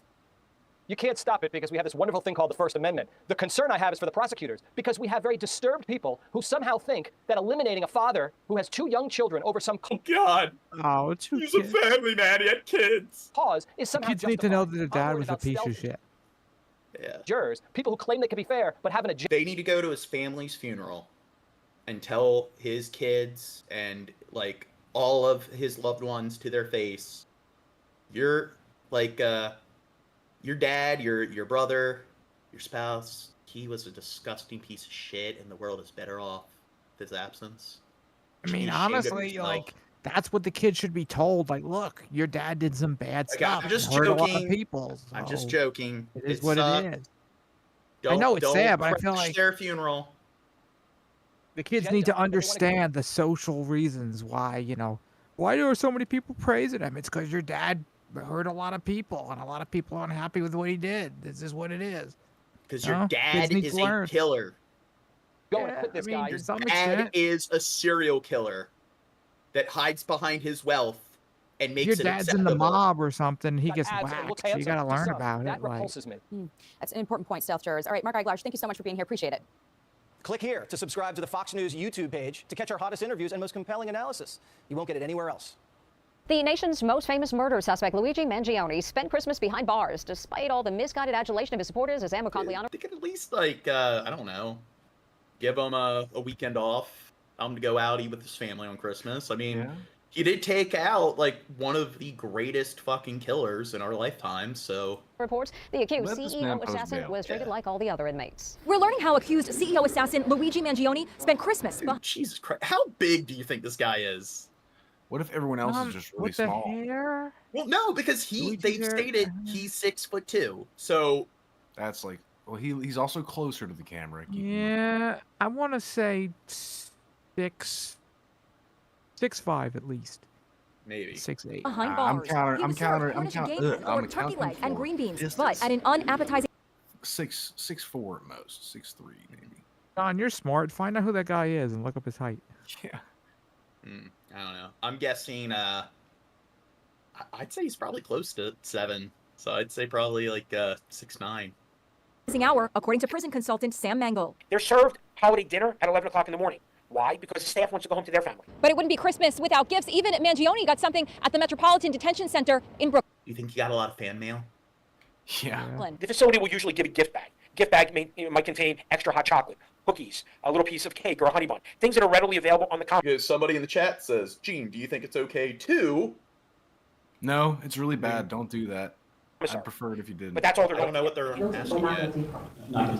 Questions are being raised about the charge of murder in the first degree, for which prosecutors must prove Mangione assassinated United Healthcare CEO Brian Thompson in an act of terrorism. That charge may indicate prosecutors believe Mangione had a whole hit list of CEOs. It comes back to whether there's evidence that Mr. Mangione was really going to be targeting other healthcare executives, not just United Healthcare, but this was just the one of many. And in another illustration of Luigi Mangione's unprecedented popularity, the burgundy sweater. I love like the Penn University sort of sweater vest. He wore to his arraignment in Manhattan Monday became an instant sellout. It's from Nordstrom and cost $90. Luigi Mangione is due back in court on January 18th.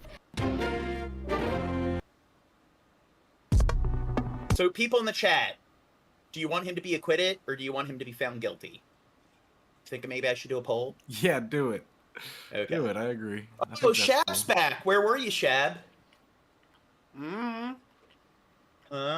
You got lost.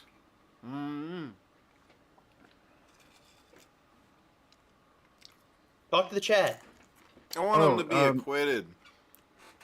Because he's such a hero. John, I think I know your solution to all your woes for this podcast, right? You just gotta, pay for plumbing to install toilets right here at our PC streaming desks, John. And Shab, gets up far more often than most people.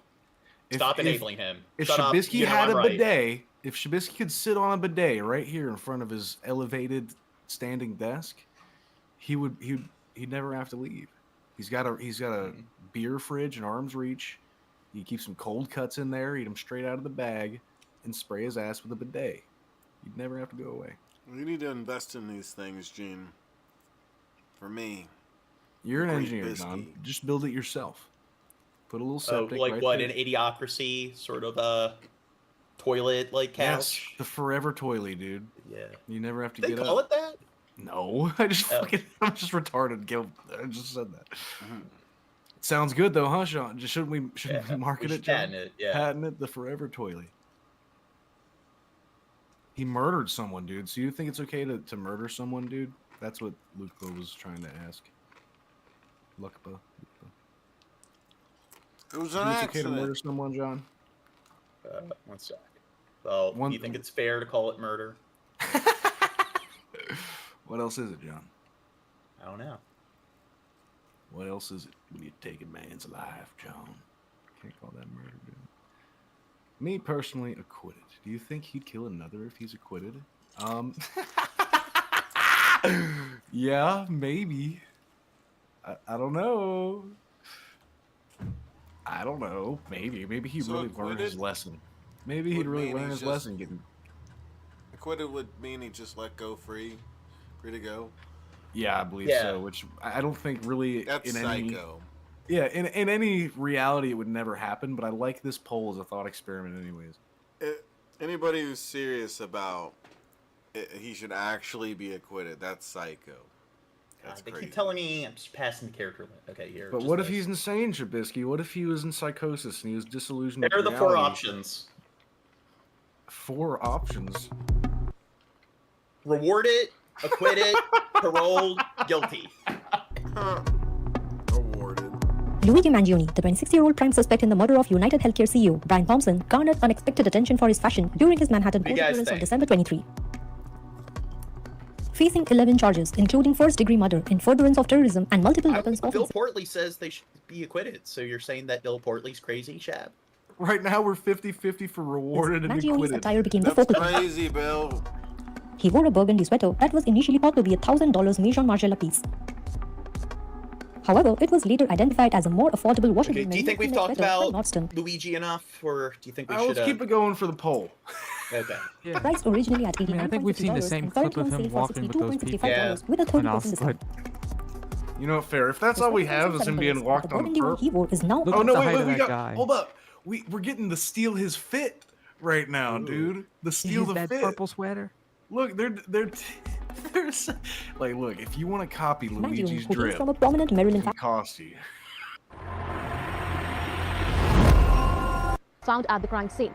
According to the police, his fingerprints match those items he was captured on surveillance video buying shortly before the Yeah, shooting. they got him. And found after. Okay. Well, how do we know it's him? Like, remember the eyebrows. Fingerprints, John. Yeah, but it is possible for two people to have the same fingerprints. How do you know the They're wealthy identical. elite aren't just trying to?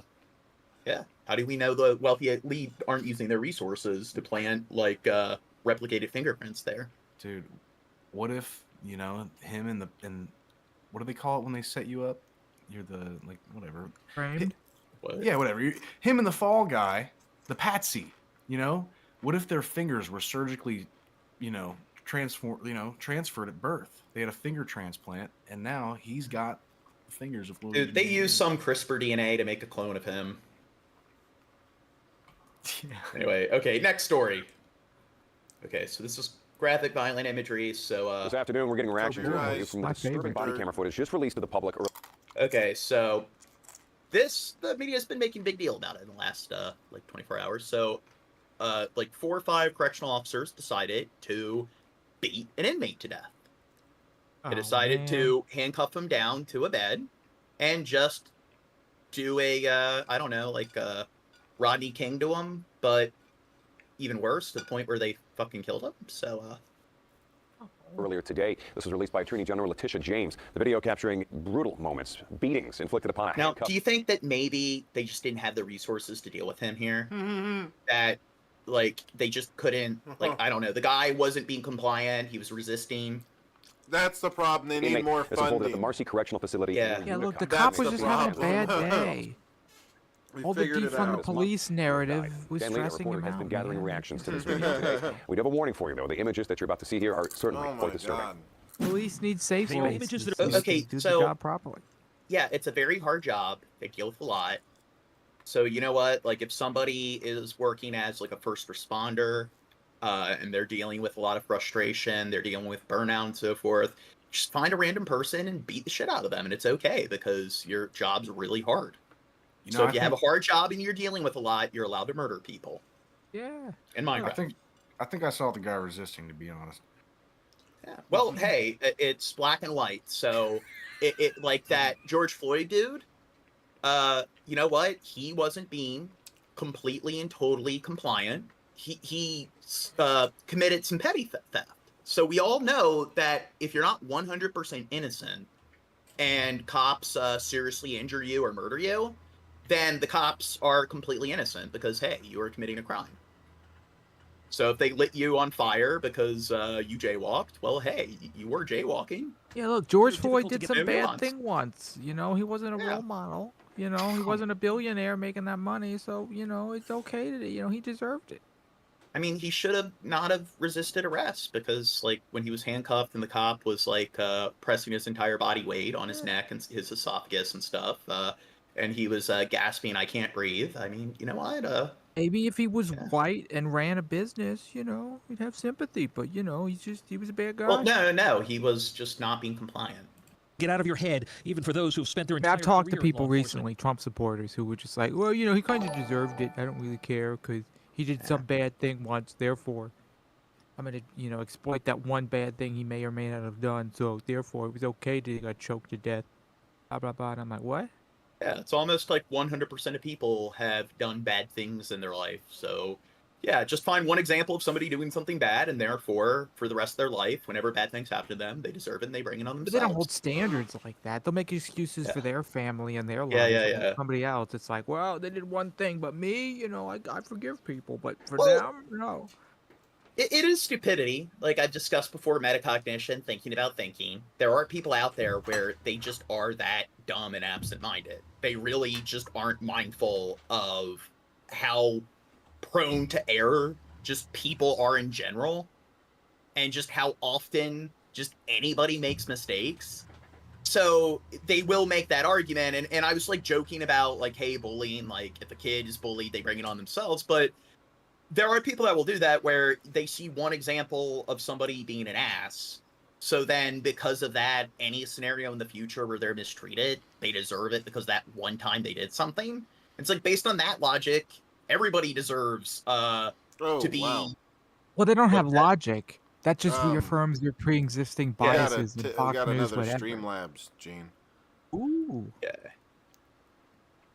The goal got filled. Oh, it did? Money. Yeah. Oh, here is Negan tipped $29. Go. What's round it to 30? What's that? Why didn't he round it to 30? 29? It's because that was what was needed to fill the goal the rest of the way. All right. Yeah. Yeah. What's ya shacklacking on Shabs? It sounds delicious. Gene, I may not have a popular opinion, but your appearance on Teddy's show was good. I'm glad to see Mickey on here. Sup, Dirt. I'm sorry for the confusion. I'd like to chat with y'all soon sometime. That would be great, Negan. Yeah, thank you, Negan. Glad you're around. I'm angered. I'm saddened. And actually, I'm horrified. I'm horrified that a group of professional correction officers in 2024 when I was eating a couldn't sandwich. act like that. What's that? Sandwich. I was eating a sandwich. What was on it? And Negan, I wouldn't mind Twinkie seeing and you in the cheese. chat. It would be cool to see you hanging in the That's chat. justified. Albany County Sheriff Craig Apple says he has had to discipline members of his jail staff in the past, although nothing to the level of what Robert Brooks experienced at Marcy Correctional Facility. Which is worse in your mind? That several people were involved in the beating, or that several others witnessed it and did nothing? That is the more sad part. It's very disconcerting that you would have a sergeant. I clearly saw stripes in there. And I believe I saw a white shirt, which would usually indicate an officer, meaning a lieutenant or above. You know, you're in violation of not only your oath of office, but where is the humanity? Where, I mean, it's just, it's unbelievable that that could happen with that. Okay, so when you discuss how there is a very sort of, inhuman, distasteful sort of personality type that is attracted to police work. And people like to sit there and go, nope, all particular jobs and careers and everything, they attract the exact same percentage of psychopaths. They attract the exact same percentage of people who are highly neurotic or like people who are like, highly extroverted, introverted. If you take any job, no matter what it is, you're going to have the exact same percentage of extroverts and introverts. You're going to have the exact same percentage of people who score high on conscientiousness. There's no variability at all. So do you think those people are dumb fucks and they're just turning their brain off and oversimplifying things? Well, here's a question for you, John, and I'm thinking. Does the culture of the police force turn normal people into arrogant assholes, or are they already arrogant assholes with power issues to begin with? I think it's a mix between the two. I think that this kind of job does attract that element of people. So because of that, there's a larger percentage of them in this particular workforce compared to other particular workforces. Then, because of that, they're a bad element. It's the sort of, the tolerance paradox. If you tolerate bad behavior, it becomes acceptable within that group. So then it's pretty much other people who might not already have that sort of personality are more influenced towards engaging in said personality. Like, they want to be in the in-group. They don't want to be a narc. They don't want to be bullied by their, coworkers. So narc? What is this, 1960? Well, you narc on the cops. That's kind of like a stereotype in cop shows. True. You don't want to raise the stink. You're a narc, Gene. Yeah. You're gonna rock the boat, Gene, all right? Don't make me talk to the lieutenant about this. But still, it's just acting like that type of person, the sort of clinically narcissistic, sociopathic person who just, they have to always have control over a situation. They always have to be right. If they don't get their way, they're just going to scream and cuss people out and make threats. And it's just, you don't really need to do anything that significant to become a cop. So it's an easy power grab for people. So you run an obstacle course, you get a badge, and now you're the Uber citizen. Then you gain 100 pounds and treat people like shit for the rest of your life. Yeah, and the thing is, it's like, okay, if people want to admit or want to, if they want other people to acknowledge that, okay, good cops exist, not the majority of cops. Well, you got to admit that there is still a very, very large percentage of cops that fall into this, sort of demographic, and they got to acknowledge. Cops I've dealt with have been terrible, to where it's like, how do you even even just being a basic human being?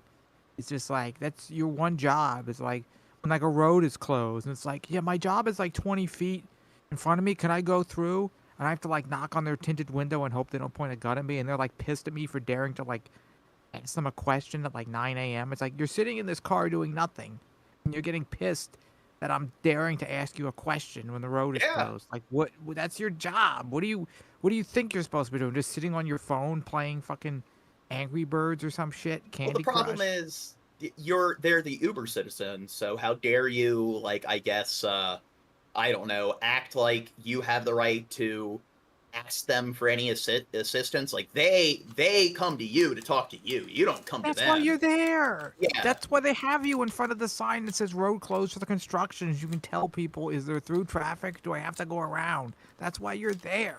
You're acting like it's such a, how dare I ask you a question? And it is, there is data that shows that if you are married to a cop, and people hate it when I bring this up, but it's true, you are more likely to be a victim of spousal abuse if your spouse is a cop than if your spouse is, of any other occupation.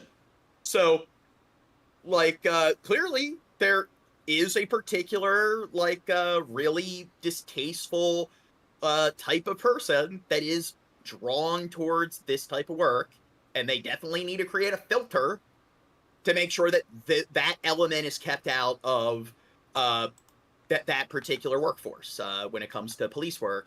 And the problem is where you have illusionary optimism. And there's lots of people that I've talked to before police brutality was all over the media. I've talked to a lot of people on the left, people who claim to be Democrats, and they'll sit there and be like, no, a large amount of cops, a majority or even a third or a fifth of cops being really distasteful human beings. No, we live in a world full of war and famine. No, we live in a magical, wonderful world. People abusing Yeah, I used power. to believe that before I dealt with a lot of cops, and I was like, Yeah. okay, they're just treating me like garbage. But Because a I'm in lot a of wealthy people, area or whatever, and I drive a crappy car or whatever, they'd have to stop me and treat me like shit. And it's like, all right, I'm sick of this. yeah, it's disheartening to believe that there are so many bad people out there. There are so many like terrible people that would actually take advantage of a position like that just so they, for selfish reasons, so they can get that little power high that they need. And I think that people that are doing that, they live in pampered suburbanite land. They need to wake the fuck up. They need to watch Suburbanite for. land is where the police are the worst, though, because they have nothing better to do but literally harass you and like stupid as shit. Like the same cop I had, the same like when the road was closed to my job, and it's like, can I go 20 feet? I got there at like 8 a.m. and the sign just said, you know, go around or whatever, road's closed. There was no police there yet. So I went 10 minutes all the way around to the other side to get to my job. And I'm waiting for a second because I'm like, I don't know, do I have to ask this cop? Can I go through? And then I see some guy going through. So I'm like, all right, they let this one guy go through. Maybe I can go 20 feet to my job. So I just turn. And this cop gets out and he's screaming at me. Guy with a beard. Like, you, do you see the sign? God damn it. Blah, blah, blah, blah, blah. And he's like furious with me. Like, I'm the biggest piece. I'm like, dude, the one guy just went through. Can I go 20 feet to my job? Or like, no, you got to go around. I already went there. They said, well, you got to go around. Like, I'm the biggest piece of shit. And I'm like, dude, I don't know. Why are you screaming at me? Well, if he goes about things formally, then it's not fun. Being able to scream and yell at somebody on the top of your lungs and intimidate them, I mean, yeah, then it's like, more God damn, what are stimulating. you're supposed to have people skills. I thought that was like police 101 is like you deal with humans. No, it's that you're the Uber citizen and other people are supposed to kiss your feet. But again, people don't like to just open their eyes and accept reality. So that is like an issue with toxic positivity. I prefer the scenario where it's just a few bad apples. And it's not just with police work, you see it with a lot of things, where people don't want to acknowledge that there's problems with our mental health care system, our educational system, our criminal justice system. They want to believe that everything is a well-oiled machine, and if it doesn't negatively affect them, then they just turn their brain off. And it's also gaslighting. People are willing to gaslight others who are victims of these sort of like flawed forms of institution, these flawed policy, because they only want to believe that the inconveniences they experience, that is the pinnacle of inconveniences that one can experience. They don't want to believe that, you know what, in a lot of different areas, things are definitely much, they're in room for a decent amount of improvement, that things are pretty broken in a lot of different like facets of our society, but a lot of people are willing to vote against reform. They're not willing to call out like sort of issues that exist. Why? Because they're selfish. And them living in pampered suburbanite world, where everything all automatically works the way it should, that's what's more important to them. It was a gang. Our initial reaction from the center was disturbed, and we just find what we saw irreprehensible and unexcusable on the part of the individuals that took part. So here's who the thing. wouldn't though? Like, who's watching this and like, okay, that was okay. That was cool with me. Why do you think they're this doing guy. this? Do you think they just are doing it out of pure sadism, having some fun? Do you think maybe he Hey, it's like we were saying earlier, Gene. If she was a black guy. Yeah. One guy is a sadist. Most of them are stressed out from their jobs, and the rest are just going along with it. Like, I don't want to call out the boss because I'll get shit, so I'm just going to go along with it and just, okay, I'll give it a little slap. So yeah, and it's like a follow the leader thing. It's like what we said. A certain element are the people that are just your natural fucked up sadists, and then part of it is their influence on the system and the influence they have on others who just kind of go along with it, jump on the bandwagon. I mean, I'm not saying I would ever do this, but if I was a cop in this situation and everyone around me was like beating on him, and it's just like, it's the culture, I wouldn't like it. But I feel like after a while, you just sort of assimilate, and it's like you get thrown into this situation where it's like you just accept it. Where it's like, oh, I'm living paycheck, I need the money, so, you know. Yeah, in the same vein. If you were a cop in this situation, would you call out your fellow officers and threaten action against them, or would you just keep your mouth shut? You're trying to bring home the bread. Seems like they're like a gang. It seems like if you did that, next thing you'd have cops fucking with you. Yeah. Well, it's cronyism, so that's the thing. If you engage in this kind of behavior, cronyism's a form of corruption, so they should be charged for that. And if they are doing things where if one person reports it and other people in the department go after them, then that's cronyism. And if you work for the state, like if you're a state official, then that is a form of political corruption. And it's unfortunate. Tayshawn Murdoch is the Director of Operations at Albany Center for Law and Justice. The unfortunate part of this story, as he sees it, is that what happened to Robert Brooks was not an isolated incident. I think there's many incidences that we're not hearing about. We know from families who come into our office. Okay, so I was thinking maybe this dude, like, attacked a correctional officer, so it's like, we'll show you. But they're saying this might not be an isolated incident, so maybe it's just like, hey, here's another person we can just handcuff to this like little hospital bed here and beat the shit out of them and just like get off on it. Regular basis that they are aware of situations where their loved ones have also been abused and mistreated by corrections officers, only to have a deaf ear turned to them by the Department of Corrections. Governor Kathy Hochul has called for the termination of 14 state employees, including corrections officers and nurses. In the meantime, Attorney General Letitia James, whose office released the body camera videos today, says her investigators are not finished with this case. I want to reiterate that we are investigating this case thoroughly and using every tool at our disposal to ensure that there is transparency and accountability for the events. Death of an inmate at a prison in New York after he was beaten by corrections officers. Today, New York's Attorney General... Is that Luigi's brother? Who? Oh, the ankle guy. Mario. Yeah, is that Luigi? Is that Mario? Oh, Luigi's brother? I'm like, what are you talking about? Newly released shocking video shows these correctional officers fatally beating an inmate, Robert Brooks. The footage, blurred and redacted by state authorities, shows officers repeatedly kicking and punching Brooks in the legs and chest and trying to jam an object down his throat. New York's Attorney General says Brooks was Dude, they're going all out. A day after these interactions with correctional officers was recorded. I do not take lightly the release of this video. James says the video doesn't have audio because the officers involved failed to properly activate their body cameras. It begins with Brooks being carried inside, handcuffed, and face down. He's then raised up. Did they fail to properly activate them, or did they turn them off? Well, I guess they're never on to begin with, huh? Either or.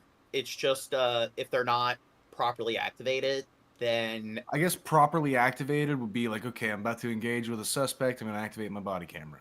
That's probably what they're obligated to do. There's probably an audio thing to mute it, the audio or whatever, and they... Well, the thing is, if they don't have them on in their entirety, then they should at the very least lose their job. That should be something that's taken very seriously. Face bloodied and punched in various parts of his body. Brooks was serving a 12-year sentence for stabbing his girlfriend. His attorney says his death is incomprehensible. I was there with Mr. Brooks' son and his father and his brother. Wait, so his sentence was he stabbed his girlfriend. Now, did he murder his girlfriend or? But people will make that argument. Oh God, he's a felon. Look, he stabbed his girlfriend to death, and it's like, well, still, you can be guilty of a crime and also be the victim of a crime. Bloodied and punched in various parts of his body. Brooks was... And I mean, do you think these guys are really doing it for, like, the greater good? Like, they think this guy's a thug? They're probably just doing it because they're sickos, and they get off on just restraining somebody down to a piece of furniture and beating them senseless. Serving a 12-year sentence for stabbing his girlfriend. His attorney says his death is incomprehensible. I was there with Mr. Brooks' son and his father and his brother. They all watched the video as well, and I think it was just the overwhelming shock. It was just... felt so incomprehensible. NBC News has not been able to reach attorneys for the 14 people under investigation, but the president for the Correction Officers Benevolent Association, adding in a sharply worded statement, the egregious and repugnant action of the officers who committed this heinous and fatal assault does not in any way reflect the values of the vast majority of correction officers, including my members. 13 personnel are currently suspended without pay. Another has resigned as the investigation continues. And yet, Tom, there are still questions tonight about what happened that led to the beating that...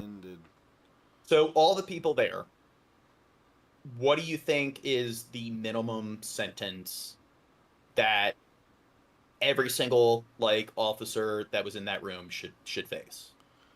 I definitely think some should face more than others, but what's the smallest amount of time in prison do you think they should get? The guy died, right? Yeah. All right. That's a tough call. I'd say years even though... each. What's that? 5 years each, depending on the severity. Oh, the one who no. did the most. That's way too low. Yeah. Here's the thing. Any crime 5 years should be like, I don't know. You almost you accidentally hit somebody with the car while you're drinking. You almost killed them. Police. I don't know what go in and them beating the shit. I don't know.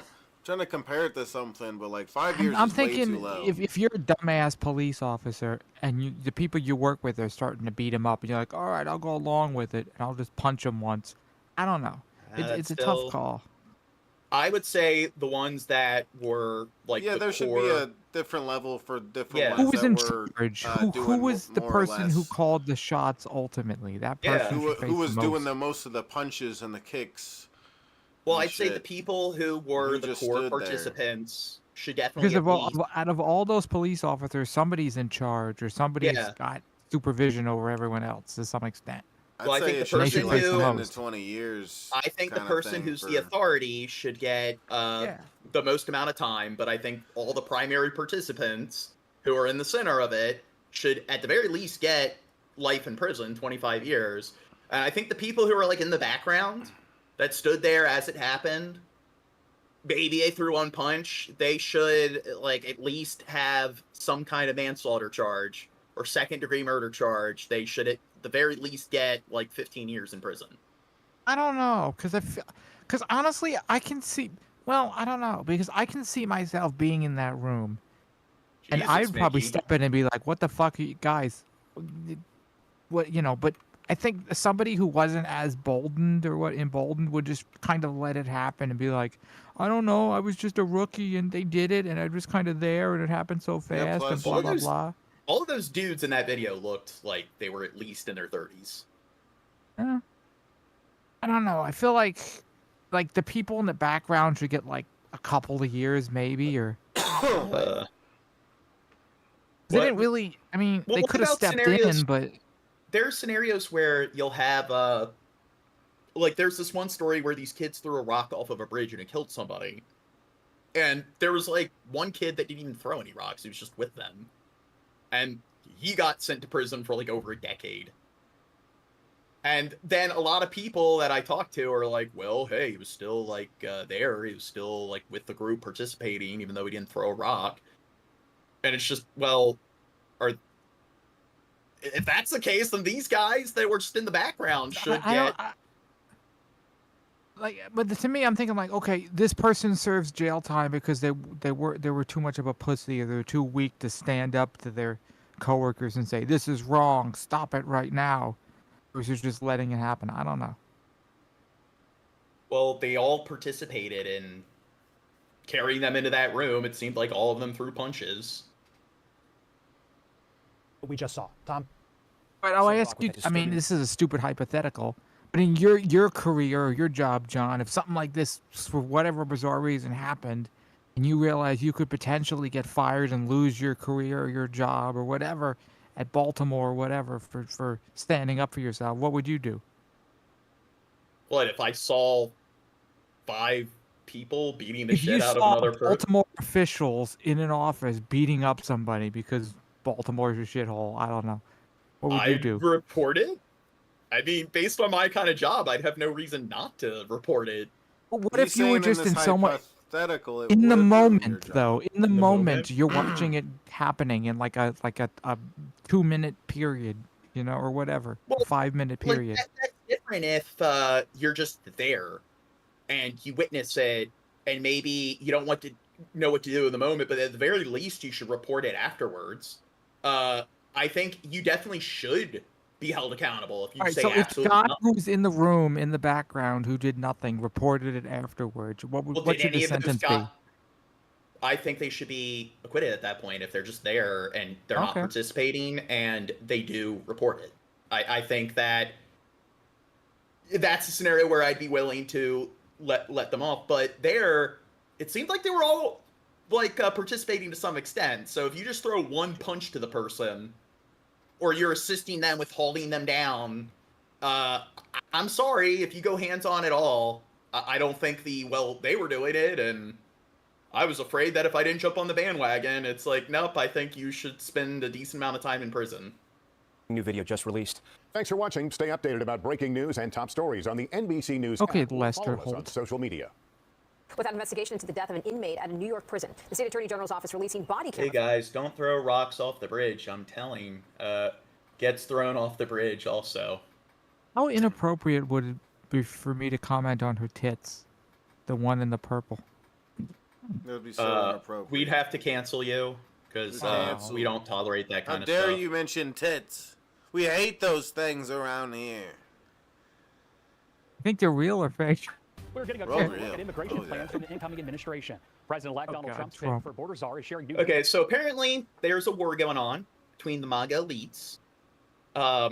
So I forget what the policy is called, but it's over these.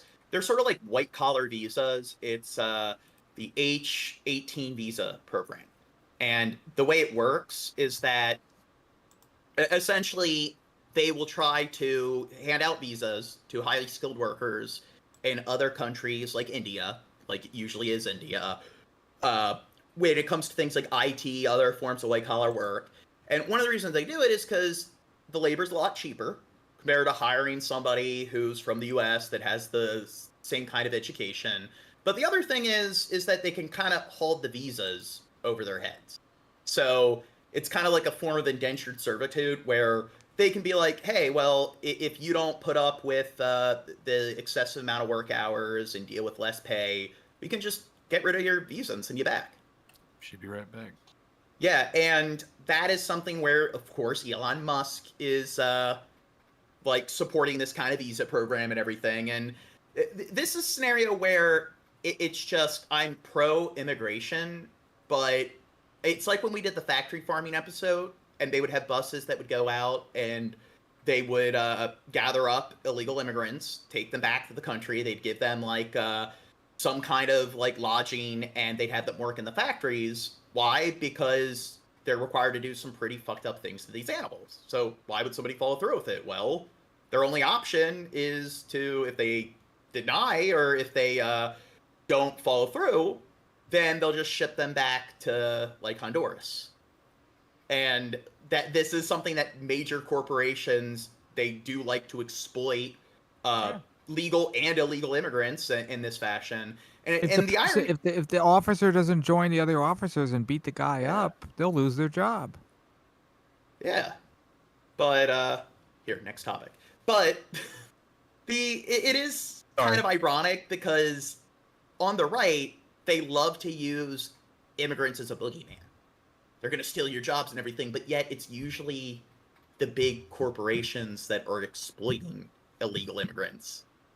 Yet they're also like proposing this rhetoric to people because it doesn't matter to them. Like they can get the immigrants they need, legal or illegal, in the country when needed.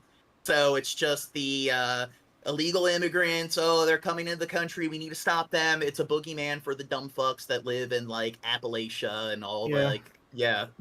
At least the politicians and the bigwigs who talk about immigration the most exploit them the most. At least that's I've found. Yeah, it's used as a red herring to distract from more serious issues. Oh yeah, when I worked on a farm, they had migrants, and they treated them like, well, not great.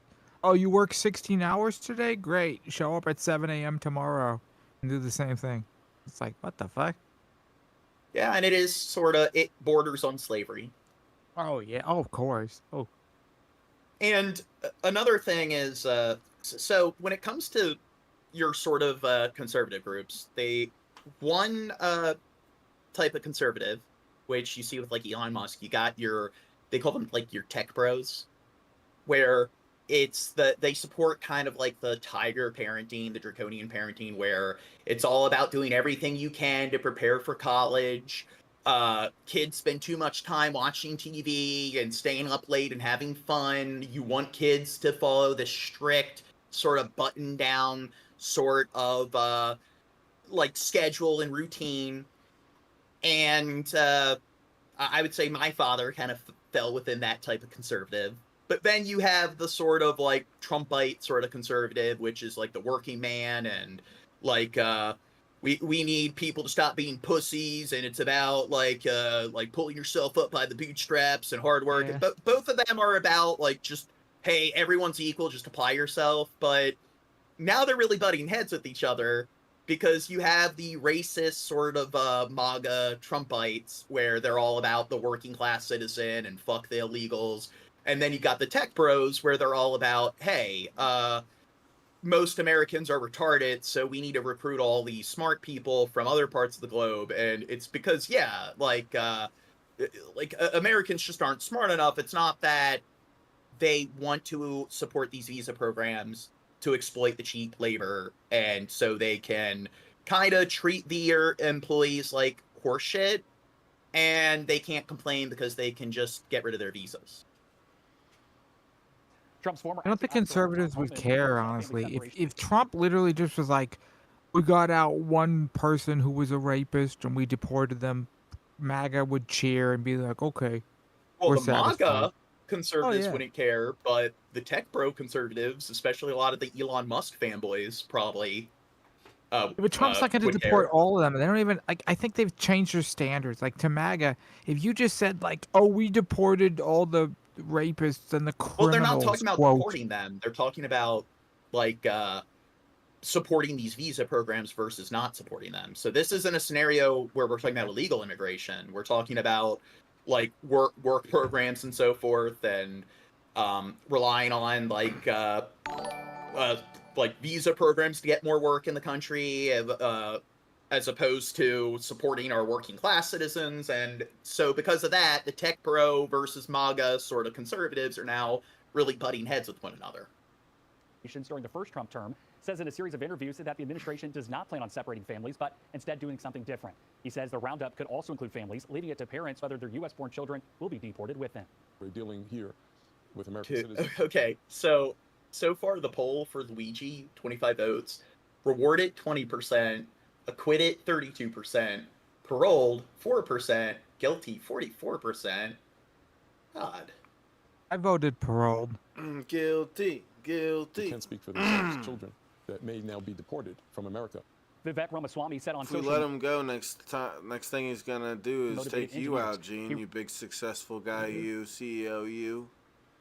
The audio. This video sucks. So he says the reason top tech companies often hire foreign-born and generation engineers over Native Americans isn't. He's being racist towards Native Americans. To be fair, I think he means something different here, but isn't because of a innate American IQ deficit, a lazy and wrong explanation. A key part of its income down to the C word culture. Tough questions demand tough answers, and if we're really serious about fixing the problem, we have to confront the truth. Our American culture has venerated mediocrity over excellence for way too long, at least since the 90s and likely longer. That doesn't start in college, it starts young. So, this is bullshit. Well, when it basically comes to an excuse for, Americans want a living wage versus Indians or whatever will work their asses off for less. That's basically all it is. It's not about that Americans are lazy. It's about that they want decent wages and decent benefits, but versus fucking Indians who, I guess, take whatever they can get. Well, or admit that, basically. The logic he's trying to use here is it's just, hey, in order for a country to actually have like a decent economy, or in order for a nation to really thrive, it has to hyper focus on the sort of college STEM field sort of work. So corporations are not hiring Indians because they're inherently smarter or they're inherently more disciplined than Americans. They're hiring them because they're fucking cheaper. That's it. Yeah, I know. So I agree with that. It has nothing to do with, Steve Urkel is a joke. It has to do with they can pay them much less money and treat them like shit. Why? Because Americans have higher standards of living. American engineers are probably just as good overall because these shitty companies don't expect that great engineers. You just, I don't know. It's just because they want better working conditions. They can pay the Indian guy $60,000 versus the American guy. Already established this. All right, I don't know. Sorry. Yeah. I'm drunk. Get some fired up. Yes. But I apologize. The point is, I was drunk. Yeah, he's full of shit. the real reason is what Nikki said for why they want to support this visa program. Now, he's presenting this as a veneer, this sort of college culture of everyone needs a college degree. That we shouldn't really care about fostering a, like, working class. We shouldn't really care about having a nation that has a more diverse sort of, like, job market or workforce. What needs to happen is every kid needs to be taught to really invest in reading, writing, your different STEM fields and so forth, mathematics, and you need to do everything you can to get into a good college and to get your STEM degree. And that hasn't really worked out well. The student loan debt crisis happened as a result of that. And they've shown that too many kids have been going to fucking college. That it's inflated now. Because there are more people going to school to become engineers or to get degrees in computer science than is actually needed. And there's so many people going to fucking college that people are coming out with these, like, useless majors and everything. That sort of like model, or that sort of approach to, you need to go to college, you're not doing life correctly if you don't go to college, you're not a complete adult if you don't get that degree. Well, it hasn't really benefited the nation at all. Yeah. So they seem to be supporting that sort of middle class, upper middle class Christian household of you make sure your kid gets straight A's, and if you don't, you punish them because their GPA isn't high enough. And it's not about going out with friends and watching TV and stuff. It's about having a very strict draconian schedule that is very by the books. And you know what? There are negative effects to that. So you'll probably notice that some of the great innovators out there are people that, even though they did well in school, they also had some free time. They also had time to delve into art and to experiment with more leisure recreational activities. So the have a kid or force your kid to stick to this very draconian sort of routine where they don't really have a lot of time to be themselves, and you just overwork them, and it's that kind of like tiger parenting. There's a lot of adverse effects that has on the kids. Of course. The kids get depressed, they get miserable, they hate their lives. It's horrible. And the thing is, they might grow up to be a decent they might be able to get that white collar STEM degree, but a lot of times those aren't the kind of people that ended up becoming book publishers. They're not your well-known innovators or artists. So there's only one James Patterson who just milked the system for their own fucking. He wrote, quote, a culture that. Why aren't you saying much, Dirt? Yeah, Dirt. I mean, look, dude, I don't know what to say about this. You know, I'm not against work visas. You know, come here, do the job, do your thing. I just want to say though, you got like 63 people watching. Holy shit! What's the record of most people you've had watching, John? On we've your had stream? we've had a couple hundred before. I mean, 63. That's really good. I'm just saying. Well, 300 is several. I'm not usually on this, but thank you for the 63 people because I think this is a good stream. Yeah, so we're having fun. Oh yeah, yes, we're awesome. We're participating. Celebrates the prom queen over the map. You think 3 is several? 3 or 4. I've always been under the impression that several means 3 or 4. Okay, the way my brain works is a couple is 2, a few is like 3 to 6, a several is like 7 to 11, and then a dozen is anything 12 and up. I'm gonna Google it. That's kind of Olympiad champ or the jock over the valedictorian will not produce the best engineers. Unquote. But those comments have drawn. I think 3 when I think of several. Several is more than 2, but not many. A political firestorm in Silicon Valley. Wait, I've had 2K live viewers before. Not live, 100 or 2K, 200. No, unspecified said I had 2K. Involves immigration and Silicon That'd Valley. be fantastic. You're thinking of me, dog. That's more than your subscriber count. Gene doesn't know how to do stuff that I do, does. Too good. And it appears to be dividing supporters of President-elect Trump. Our business attack reporter, Scott Hartman, takes a closer look. Shab's the guy who runs the show. He's had the most to say out of everyone. Being felt throughout Silicon Valley. Some of the Valley's most prominent tech leaders played a big role in Donald Trump's presidential campaign and now find themselves clashing with part of Trump's voter base. Silicon Valley's tech industry has been boosted by, and in many cases started by, immigrants, including many from India. And there are a lot of benefits to bringing in skilled workers from other parts of the world. It's like when it comes to the physical impact, when it comes when it comes to your different age demographics, when it comes to the workforce and economics. So you have your young adult population, which that's the youngest generation that actually get. What are you guys smiling at? Somebody in the chat says someone sounds completely stoned, and I was wondering which one of us that could be. That's probably Sorry. me. Any of us. I just need I need to not read the chat. It's Gene. But it's Gene. Okay, whatever. So essentially, you have your borrowers, which is usually your young adults that are out of high school, out of college. They're starting to work and contribute, and they're usually under the age of 30, so they're still in training and so forth. They're getting their feet wet in the job market. Then you have your dependents, which are pretty much children, aren't old enough to work. They're still in education, so pretty much money is invested. It's taken out of people's expenses to care for them. Or sometimes money from the state is invested in them, such as public schools, so on and so forth. And then you got your working class generation, which are usually adults, late 20s, early 30s and up to retirement age.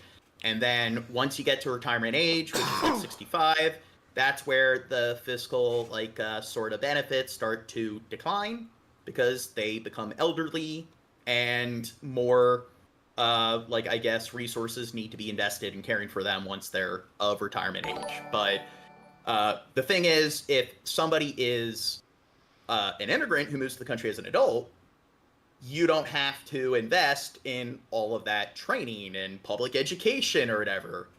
So in the end, they get to benefit the economy right away.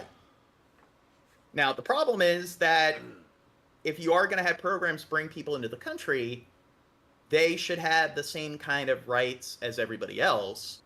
And you shouldn't have these sketchy visa programs where whether they're from India or France or Brazil, it doesn't matter. They shouldn't have to be dealing with the shit conditions that the average American wouldn't put up with working the same kind of job because they fear getting sent, having their visa taken away.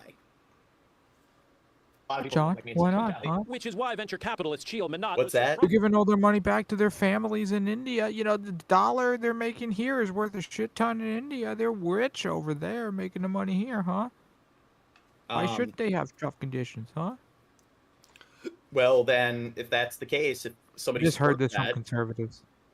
Well, it's okay that they're treated like shit because they're making so much money for their families back in Mexico or India or whatever, Well, I guess fair point. Like kings over there in India because they're taking our money.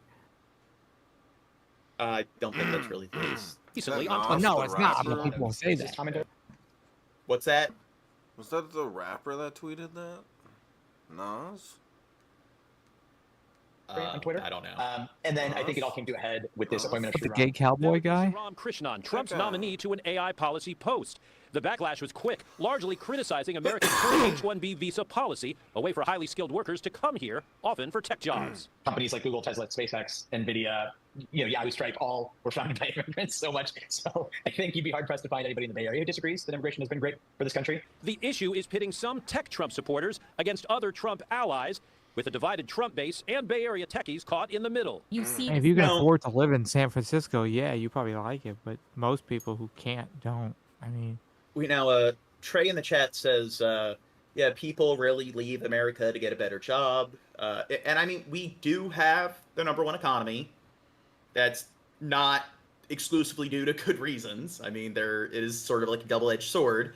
But one issue, like I mentioned with the college culture, is that we kind of haven't really supported a working class sort of population. It's like you need to have some kind of white collar, college educated sort of career And if you don't, you're doing life incorrectly. So because of that, it's that like was my upbringing. well, yeah, and then you It was have people, prior to in the recent like 5 or 10 years of like, oh well, maybe college isn't for everyone. When I was in high school, it was like, you either go to college or it's like, I don't know, what are you gonna do? Work at like Burger King and be miserable and die young? Like there was no alternative to college. It was just like you either try to apply and get to a good school or else you're just fucked, I guess. you can be a construction worker, you can be an electrician, and like that's the problem, is that there are lots of jobs that are Yeah, decent they didn't talk trades. about them though. That's the point. Nobody told me in 2013 or whatever, oh, hey, you could be a constructor, you could go to a trade. The trades were seen as like the dumb kids. The trades were seen as like the special ed kids who had issues. Like, you're not going to school, so you'll go to like the trade school or whatever the fuck, or like the. And that's a problem. Polytech, whatever. So because of that, we kind of ruined we got rid of our working class sort of population, because it's either you work in fast food, you work at Starbucks, or you get a college degree. So then a lot of these corporations, they rely exclusively on like outsourced work, on immigration to fill that gap. So pretty much our blue collar workforce has in a way been monopolized by that demographic. Now you can't blame the like when people want to use the illegal immigrants and everything as like a red herring, as a boogeyman. The irony is, like, people kind of did it to themselves by buying into that toxic kind of everyone needs a degree culture.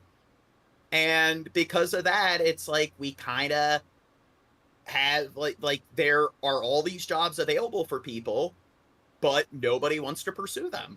We pretty much have to rely on people from other countries. Because we've created this culture where you need to beat yourself up and feel ashamed if you're not working those kind of jobs. And it's like what I described with people that kind of, they're not able to really graduate from school, or they take time off. They claim that they're going to go back to school soon and finish their like degree, or they major in something like, I don't know, photography, and then they're floundering around working as a waiter. And it's just, there are all these other blue collar jobs that they could work where they could make a decent living, but they don't want to do those. So the reason why they continue to just work as a waiter is because, well, being a waiter, that's the job you do on the side while you're in school.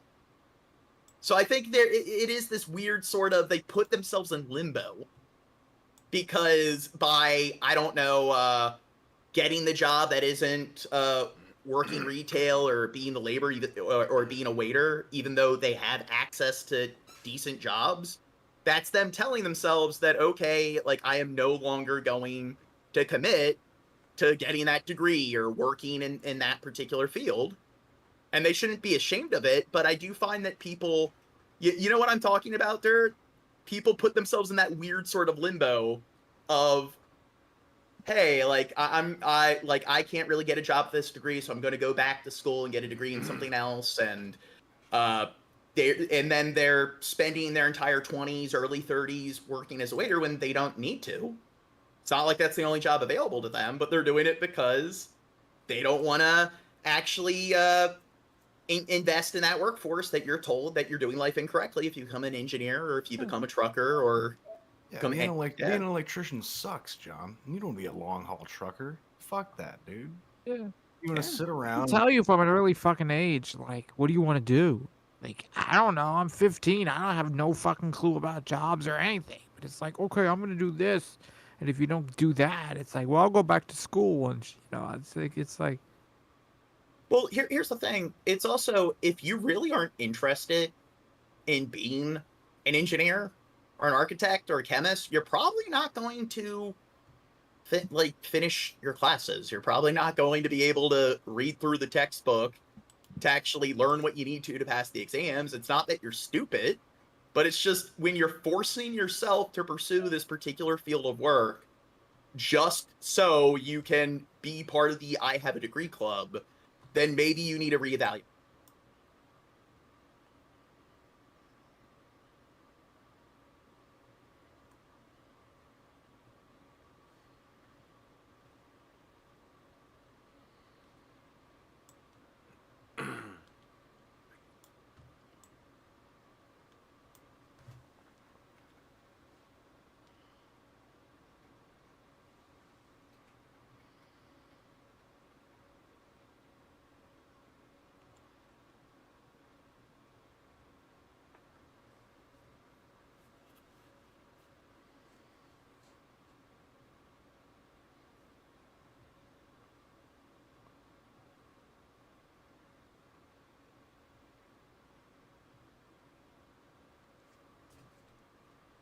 in cartoons. Well, you're not going to make a living doing that, so get a business degree that a million people have.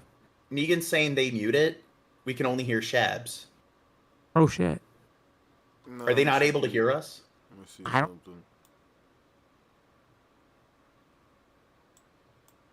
Realities. Okay, yeah. Wait, did they not hear us at all? Just for a minute, sorry. Okay, I'm like, there better have not have been 20, 30 minutes. I was gonna find a way to ring. Yeah. 50 hours. Welcome back, audio. So why I did mean, there's 50 people watching, so yeah, it must be listening to something. The audio's back. Okay, good. But Carol says they probably realize the job as a waiter pays more than what their like chosen degree will earn them. Yeah, that might be the case of some people, and it really depends on where you're waiting. And that's just a random example. Yeah. But I you do can get a find, job at a fancy ass restaurant. Yeah, but the point is that I do find that a lot of people, they will confine themselves to the service industry, even if they hate it. Because it's like those jobs are okay because those are temporary jobs. Those are the kind of things you usually do if you're in school. So it's kind of like, I think the best analogy would be like Squidward from SpongeBob. It's just he kind of wants to be an artist or whatever, but he kind of can't make a living doing that. But there's people that kind of, if they don't enjoy working that service job and they can't really follow through with getting a degree in any, like, I guess, lucrative field, then maybe they should try to invest in a trade that falls within that realm of, like, blue-collar work, but people don't want to do that because we have that toxic culture where you're a failure if you're not part of the I Have a Degree Club.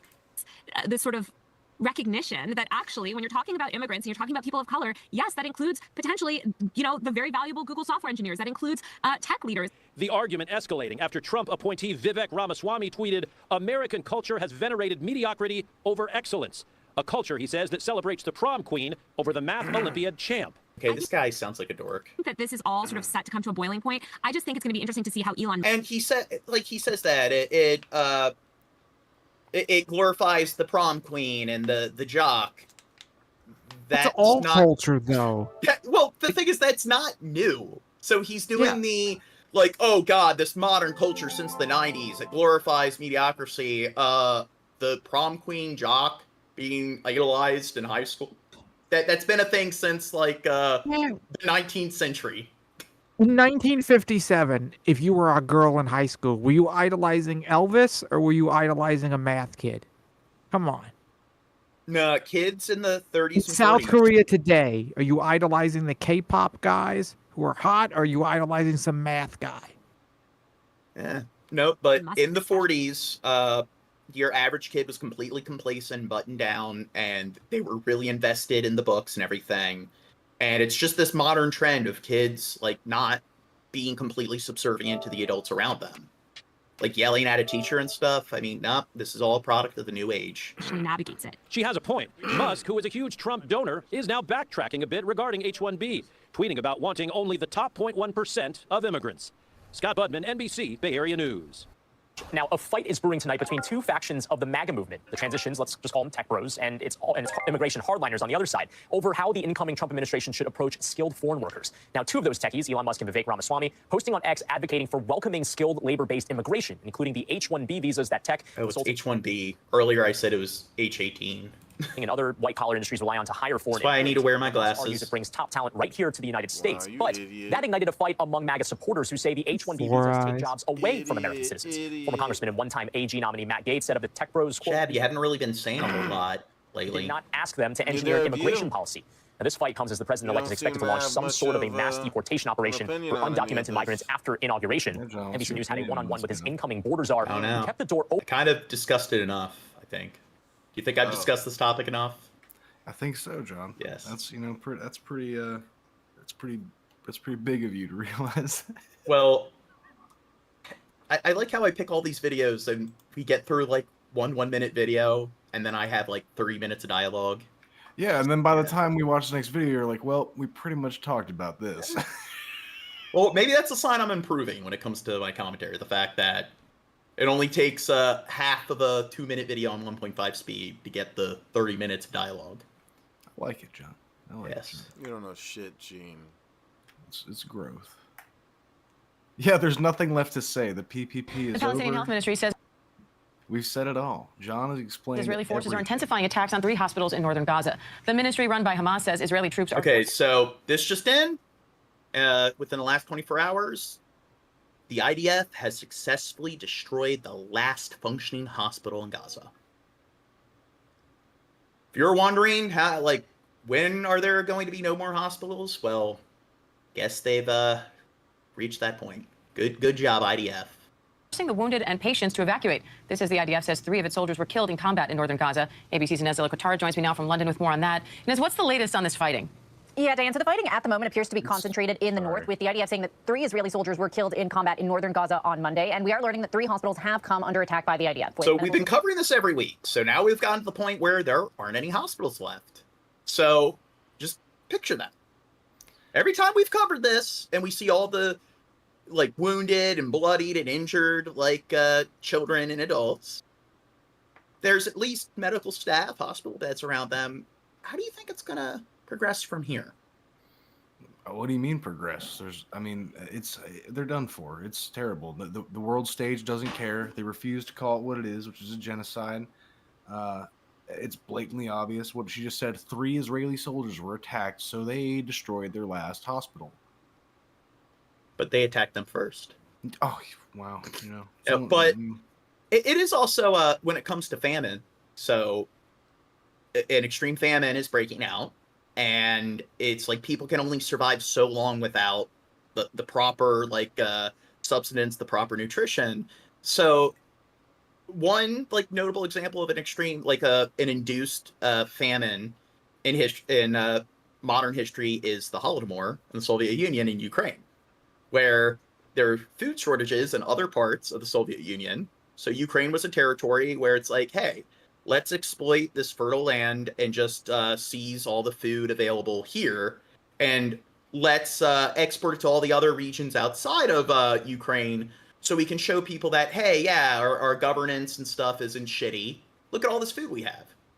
The problem is that when you take all the food away from all the residents of Ukraine, then they don't have any food. Now, the issue is if they start moving out of Ukraine, going to other parts of the Soviet Union, then people find out about the fact that there's this mass migration of people from this one part because all their food was seized, and you don't want people to know about that. So you don't let them leave. You force them to stay. They don't have the sustenance that they need, and then it seems you see a gradual amount of people that are dropping dead here and there, but then you get to that sort of and people can survive a decent amount of time without proper nutrition, but you do get to that sort of 3-4 month mark where a very large amount of people just abruptly die within the span of a few days. And when do you think we're going to get to that sort of a catalyst at that point? With no hospitals, there will be makeshift tents. With whatever. Dude, well, they're not allowing enough supplies, aid trucks to get through. Yeah. So there are a lot of people that are currently starving to death, and the thing is, you do get to that point where, and I gotta look into it. It's usually scurvy is the within a few weeks, vitamin C. So it takes 3-4 weeks without vitamin C to develop scurvy. But we're probably going to get to the point where it's just there's not enough food to go around, and then we're going to see a large amount of people in the thousands, tens of thousands just dropping dead abruptly because we've reached that point of mass starvation. Not mass famine, mass starvation. Sources saying at least 20 people were injured among the It's hard for me to, try to give a fuck because it's so fucked. Because if I start to give a fuck, then I give you just give way too much of a fuck, and what's the point? But yeah, it's sickening that the world governments have let this happen, and it's a genocide. It is. Is it terrorism? Yeah, and we the powerless people who have no say in what the fuck goes on, most people's response is indifference or, yeah, that's a good thing. And it sickens me. Sorry. It's a good thing. Press, John. We should hire Luigi Mangione or whatever to come save the day. He'll save it. Oh, that's so funny, Shab. He's our hero. Oh God. Googles. Oh, goggles. Hero. Dude, I hate the Brave, like, default browser thing. Gene don't even know how to use things. What an idiot. Wait, that's me not knowing how to use things? Yeah. What are we doing, Gene? It's like the Holodomor from, like, Ukraine in, like, the 50s. Prove it. I think it was a little bit before the 50s. But yeah, Stalin caused a lot of people to just abruptly drop dead due to mass starvation. Not a good dude, and it seems like Netanyahu's probably going to accomplish a similar sort of predicament. Staff at the Kamal Adwan Hospital. That's one of the last remaining hospitals in northern Gaza, and this happened after a remote-controlled explosive device was detonated in the area near the hospital. The hospital's director saying that over the weekend, bullets penetrated part of the hospital, including the ICU and maternity ward. We have asked the IDF for comment on this and are still waiting to hear back.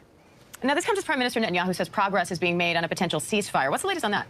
Yeah, that's right. So Israeli Prime Minister Benjamin Netanyahu. Do you think Biden's done a really good job at getting this ceasefire to... Yeah, they've been talking for a real long time. It's been in the works. Yeah. Address the Knesset. That's the Israeli parliament on Monday. Do you think he'll actually, like, get a ceasefire going by the time he's out of office? Yeah? Extremely doubtful, John Morgan. Israel's military is continuing its assault on the only functioning hospital left in northern Gaza. At least 20 patients and medical staff have been injured by explosions around Kamal Adwan Hospital in Beit Lahia. Witnesses say remote-controlled vehicles delivered boxes with the word danger written on them. The boxes are believed to have contained explosives, which were later detonated. Dr. Hussam Abu Safia is the director of Kamal Adwan Hospital. He sent Al Jazeera this update from inside the building shortly after the blast. A short while ago, 2 military robots detonated near the hospital, causing serious damage and injuring about 20 people, both staff and inpatients. So, do you know what the logic is that people use when they say that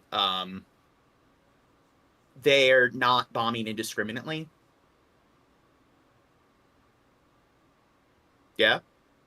Yeah, I thought. Well, it'd be nice if you guys could say. It sounded like you were going to no. continue there. Okay. Sorry. Well, I asked a question. Okay. Well, anyway. What does it mean, Gene? The logic people use when they say it's not like indiscriminate bombing is that, hey, if they find one Hamas militant in a building, that makes it a viable target. So if they bomb that building and destroy several buildings in the surrounding area and murder hundreds or thousands of people in that attack, well, it's not indiscriminate because they had one militant that they were targeting and that made it okay. And then they point to, like, World War II battles with, like, carpet bombing where they would fly over towns and just completely demolish towns in one particular air raid. And they're like, see, that's what an actual example of indiscriminate bombing is, where they just demolish the entire city in one go. And it's just close to, like, 1 million casualties rack up, like, just in one battle. It's like, okay, so you're saying that because they're not just carpet bombing all of Gaza in one go, that excuses what they're doing? It's like, it seems like no shit they're not going to do that, because it leaves no fucking gray area. Here, they can tap around that, like, sort of fucking red tape, and it's like, hey, we're not bombing indiscriminately. Hey, we think there's one militant there, so it's okay that we leveled, like, a fucking block. This explosion was very close, and it's the first But it's not indiscriminate because they're not carpet bombing the entire city. time they have used these kinds of robots near the Kamal Don't you Adwan. love semantics? No, John, I don't. And Israeli forces have killed at least 32 Palestinians. Now, so I don't agree with that sort of system that they have there. I do think that they are bombing indiscriminately when they level a block to take out 2 or 3 Hamas militants. So do you think that I'm being unreasonable when I say that an example of that kind of attack under those circumstances is unethical and indiscriminate? No. Okay. What does the chat think? Across the Gaza Strip in the past 24 hours. A drone attack on a convoy carrying aid to Palestinians in Beirut killed 4 security guards. 3 others were injured in the attack. Funerals have been held after Israeli drone strike hit tents housing displaced families. That attack killed 7 people, and that was in Gene Awesome, was it Femboy P-Hub stream last night? You have the best outfits. What? Yeah, I remember that. You found your P-Hub, dude. Found my what? Your P-Hub. Yeah. Okay. In the so-called safe zone of Al-Mawasi. I don't believe I have one. Mahmoud is live in Deir al-Balah. That's in the central part of the Gaza Strip. Let's start with what's happening in the north, specifically in and around my Gaza. webcam We broke talk about this almost daily. like a month ago or two, and I'm too lazy to get it out. We're watching a story about the last functioning hospital in Gaza being bombed. That has been besieged by the Israeli military for almost 70 days. What can you tell us about Kamal Adwan at the moment? It's dead air. I thought my co-hosts were bad. There's the attacks right now. Population in the northern part of the strip, even Yeah. before this war started. The other hospital is the Indonesian hospital, a larger health facility, and for the past months and since the beginning of the ground offensive, the Israeli operations on the ground. So here's the thing: every humanitarian aid organization has come out and called out Israel on committing war crimes. Now, when people want to claim, oh, these libtard sources and stuff, oh, you're just going to believe whatever the media tells you. Do you think 100% of the international aid organizations are all just a bunch of, like, I don't know, crooked sources of information? Yes. The Red Cross, Doctors Without Borders, Yes. all Now of that them. you say it, Gene, Yeah. it all makes sense. Exactly. I agree with you. Those are not libtard sources. These two hospitals Believe whatever the provided libtard much of media the tells needed you. support to Kamal Adwan Hospital in terms of transferring patients and injuries, in terms of providing much needed medical supplies from their warehouses and from the medical supplies. It's almost storage like, what is it? right now, When journalism, one of the #1 rules is who benefits. So, yeah, do you think, how do you think the Red Cross and stuff, the Doctors Without Borders, how do you think they benefit from spreading this false information? Yeah. Well, you know, if money, probably, they get in more some way. funding. Yeah, they get more funding. Oh, okay, yeah. And if we look at the net worth of the top earning salaries of people in those organizations, isn't it like $100,000 a year, which for the CEO of Doctors Without Borders, which is pretty small for the salary of a veteran doctor? That's what doesn't go into the Swiss account, John. Yeah. Oh yeah, it's You're all not considering the Swiss the account. appeal of possibility. Policy. Yes. When there's no data, let's just assume that everything's being covered up by an all-powerful sort of Illuminati shadows like organization. I've thought it through, John. Yeah, they're using their all-powerful shadow state powers to just make all of the data like disappear. the attack seems to include them and to push them out of the surface. One of them is already crippled by the ongoing attacks, which is the Indonesian hospital in the past month and before the ground offensive on the ground. The Israeli military burned much of the facilities of the Indonesian hospital, forcing many of the people to evacuate from the area all the way to Kamal Adwan and then to the Al-Auda hospital. But as of past midnight, and my thing is with the United States, it's just, don't we? You look at our military. How many of those like naval sort of hospitals, like those like portable maritime hospitals? So why don't they have one of those vessels come in? Like, it's like during COVID, they actually deployed some of those hospitals in like New York City, where it's like the size of like 2 or 3 hospitals and just one ship, one vessel. So why don't they dock some of those out on the coast? Do you think Israel's going to try to like strike those down? When all these like foreign aid like vehicles aren't able to get through their borders to get the aid to the citizens, why doesn't the United States just transport the goods with their like naval vessels and then have like the humanitarian like workers like disembark from the vessels with U.S. troops as they escort them to the camps to provide the aid? Like the U.S. with its Air Force and Navy, why doesn't it use its helicopters and stuff? It's like air transport vessels. Why doesn't it use them to fly in aid and support and everything? It's not like it can't afford it. It's not like we don't have the resources. So why aren't they doing that?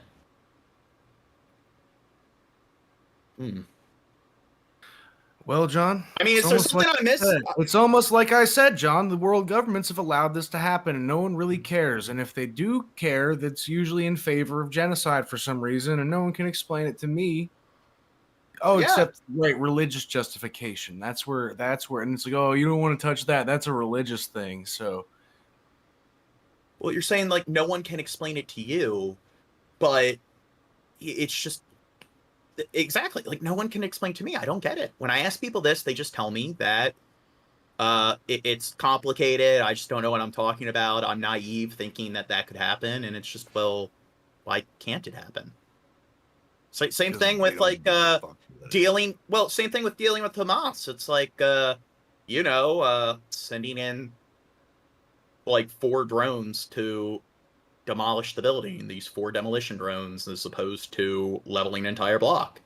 I mean, clearly they have to do that, but when I ask people why can't they do that over the the alternative that they insist on, I never really get a response.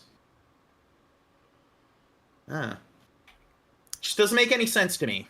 The military issued a warning to everyone inside the hospital, including the patients and the injuries who were still attached to many of the medical equipments and the tubes, because they needed medical care inside the hospital, despite the little that is available to provide them. But they were all forced at past midnight to leave the building and be in the streets in the cold weather at night, and during much of the intimidation by the armored vehicles, by the tanks, by the quadcopters and the drones that filled up the skies. And as of early hour this morning, all are forced to go through a tube gunpoint. Yeah, Vlad says, I got that small dick energy, that's why.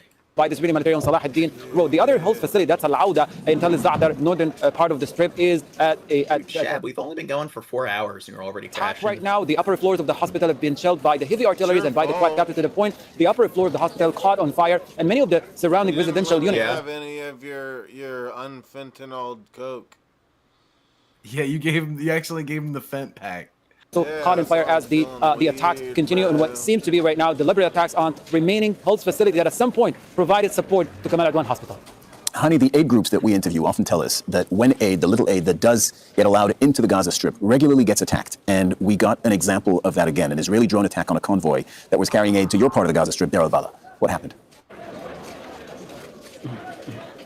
Well, apparently all their hospitals, their functioning hospitals, have been destroyed. So what we're seeing right here, they're on like a gurney, they're wheeling them in this medical facility. Apparently, they're not going to have access to anything like this in the future. So you see all the wounded people and stuff in these gurneys. What do you think's? What are we going to see? Like, where are they going to be if they're not on these gurneys being wheeled into these facilities? So next week when we cover this, what do you think we're going to see with the person in the covers right here? Are they just going to be? I don't think we're going to see that person in the covers right there, John. Well, do you think we're just going to see piles of wounded and dying people out in tent cities? Yeah, maybe. Yeah, probably more rubble. Whatever this is, that's next. Oh wait, no, this last night wasn't far away because this is still a hospital. Yeah. From here, we're talking about 1 kilometer from Al-Aqsa Hospital. They left us. This is the intersection, the main entrance of Deir al-Balah city, all the way to the downtown of the area right here, where a convoy of medical, food supplies, and humanitarian aid was on its way from the southern part of the strip to designated points here. Welcome to the PPP. It was joined by... What's more depressing, this or the search for Nadine? The what? This or the search for Nadine? Oh, I don't know, John. I don't know much about the search for Nadine, John. Some sort of mystery. I never even heard of it, John. Yeah, what you talking about, Nadine? Sounds like some sort of. Who's Nadine? My book. I didn't know you had. Oh, that's the name of it. Oh, John, you never told me the name of it. You're this. I didn't know. I didn't realize you were doing a title reveal today, John. I've told you the title a million times. Well, you haven't told the public, John, have you?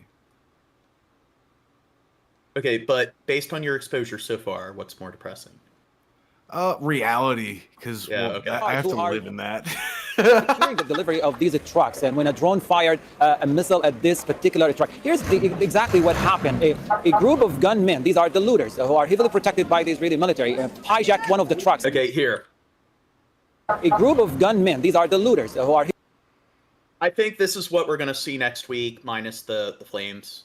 Maybe some flames in some shots, but I think this is probably how it's going to get. Heavily protected by the Israeli military, hijacked one of the trucks, and what the security guard, they chased for about good 10 minutes to get the truck back on Salah ad-Din Road and managed to get rid of the gunmen who managed to flee the scene. But as soon as the guard were able to secure the truck back on Salah ad-Din Road, a drone fired a missile on that particular vehicle that was... Next vid. Governments in the global south, don't be in the shadow. Remember where you come from, the struggles of your people through their efforts and sacrifice and blood. This is a time to stand together for something better. Israel has been bombing Gaza for over a year, but most of the world governments have either failed to stop the genocide, or in the case of the US, actively blocked the United Nations from taking action. The US has vetoed a ceasefire resolution 4 times. Yeah.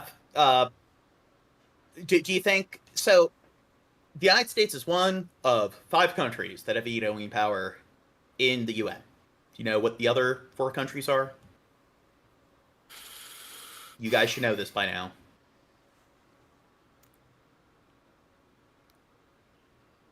United Kingdom.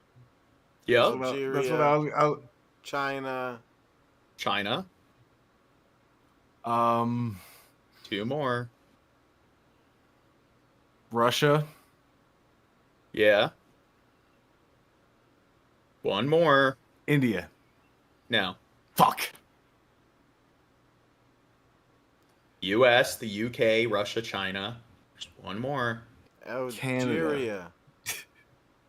France. Yeah. Jesus. Somebody say that in the chat. No, I used deductive reasoning. Oh, it says UK in the... I know, I was about to snitch on Shab for that. Yeah, I was actually proud of Shab that he actually... He said, holy shit, he remembered Algeria. No, but yeah, but the thing is, the United States is one of 5 countries that has vetoing power, and there have been 1,000,001 examples where if the United States didn't vote against it, then it would have been all the other world's countries voting for the policy that is in support of Palestine, and Israel would have been the only country voting against it. But because the United States has vetoing power, it continues to use its vote to obstruct any sort of aid for Palestine. And this has been going on since like post-World War II. Maybe for some we have the wrong nationality, the wrong faith, the wrong skin color. But we are humans. Is there an international law for them, an international law for us? Do they? Yes, they shouldn't have vetoing power, in my opinion. None of those 5 countries should have vetoing power. And that's why the UN usually doesn't get much done. Because if just one of those countries says nay, then nothing happens. They have the right to kill, and the only right we have is to die. Meanwhile, departments of the UN have been openly criticizing Israel's actions for months. Francesca Albanese is a special rapporteur assigned by the UN. For a while, it was China. After the Chinese Civil War and Mao took over and everything, the democratic Chinese government fled to Taiwan. And it was something like until the 80s, Taiwan was voting on behalf of China with their vetoing power. And it's something like in the Korean War getting involved, they voted for the US and other countries getting involved because they had the vote for China, even though China didn't support it and ended up sending troops to support North Korea. To investigate human rights abuses of Palestinians by Israel.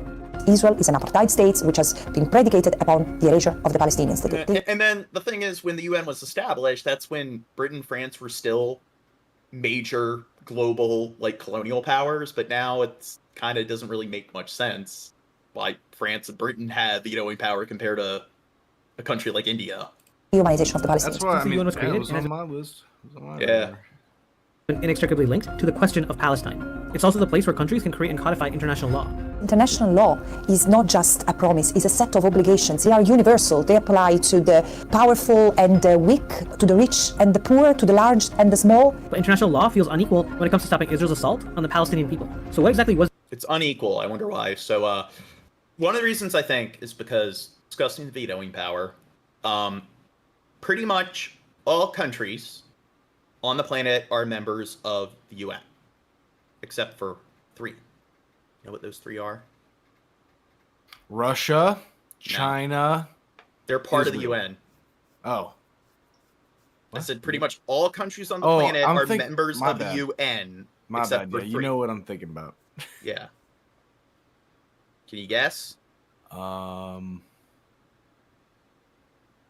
Palestine. Yup.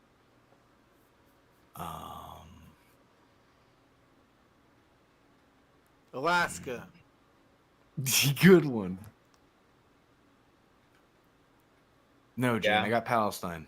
Taiwan and the Vatican City. Oh, And- okay, I yeah. wouldn't have guessed Vatican City. I should have guessed Taiwan. Vatican City, pretty much all countries acknowledge that it's a country, but it just doesn't care to participate in the UN. And with Palestine, it's because the United States vetoes any entry into the UN. So even though pretty much in every respect it's a country, it's not actually recognized as a country and it's not a UN state. Why? Because every time it tries to gain entry or membership to the UN, the US always decides to use its vetoing power. And Taiwan, China uses its vetoing power in Russia to obstruct Taiwan from being granted, I guess, sovereign state status. So, yeah, so that's probably why the sort of 5 vetoing state system needs to be abolished. What is the UN's role in Palestine? How can the global South community replicate previous successes to liberate the Palestinian people? And what does the future hold if countries no longer abide by international law? It is. Well, here's the thing. They are abiding by international law because whenever the UN votes on holding them accountable, the US has vetoing power, so it vetoes any sort of resolution to hold them accountable. So there you go. It is legal. Francesca Albanese wrote 2 reports this year about Israel's genocide in Gaza. Her first report was titled Anatomy of a Genocide. I concluded that Israel had committed at least 3 acts of genocide, acts of killing, infliction of severe body and mental harm, and creation of conditions of life that would lead to the destruction of the Palestinians in Gaza in whole or in part, supported by... Somebody says, shows you how shit far left ideas are, right? Taiwan has had a far better human rights record than China's, right? Huh? by genocidal intent. 7 months later, she wrote a new report, Genocide as Colonial Erasure. So what, are you saying China's far left? Because it's communist? State endeavor committed intentionally by state officials. I'm pretty sure if you go to Taiwan, their culture and their politics is probably going to be considered more progressive and left-leaning than your sort of Republican politics that you see in the U.S. Political leadership, religious leadership. So all the state apparatus has been complicit in the crimes that have been committed against the Palestinians. But Albanese also wants people to know that this isn't something new. It's been happening since the Nakba and Israel's creation in 1948. Since its very inception, Palestinians have been forcibly displaced, dispossessed, increasingly segregated, and arrested and detained en masse. Their homes have been destroyed, their churches and mosques. Their identity has become a liability. They've all become, through decades of Israeli unlawful occupation in what remains of Palestine. The right wing is entering a civil war because of Israel, Luigi, and Elon H-1B visas. Yeah, absolutely. Security threat, presumed guilty until proven innocent. So the history of the Palestinians at the hand of the State of Israel has been one of continuous ethnic cleansing. What happens today is what a settler colonial genocide looks like. This is the kind of destruction of a people in whole or in part that happens in a context where one people wants to dominate, take the land and the resources from another people and push them away because their very existence as indigenous people is an identity and legal threat. Well, here's the thing. Palestine was never a country, so it never existed at all. So this is just a bunch of propaganda, something the left-wing media made up. Because, it was the Ottoman Empire. Palestine was never its own separate nation. So, yeah. It's not like that's irrelevant because there was still a large amount of people that lived in that particular province or region of that state where millions of people were told to just give up their homes and relocate. So, but that doesn't matter because it was never its own country. To the occupier, to the colonizer. The United Nations was formed in 1945, primarily by the 5 major powers who won World War II. The Soviet Who are the 5 major powers? Yep. China. Yeah. The United States. Yeah. Russia. Yeah. Alaska. Oh. No. Oh, God, Shab. Canada. They're Are you powerful. serious? You really can't guess the other 2. He's disrespectful to Dude. his own heritage. You know, he doesn't even know his lineage. Don't confuse them. History. Seriously, Shab, you can't guess the other 2. UK. Yeah.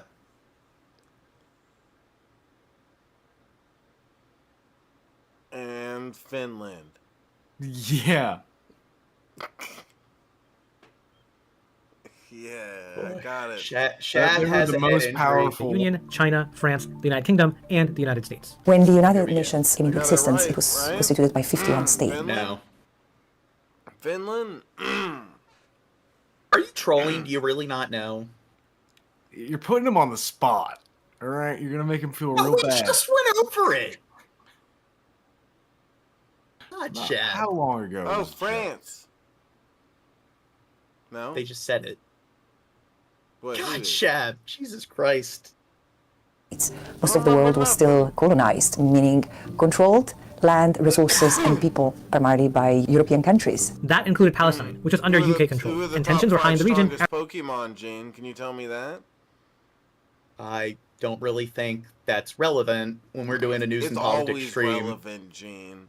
If we It's were always doing been a relevant. Pokemon podcast every week, then We I should think do that, Gene. it would make sense What day why should we you would start doing expect me that? to know who certain Pokemon are. But What day when would you've work been doing best for you? a fucking news and politics podcast with me once a week for I'm 2 thinking- fucking years, and you still can't tell me who the Thinking 5 maybe- countries are that have vetoing power. I'm thinking maybe Saturday we could do the Pokemon streams. And then Chet, Sunday maybe we if do you the paid a PPP. little bit more attention, you'd retain this information that Maybe we've if gone you over weren't again retarded, and again Jane. and again and You ever again think and you're not again being retarded? for the last 2 fucking years now. You're 2 years. I feel now. like as a mentor, Shab, I have failed you. After an influx of Jewish immigrants from Europe. 2 years after the UN was created, At least the you UK tasked it recognize with that's resolving your what should fault. happen Yeah, in Palestine. Gene, The UN this decided is to your partition the land. failure. Gene, you fucked up, you idiot. I have failed you. The UN plan would have given the Jewish settler minority, which only accounted for 1/3 of the population, the majority of the land. The much larger indigenous Arab Palestinian population would get a much smaller portion. And Jerusalem was to be an international zone. The plan was rejected by the Palestinian people, but Israel used the plan to declare independence, and when war broke out, to force it. So what's the prediction? Do you guys think that the next stream, when I ask Shab, like, what is NATO? What are the 5 UN states with vetoing power? Do you think he's going to remember, even though this is shit that we constantly go over on the stream all the fucking time? Who? Chab, who's the current president of France? I don't remember. Mr. Macaroni. We've only... Wait, Luigi? Luigi Macaroni? Do people think I need to fire Shab?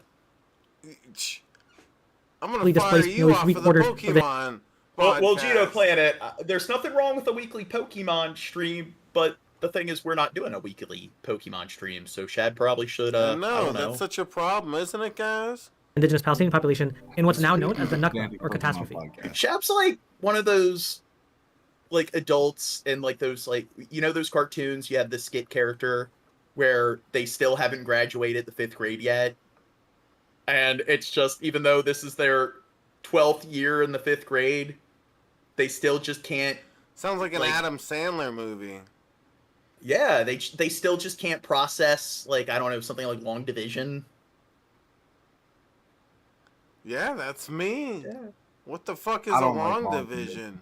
Yeah, I've never once needed long division in my adult life. I don't Yeah, really but know there's the something start. wrong when you've been, like, in the 5th grade for 12 years and they go over it every single year and you still can't retain it. That's pretty bad. Regardless of what the information is. That's right. Palestine is unique, but it's not unique. It's unique in the sense that it's standing toll and resisting the erasure that a colonial mindset has brought upon them. But this is what What was it in Rick and Morty? Tall Morty? history has happened. This is the Rick and Morty podcast. Oh, okay. To other colonized people. While most other countries went through decolonization in the 20th century, Israel did the opposite. Oh, Gino Planet's like, what the fuck, or they're quoting, but they're like, what the fuck's long division? It's the opposite of short division. After the war in 1967, Israel colonized all the Palestinian land. To this day, it controls who can enter and leave the occupied territories and has been building more illegal settlements on Palestinian land every year. And I know that this is painful to hear for Israelis and Israeli youth in particular who love Israel, and I don't blame them, but the point is that their country is imposing an apartheid regime on the Palestinians and is trying to erase the Palestinians from whatever remains of Palestine, which is what settler colonial powers in Australia, in Canada, in the United States have done with their indigenous people. Hey, here's the thing. Once the war is done, I mean, they haven't tried to establish any settlements. I mean, it's not like they've done this before in areas, the West Bank. Or like, yeah, they already did, just civilians. So did they do that? Like in the West and Bank, is it like if you look up a map, there's a bunch of enclaves of neighborhoods of Palestinians in the West Bank, but then most of it are these illegal settlements that all, encapsulate those different enclaves, or they have to go through all these security checkpoints to get from one small little islet to the next, and that clusterfuck of some kind of geography. Yeah. As decolonization expanded around the world, the UN expanded too. Now there are 193 member states, but only the 5 permanent members of the Security Council have veto power. It has been quite a journey for most Yeah, I know my cursive. people in the world to liberate themselves from the yoke of this control, which is not I never use it though unless I'm signing my signature, so that is a good example of something that, because of typing, it's made it pretty obsolete. completely undone. There are still ties, economic, military ties, financial ties. The system has changed over time, and in my view, the major revolution came about with the decolonization, which gave impetus to a number of changes in the international system. Albanese says the UN has been successful in the past at holding countries committing human rights abuses accountable. Think of the Apartheid Committee that was set up to deal with the dismantlement of apartheid South Africa, with the identification of what apartheid was, and then little by little. So do you think it's fair to correlate this with the apartheid in South Africa? No. No?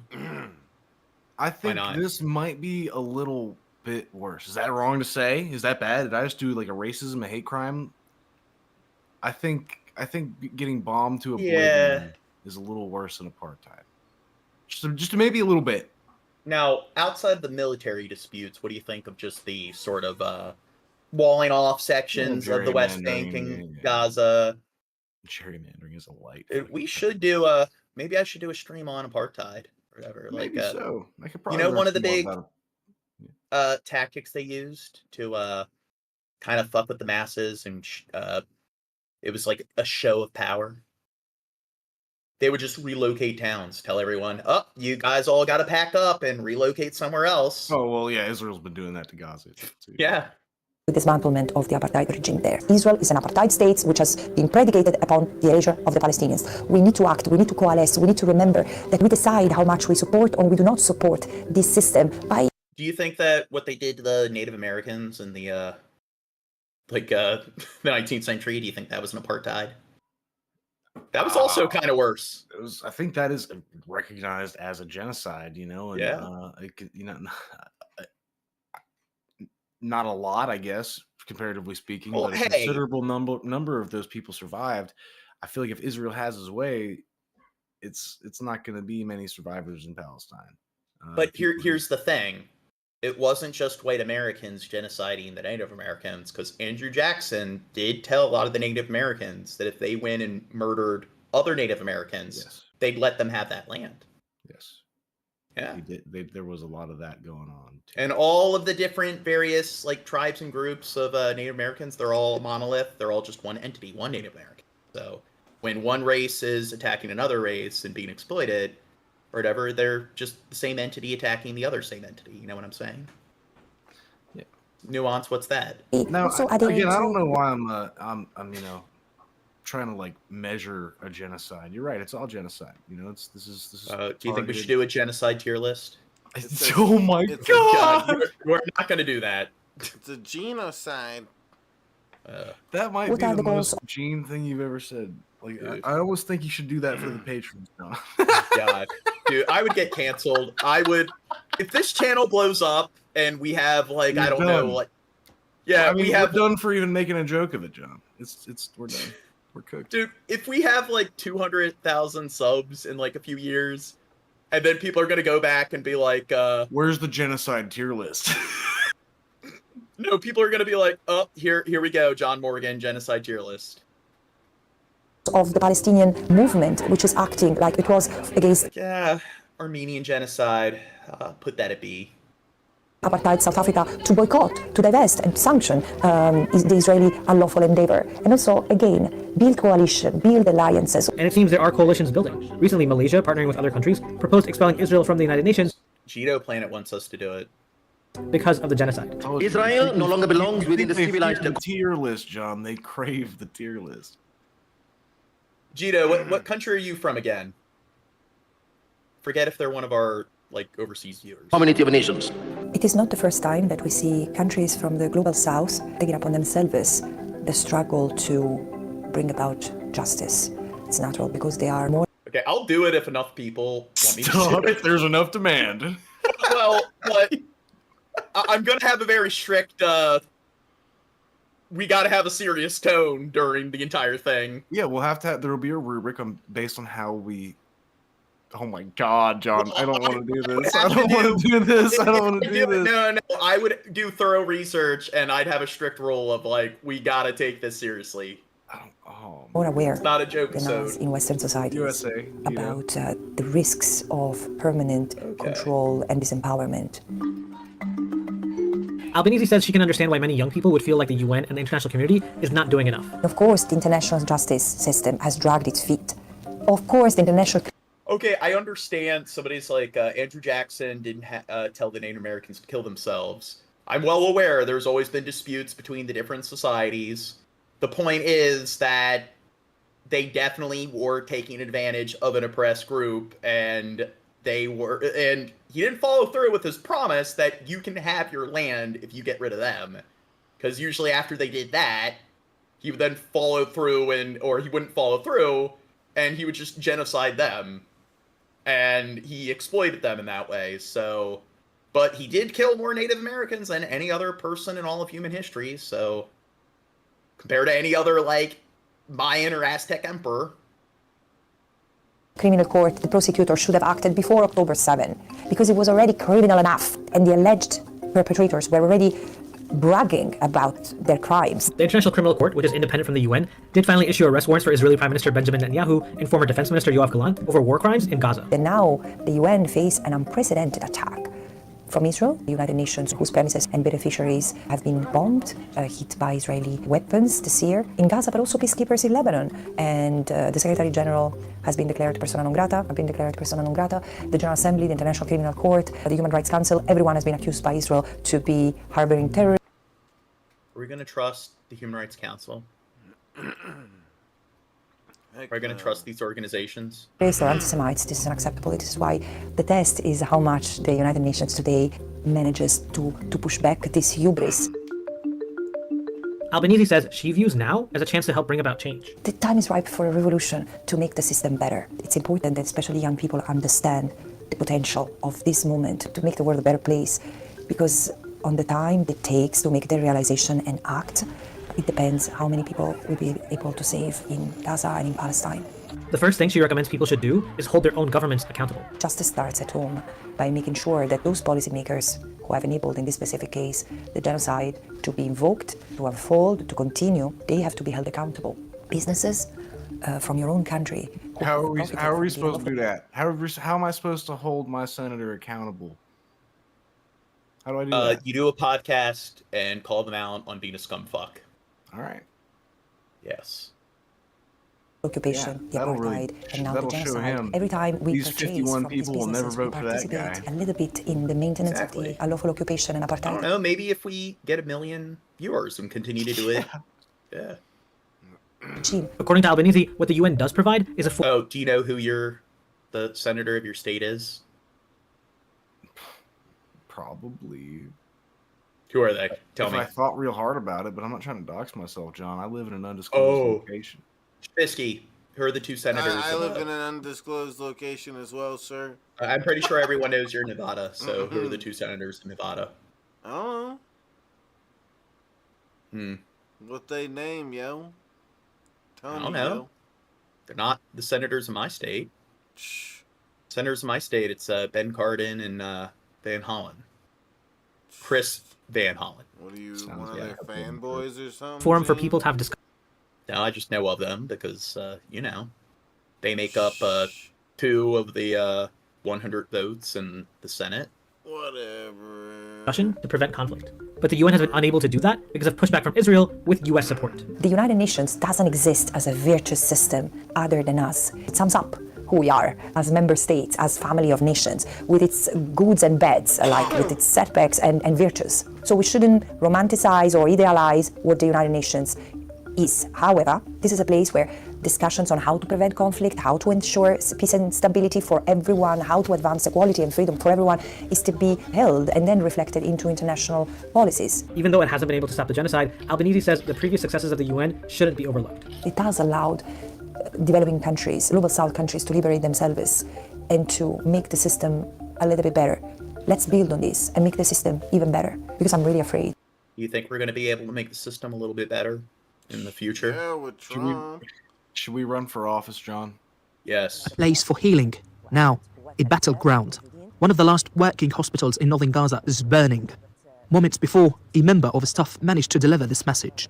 جيش الاحتلال الآن يحاصر مستشفى كمال العدوان ويطلب من الدكتور حسام وصفية إنزال المرضى والمرافقين إلى الساحة بعد. You think this hospital seems a bit overcrowded? 15 دقيقة من الآن سيتم دخول الجيش إلى المستشفى. Doctors in Gaza say contact with Kamal Adwan Hospital has been lost, and the fate of more than 300 people there is unknown. Many seems like they're improvising a lot when it comes to furniture, supplies. Were sick and injured, and some unable to move. When the morning light appeared and his... Yeah, we actually been able to generate a decent amount of content tonight, so and we haven't even gone past all the stuff in the title. So once we finish with all the Gaza hospital stuff, I'll call it a night, and then tomorrow we can do another stream, Shab. I'll do your mom. Israeli tanks stormed the hospital gate. Things were getting out of control. We're doing good though, Gene. Almost at 10,000 views. Thanks to me. Do you think? Yeah, they're all coming here for your commentary. Shab's the one providing all the substantive dialogue. Thank you, Gene. What was your question, sir? So, do you think that any of the two that out of these two, which one do you think is more likely to be a Hamas militant? Well, I think they don't take women. Yeah, they don't take women. Yeah, it's that little dude. I could see it in his eyes. I knew. I mean, voted for Hamas as well. Yeah, and vote do you think both of them voted for Hamas? Well, I don't think women can vote either. Yeah. Okay. No, I don't know. That might not be true. No, it's probably true. To evacuate the hospital completely. They said no one under any circumstances would be allowed to stay except the very critically wounded people. They ordered women to remove the hijab for... Wait.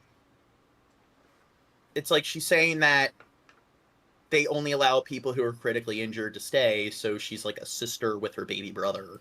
Gate. It's like a Grave of the Fireflies kind of scenario. Things were getting out of control. Israelis asked Dr. Hossam to evacuate the hospital completely. They said no one under any circumstances would be allowed to stay except the very critically wounded people. They ordered women to remove the hijab for inspection and asked men to stay half naked also for inspection. Seeing injured people and people with special needs leaving broke our hearts. The Israelis have no mercy. The facility has been on the front line of Israel's war for nearly 3 months. Under siege, its doctors and nurses were attacked, its buildings shelled, its supplies blocked. And in a last act of intimidation. So there's Grave of the Fireflies, which is like a dramatic animated film. 14-year-old Japanese boy and his 4-year-old sister. They're homeless and parentless after their town gets hit by an air raid by the U.S. and everything. I should probably direct a movie. That's a 14-year-old sister and our 2-3-year-old brother in Gaza. Yeah, after the United States and Israel decide to do their discriminate bombings on medical staff. The tank Israel movie troops was gave my them 15 idea. minutes to evacuate and set its wards on fire. They have killed dozens in the area, calling it a Hamas stronghold. Well, what is it? Hrant says Hamas is not a political party in Gaza. Well, they're the group that had control of the governments, whatever you call them. It's unfortunate, but... And when people make the argument that they were, hey, people in Gaza, they elected them into power, it's kind of dishonest to say that it was a genuine election. It'd be like saying that Saddam Hussein was elected into power. But hey, people want to turn their brains off and act like, illegitimate, corrupt elections are a thing when you need to, white knight the IDF. Dooming the wounded, who now have nowhere to go. Yet, Israeli airstrikes on the north have no let up, with forces killing more than a dozen people in Sheikh Radwan district.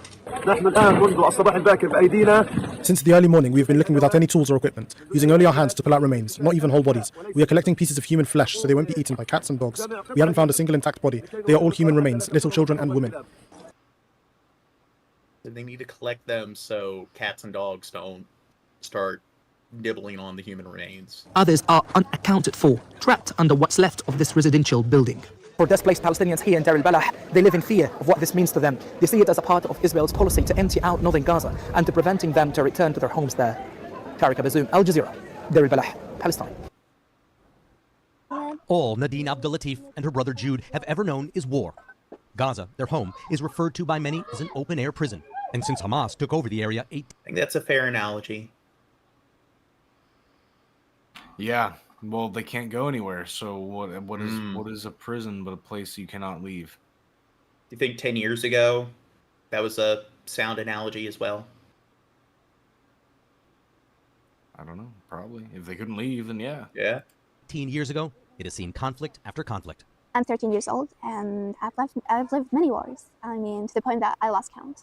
Is this your little brother? I first met Nadine and Jude in Gaza. Well, you said, like in the U.S., your party losses, so it's rigged. The problem is, it's just semantics on what's a party. Like, the term's kind of arbitrary. The point is, whether you call them a party, a group, a faction, they were a group that kind of illegally took power.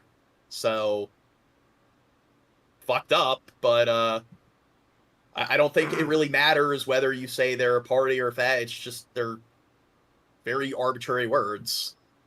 Gaza City back in 2021.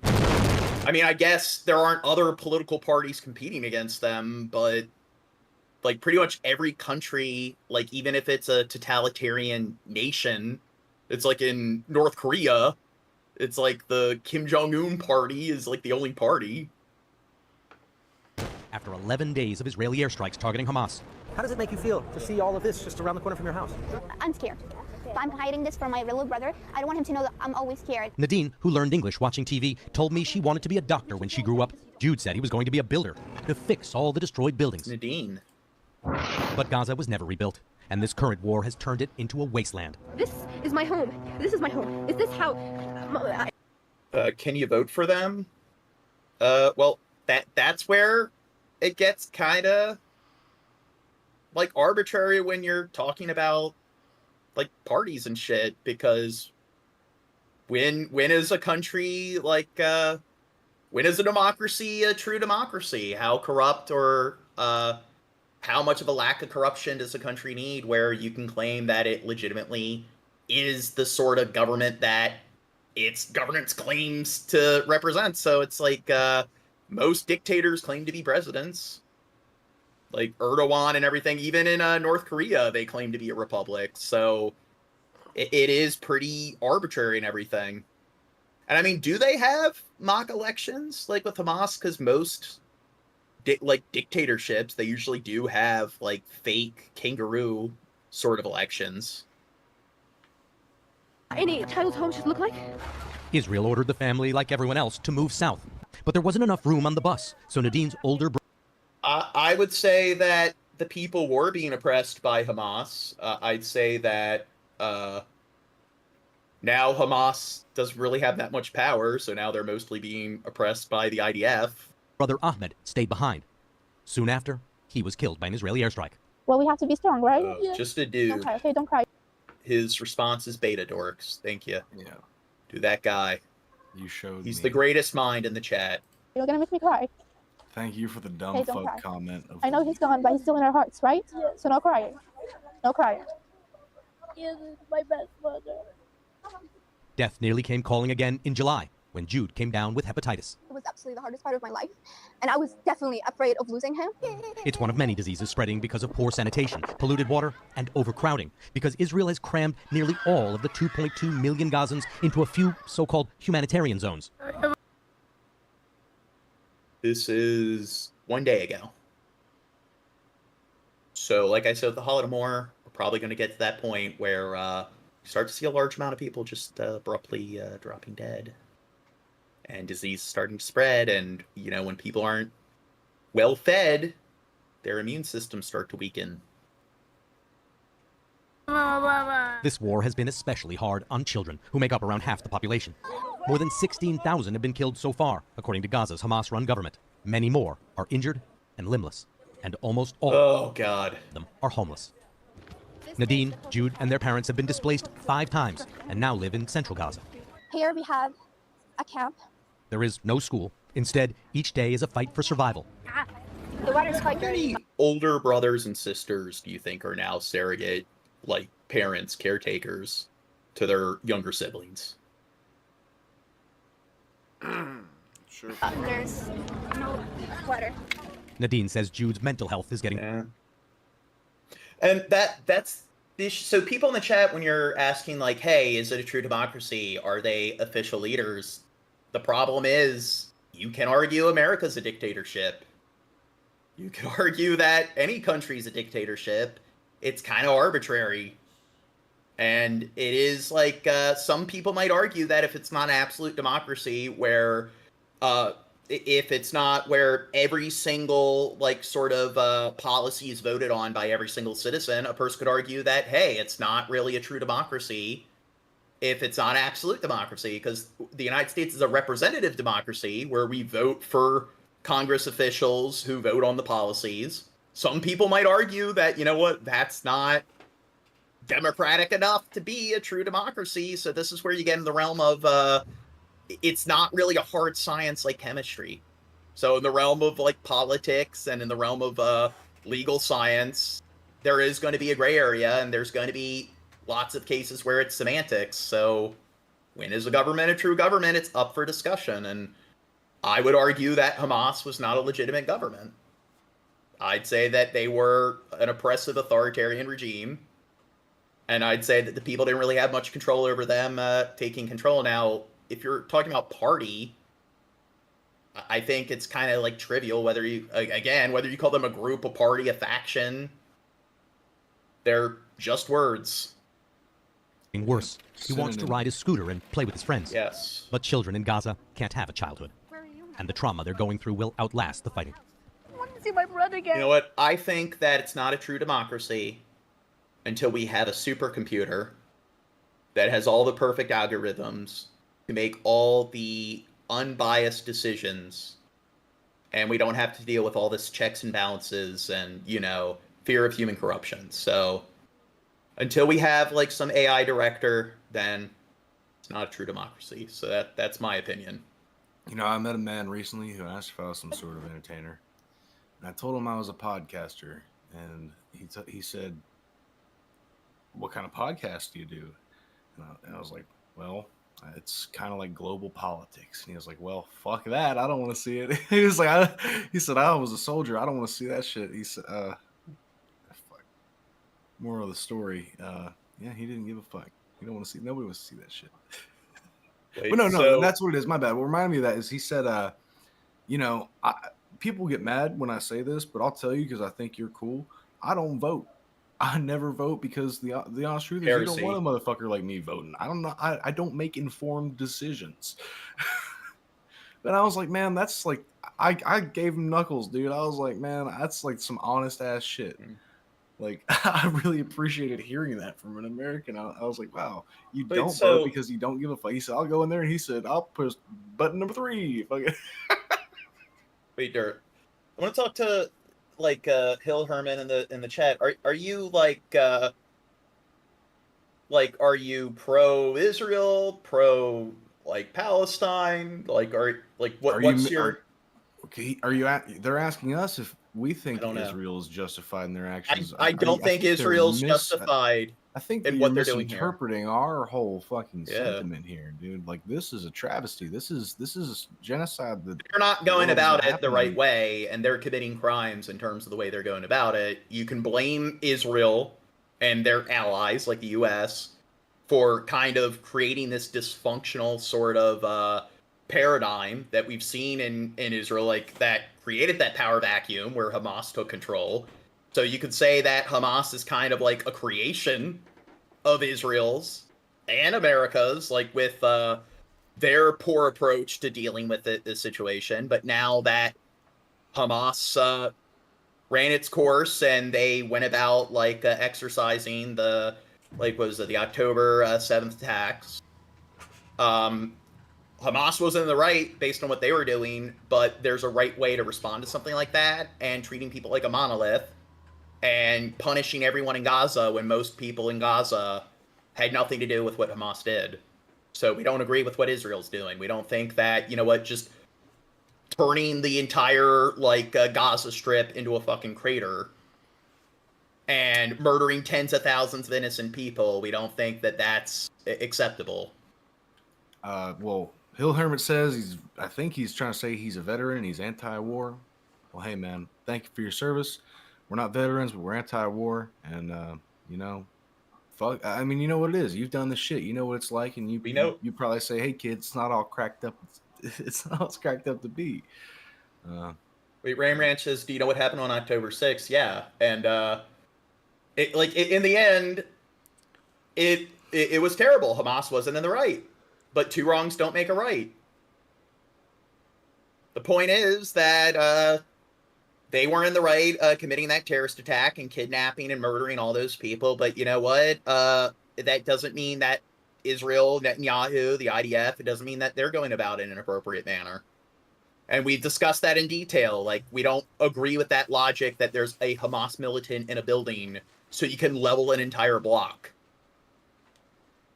We think that, with all the money the U.S. is giving Israel, and all the money Israel gets from other allies, and Israel has one of the most sophisticated militaries on the planet, they have the technology to go about dealing with Hamas in a way that doesn't result in this level of bloodshed and this level of collateral. Well, I do want to address Turd Ferguson in the chat. Turd Ferguson, you're right. I didn't mean to speak for my co-hosts. I personally am anti-war. John Morgan, however, who runs a podcast who loves discussing war, yeah, maybe he may be pro-war, but not because he wants I'm not pro-war. I'm just kidding. I know. But, Turd Ferguson, he's not convinced. October 6th. Who cares for he did? This chat's going nuts, dude. Never mind. We can see him. Just we have to wait. Patient. When we can see him. Most in your stance are all about the Ukraine conflict. Jerusalem.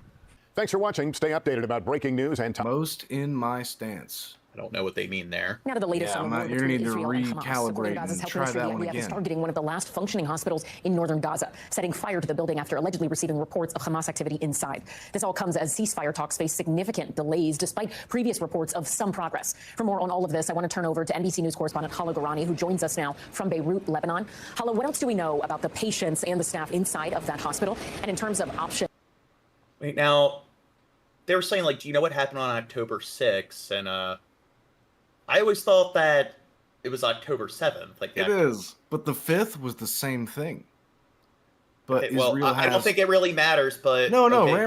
Ram Ranch is saying something else. So apparently Israel has 10,000 plus child hostages prior to October 6th, which, again, yeah. You see right there, he already addressed that. He said that's October 7th. They're talking about October 6th. I guess we don't know what happened October 6th, Ram Ranch. I guess not. But we do know for a fact that in the Gaza Strip, it has Israel has been quite a while now, but this surely a harassing doesn't make figure over Palestinian people for, since ever. situation any easier for people there. The point is, my bottom line is, I think keep civilians out of war. That I don't care what fucking like set of borders like you live in. If somebody is just innocent civilian, I don't think it's okay to abduct them and hold them hostage for other civilians held hostage overseas or whatever. I don't think two wrongs don't make a right. So you're saying you're not anti-war, you're anti-war crime. I only agree in war if it's absolutely necessary, where somebody's on your doorstep and it's a matter of national security. So I think it's the same thing with self-defense. Like, I'm a pacifist. I think that if you feel like your life is being threatened, then you can use some kind of self-defense. But I don't think if somebody disrespects you, you have the right to punch them in the face. Shab, are you good?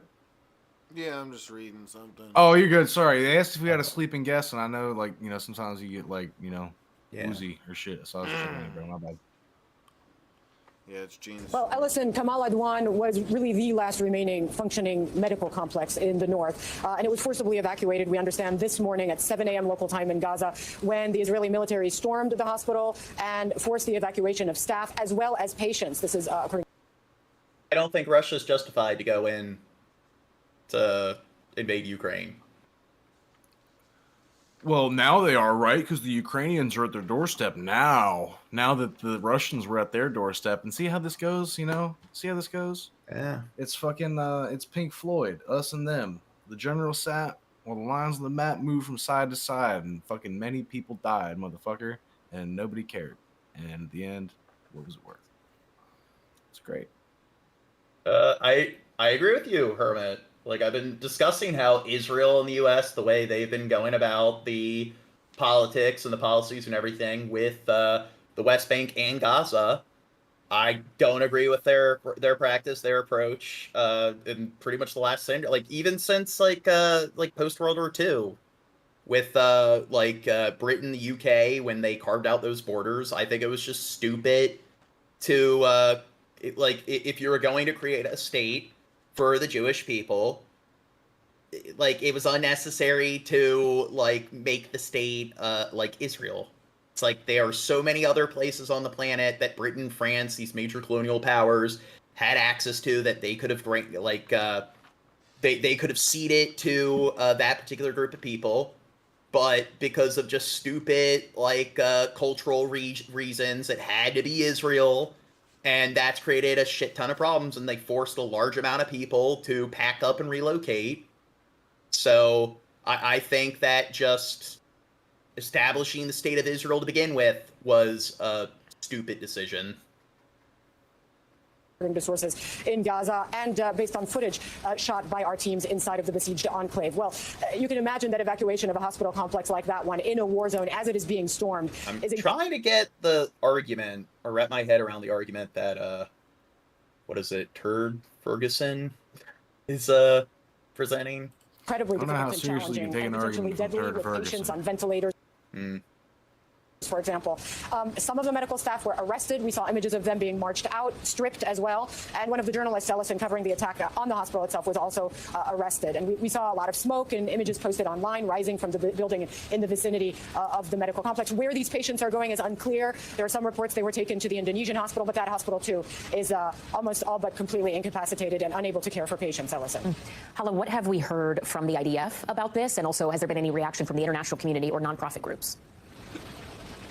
We've heard from countries, for example, Jordan has said that it called the storming of Kamal Adwan a heinous war crime. The IDF is saying, as it has really over the last year plus, that Hamas did it. It is targeting these medical facilities because it is claiming that terrorist activity is taking place there. As far as Kamal Adwan is concerned, it is calling it a terrorist infrastructure site. Now, we've reported over the last year plus on IDF attacks on some of these medical facilities.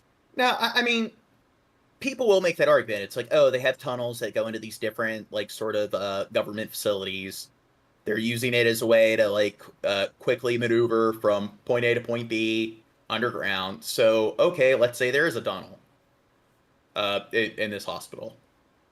You think that gives them the right to light the hospital on fire or to bomb the hospital? I mean, when you know there's a bunch of innocent people there. There might be a terrorist in there, John. There could be. Well, it's just, even if they send in a bunch of ground troops and they swarm the hospital, it's just, okay, maybe you'll still have some civilians that die in the process, but it's like, okay, they secure the building. Maybe they had people like temporarily, they have to show their hands, they have to like stand against the wall and so forth, but they park some like armored vehicles outside the building and stuff. And okay, now you have troops that are there occupying the region to make sure there's no terrorist activity, while they allow the staff to continue going about like all the different medical procedures, and they allow the people to receive the care. And then if they think that there's a tunnel, then there you go. They have the troops that are like deployed around that tunnel. They can make sure that people can't come in or out, and they're able to secure the perimeter. So, I mean, am I getting something wrong here? Why do they need to level an entire building in order to do that? Sorry, I just got triggered by that The comment. ends justify the means, Gene. Well, Paula in the chat says there were innocent people at that concert when this war began, and yes, it's terrible. And two wrongs don't make it right. Two wrongs don't make it right. That's what I'm saying. You know, it's I'll condemn Hamas's actions. I'll condemn the actions of any criminal, right? Hey, this one dude. At the end of the day, though, you know, the situation between Israel and Palestine has been going on for almost a century. Give it about 20 more years and it'll be a century, give or take, something like that. And there's a lot of history where, well, the Palestinian people are getting shit on. Now, granted, that doesn't justify, you know, lashing out and killing a bunch of innocent people. But what happens is when you create that tension between people, and get this, you know, part of that tension I'm talking about is that they can't leave. They can't go to other countries. They can't travel. They're stuck on that little part, that section of that land against the ocean. An enclave. That they're stuck right there, and they can't come and go. They're just stuck. It's a pretty small bit of land in the grand scheme of things when you account for the fact that it's one of the most highly densely populated spaces on planet Earth. And they can't leave. They can't go and say, oh shit, let's migrate somewhere else because it's getting fucking crowded around here. So there's a large population of these people who have been oppressed. That's what it is. They've been oppressed. They don't have free choice. They don't have freedom of movement. They don't have shit. They get bombs thrown at them. And they shoot lesser bombs back just to say, hey, fuck you, Israel. And they'll shoot a bomb back sometimes. But Israel has something called an Iron Dome. And pretty much anything that passes that gets shot out of the sky, and it's not really a fucking problem. Yes, it's an open-air prison.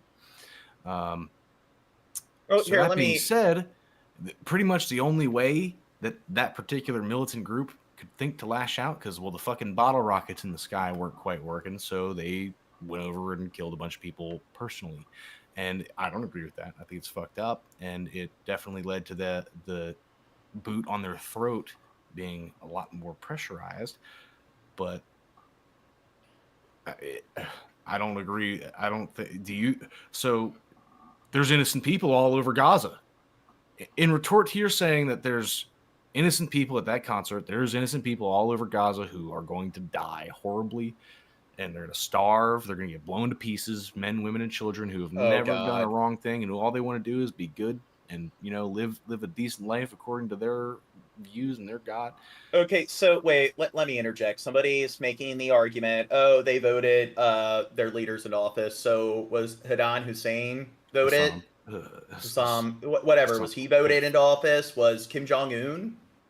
Apparently Kim Jong-un's the president. Is he genuinely elected? Every single election? Sorry. Saddam. Okay, whatever. It's like 5 o'clock where we are. But the point is, do you think it was a genuine election? If Hamas is so evil, you think that it was a fair and genuine election? Do you think that when the majority of the people living in Gaza weren't even old enough to vote at the time that they were supposedly voted into office, do you think they should be punished for it? So it's just, are you not treating people like they're a monolith? And plus, when you look at the October 7th attacks, it's just, yeah, what Hamas did was terrible, but it's just, if one group of people that are part of a set of borders do something, everyone in that set of borders should be punished. So it's like, hey, if a person, like, I don't know, if somebody murders my parent, does that make it okay for me to murder their entire family? Like 40 of their relatives? Yeah. Let's say because they're all, yeah, it's their fault. Like, somebody from their family murdered somebody from my family, so I'm allowed to murder their entire family.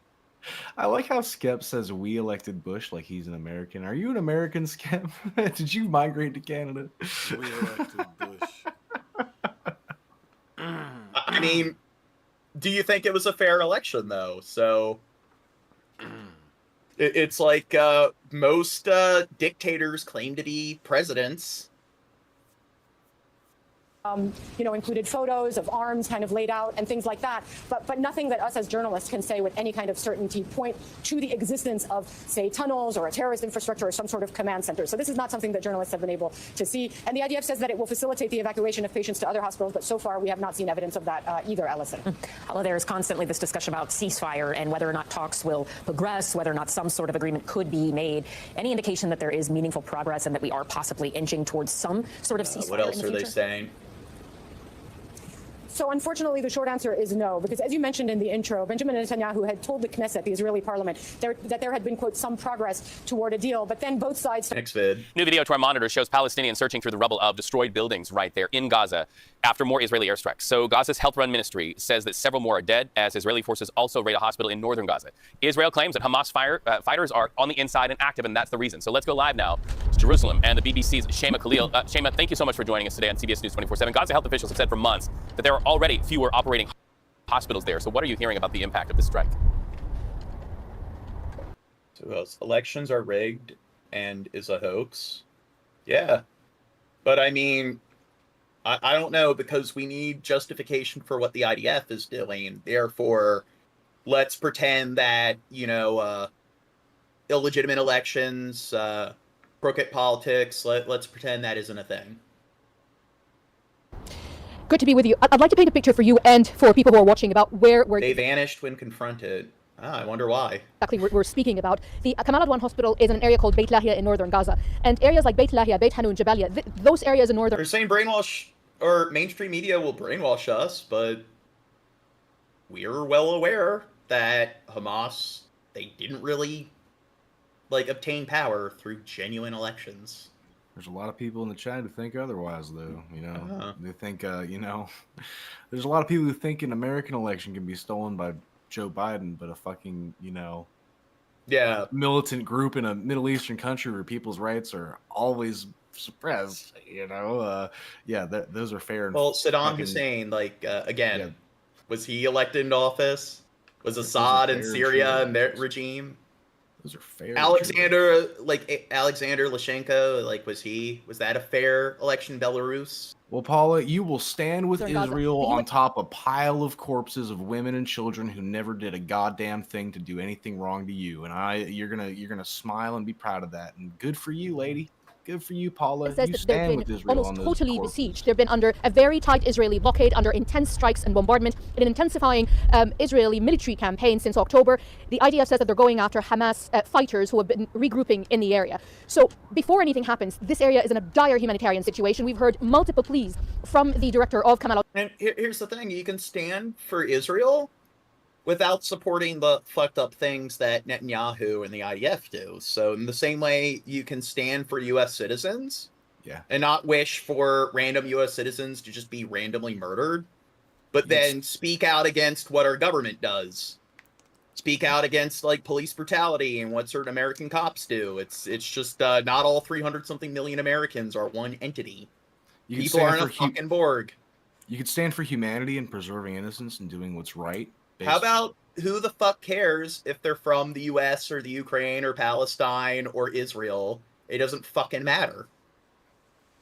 How about separate the political parties, the political organizations, the different sort of militias, separate those from all the individual people, and understand that it's complicated, and stop playing the stupid in-group, out-group, like, bias sort of fucking game. One hospital earlier in the week that they could not do their job, that they have been under a siege, under repeated strikes. What we understand is that from Dr. Hossam Abu Safiye, the director of the Kamal Adwan Hospital, that in an overnight Israel... Oh, no one objected in Palestine? So 100% of everybody in Palestine all supported what Hamas did. So you see some clips of some people partying and parading, and we're talking about millions of people, and I'm sure that, yeah, you're able to get a clear count of what percentage. It clearly was like the overwhelming majority of all Palestinians. Palestinians. Find a million people that agree on anything, Jack. Yeah.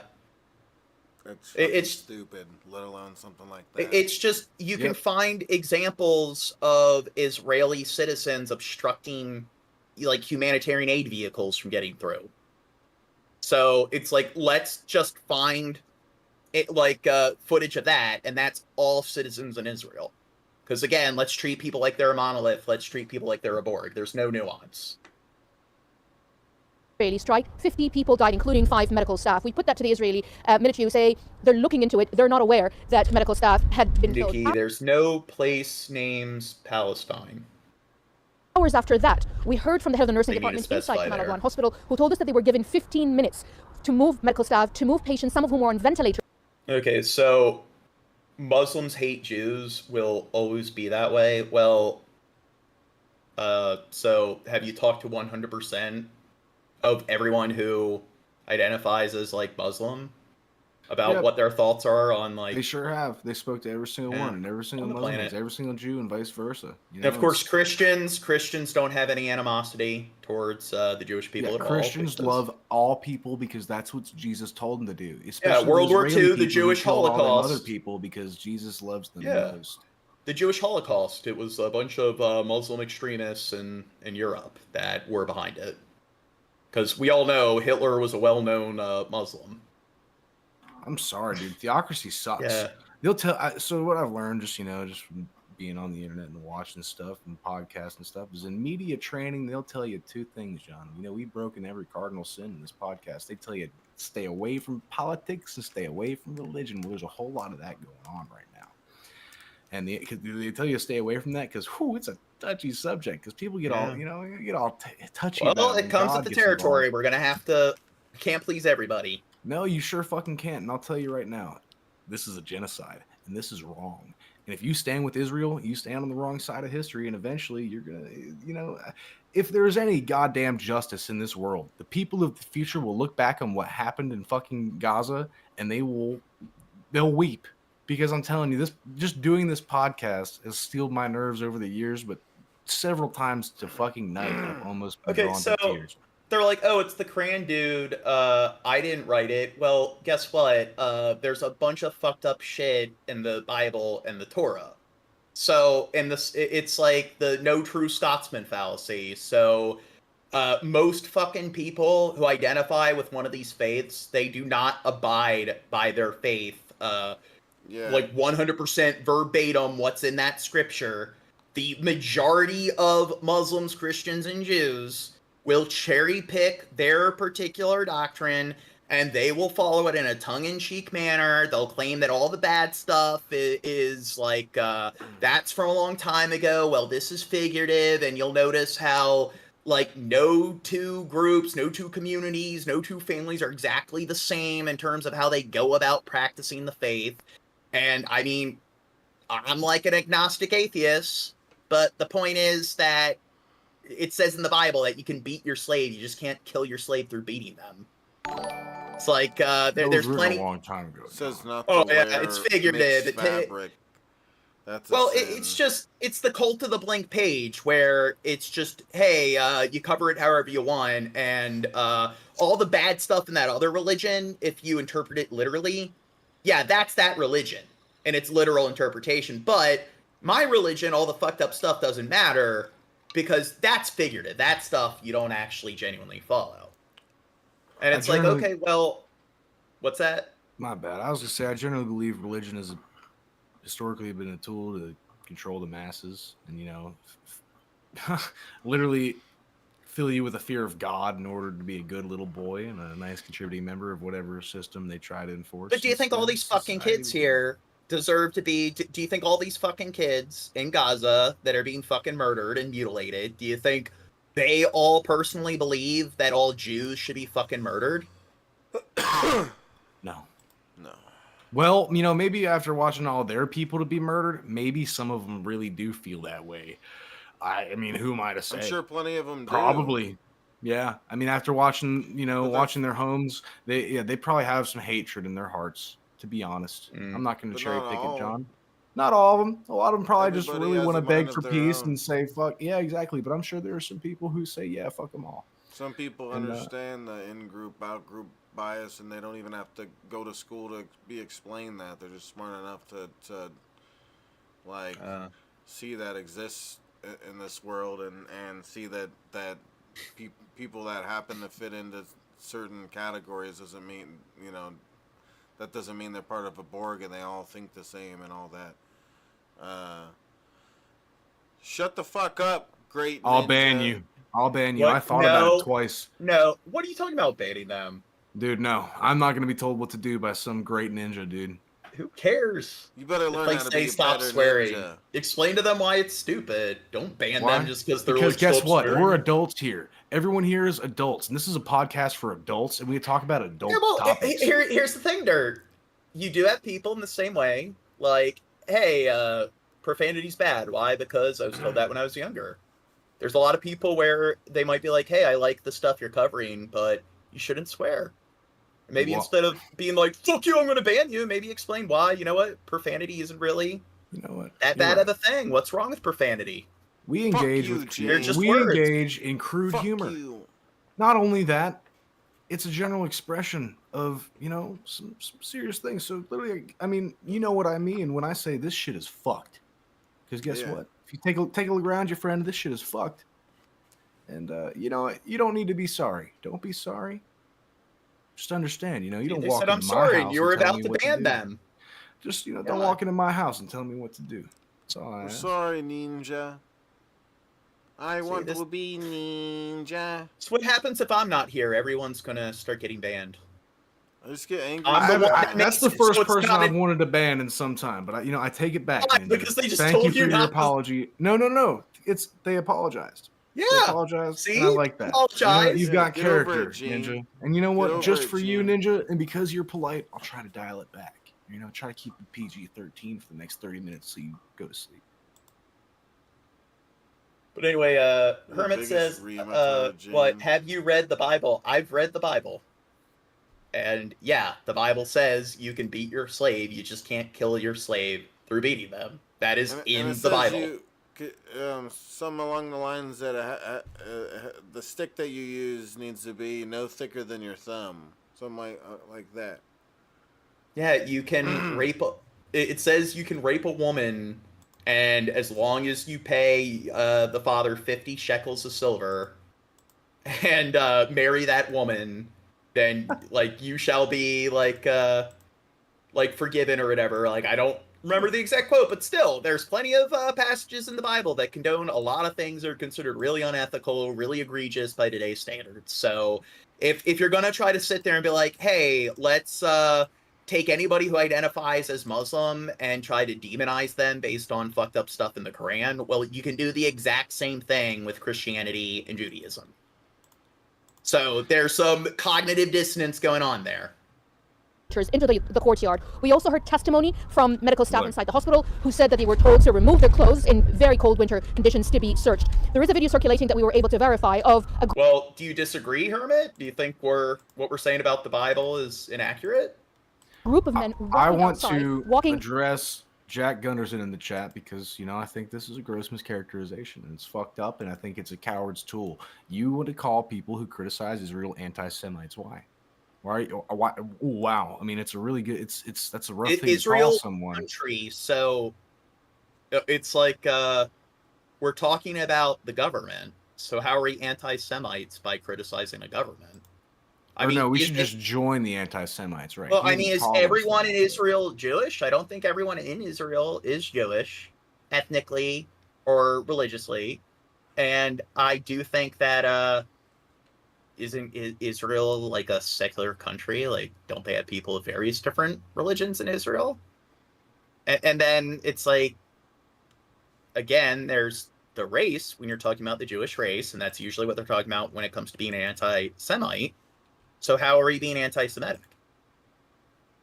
So, I mean, like, the United States, like, people say it's a Christian nation, but there's plenty of people of various different religions and faiths in the United States, so it's like, but I guess most Americans are Christian.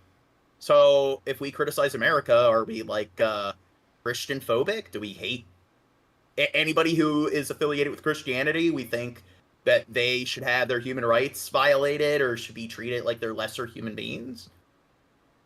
So how is criticizing a government, Netanyahu, and what the IDF is doing, when we've specifically stated that we don't think that civilians in Israel, regardless of what their affiliation is, should be mistreated or harmed? In the same way we don't think civilians should be mistreated or harmed in Gaza or any other fucking part of the planet, because I don't care what set of borders they happen to reside in. So how are we being anti-Semitic here? In a near raised neighborhood, not wearing only in their undergarments and walking outside. Okay. I like Jessica. The hospital. The real concerning issue now is that this hospital is barely functioning. We do not know where the medical staff and some of these patients in need of medical care, we don't know where they are. The Ministry of Health said that they've lost contact. It's fucking stupid. But the fact that some of them need immediate medical care, and we understand some were moved to the... Well, here's my thing. When it comes to religion, I don't give a fuck, just as long as a person isn't harming others and forcing their faith on other people. But I just wish that religion didn't exist. I think it holds I think it holds people back. I think we'd advance more if we focus on what's real more and focus less on magical made up shit by other adults, And to be fair, I will argue that regardless of what religion it is, most people don't really follow the religion verbatim. They usually do follow it in a tongue-in-cheek manner. Yeah, but I just think it's building your, your critical, your way of thinking about stuff and being able to evaluate the world around you and everything. I think it's building it on. Yeah, Hermit says cults. Yeah. I'm not sure the right I words think to say. epistemology. That's if I had children, that's what I would bring them up with, the ideology. That's my religion. I know it's technically not a religion. Epistemology. You don't know that. You should know what that is, because I've gone into detail about everything, Gene. Okay? You should know that by now. To the Indonesian hospital, this hospital itself was evacuated and was under shelling. So you're talking about medical facilities that are already in... But the epistemological method, you got analysis, assessment, argumentation. Knowledge is a justified true belief. You justify a belief as true through analysis and assessment or argumentation. You got to separate subjective opinion from objective truth, and the epistemological model is what the scientific method's is built around. Exactly. Yeah. That's what I was thinking.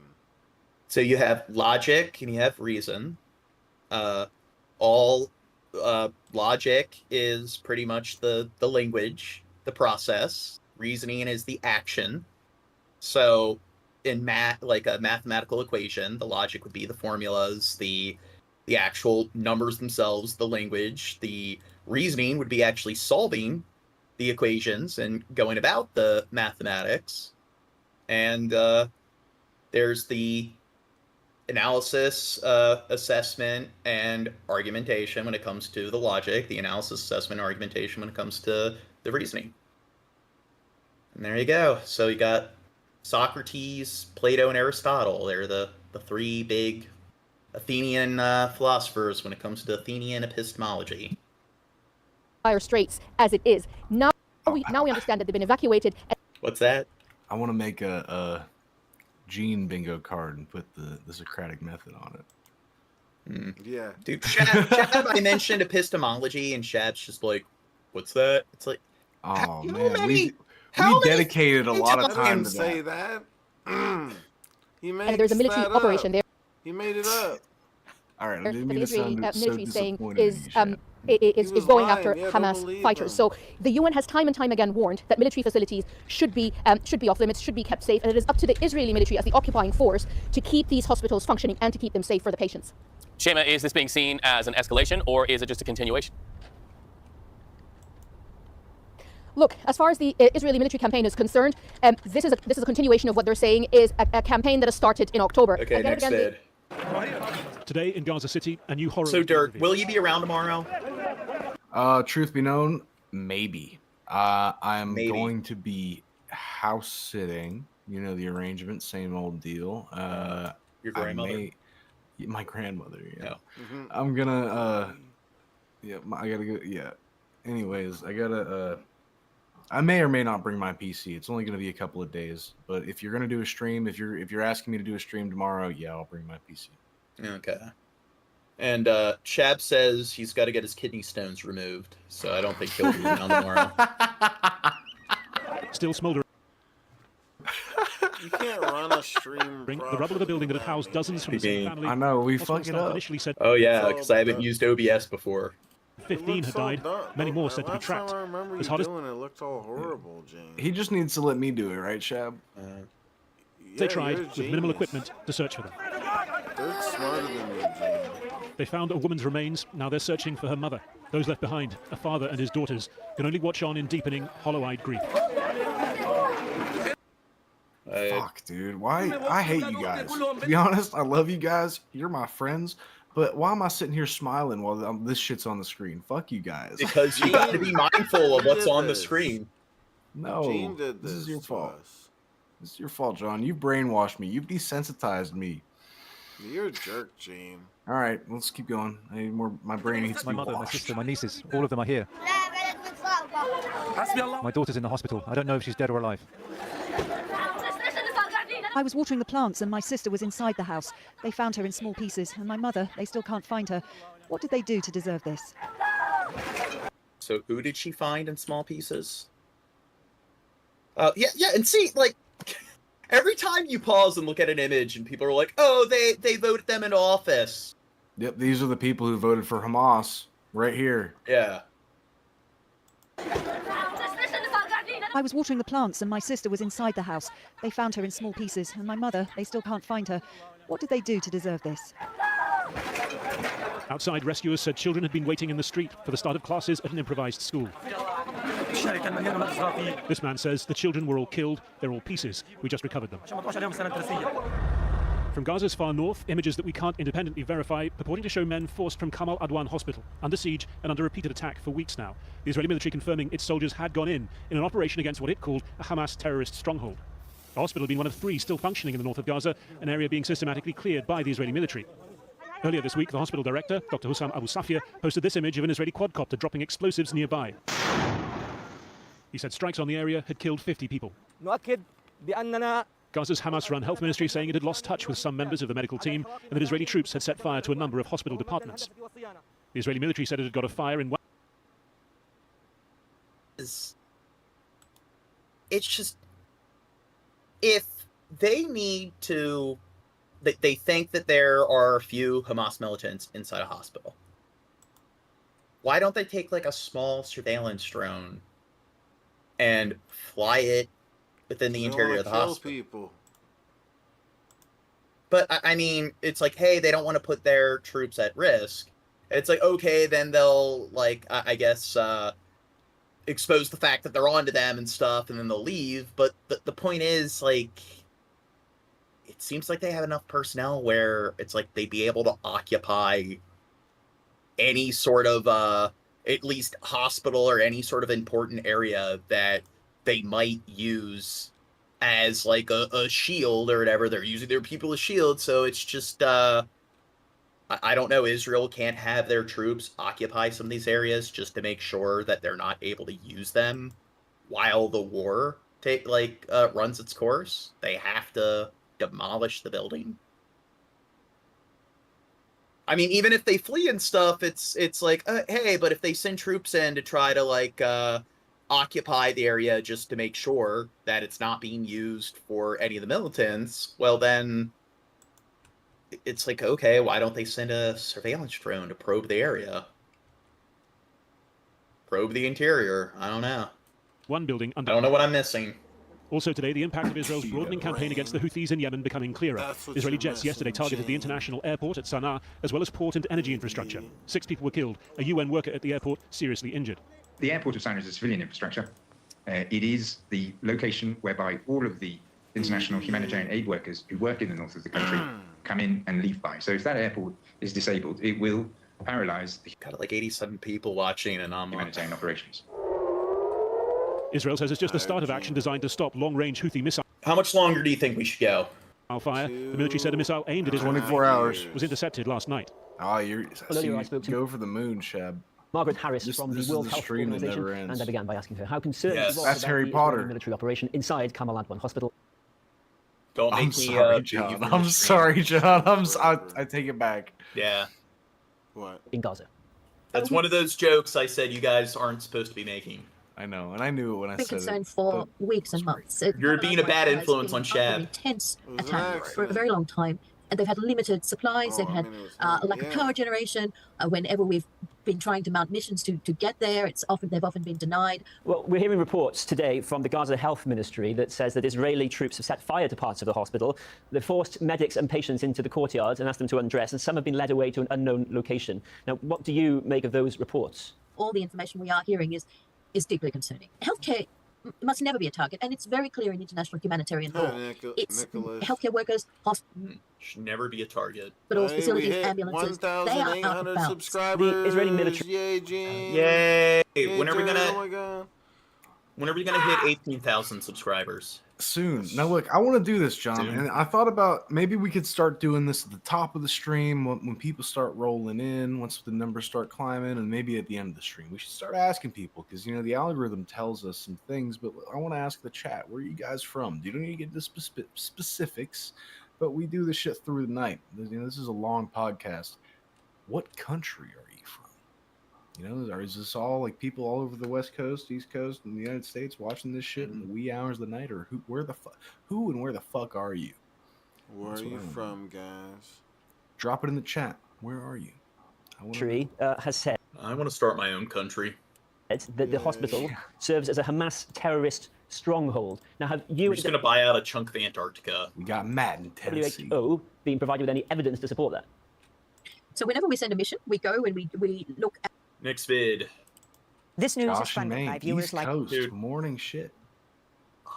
I'm fairly certain whenever I'm like, oh god, I'm getting tired, I'm thinking maybe ending it, then the views start going up. Fuck YouTube. They know what they're doing. Thank you. Please support our work at democracynow.org/give. We begin today's show in Israel.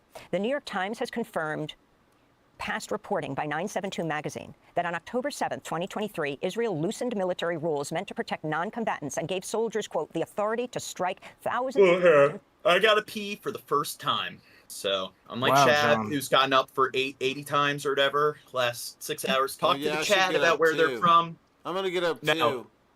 No, stay here with Dirt, talk to the chat. You should get up. We should all get up. Yeah, it's time to go. Fuck it, dude. No. Yeah, let's all pee together. It's piss break time. Everybody, let's all go to the line. Yes. Yeah. 1,800. 200 more and we hit the first 2K. Oh my god. That's crazy. Big Tito in the chat wants to know, does Dirt believe that Canada is a national security threat towards the American democracy? Probably. I probably believe that. John probably about to pee for 3 minutes straight. I don't know. I haven't seen him. I haven't really been paying attention to his, the level of beverage he's been consuming. Maybe he's very dehydrated. Maybe he's going to have to force out a pee. Maybe he's projecting and he's actually the one with kidney stones and he's going to pee for 8 minutes. He's projecting exactly. I wasn't talking to you, Siri. Did you hear that, bitch? Yeah, she doesn't understand. You weren't meant to. She's an attention whore. God, fuck off. Fuck this bitch. Fuck out of here. Just like Gene, an attention. Always speaking up, dude. Shut up, Gene. Shut up, Siri. I'll let you know when we want to talk to you, dumb whores. God damn. So, you know, it seems like, you know, it wasn't very exotic. We got people here on the East Coast of the United States watching this shit at 5:30 in the morning. Good night or good morning, whatever the fuck, dude. You're either getting ready to start your day or you need to go the fuck to bed, dude. That's my advice. Beyond that, we got some people in Canada. Canada's a big motherfucking country. That doesn't identify a time zone. And that was pretty much it, right? Just like continental North America. That's all we got. At least there are people willing to speak up about it. Yep, Gene had well, John Morgan. Every morning, John Morgan starts his day with a shake that it contains kombucha. That's the main ingredient, but beyond that, it also has kratom. Kratom, which is, you know what that is. It's a nice little, you know what that is. But not only that, it's got PCP, cocaine, and fentanyl. And after about 3 of those, he's ready to start disinformation. Priority in previous wars in Gaza, unquote. The Times reports the order meant, quote, people asking me about my diet. File militants as they were at home surrounded by relatives and neighbors instead of only when they were alone. They're asking about your fent shakes. Yeah. Unquote. This shakes. the head of Gaza's health agency says he's blueberries, lost coconut water, and Adwan MCT hospital, oil. and at least 50 people have been killed, including 5 medical staff, in an Israeli airstrike on a building near the hospital in northern Gaza. Meanwhile, in central Gaza, Palestinians attended the funeral of 5 journalists killed in an Israeli strike near Al-Adha Hospital in Nuseirat. They worked for the Al-Quds Today channel and were in a van clearly marked press. These journalists, what's their fault? You target them just because they report the news? Just because they document your crimes? Why do you attack and target them? God is my witness, and he is Moss did it. The best disposer of affairs. Ayman was waiting for his first child to be born. His wife was still in labor, hadn't delivered yet. He was hoping to see his firstborn, but he didn't make it. He was martyred before he ever got to see his son. Also in Gaza, health officials report the 4th infant child in 72 hours has died due to the cold temp. Do you think they voted Hamas into office? Oh my God. Temperatures. For more, we go to... Well, I'm just saying, people have made that argument, so... Yeah. Joined by Gidon Levy, award-winning Israeli journalist, author, columnist for the newspaper Haaretz, member of its editorial board. His new article is headlined, "The IDF's Own Sick..." Okay, next vid. Hello there, I'm Rich Preston. A very warm welcome to BBC News. The World Health Organization says the last major functioning hospital in northern Gaza has been put out of service after it was evacuated by the Israeli military. The Kamal Adwan hospital had been under siege by the IDF for weeks. Staff say airstrikes there on Friday killed... Hasn't Big Tito been around before? They're like, is this a pro or anti-Israel stream? Are they fucking trolling us? Dude, Tito has been trolling us from day one, and he's my new favorite. Sorry, you're not supposed to pick favorites. Nursing department told the BBC the army gave them only a 15-minute warning to evacuate patients and staff before the Israeli military. Look up the military history of Canada. Well, pretty sure Canada didn't really have its own military until like post-World War II. Military then entered the hospital to remove anyone that remained. Israel says the hospital was being used by Hamas as a command center. Canada, what was it? They were a dominion in World War II, but if you tell Canadian people that, they get all upset. It's like, no, we were our own country. And I talk to people from Canada, like, when were they sovereign? It's like, you can't really agree on a date. But has not provided any evidence to support this. Let's speak to our correspondent in Jerusalem, Amir Nader, who joins us now. Amir, good morning. So what is the fuck teachers in northern Gaza? Think for yourself. Well, that's the mission statement is now being put out of the PPP. Service. We have just heard from the Deputy Minister of Health there in Gaza this morning, who told us that the staff after the hospital was forcibly evacuated yesterday, around 100 of the staff were taken to a place to be interrogated. Some of them have been released and said it was... Skep says he's never heard of the Canadians say that. Say what? They disagree on the Canadian independence.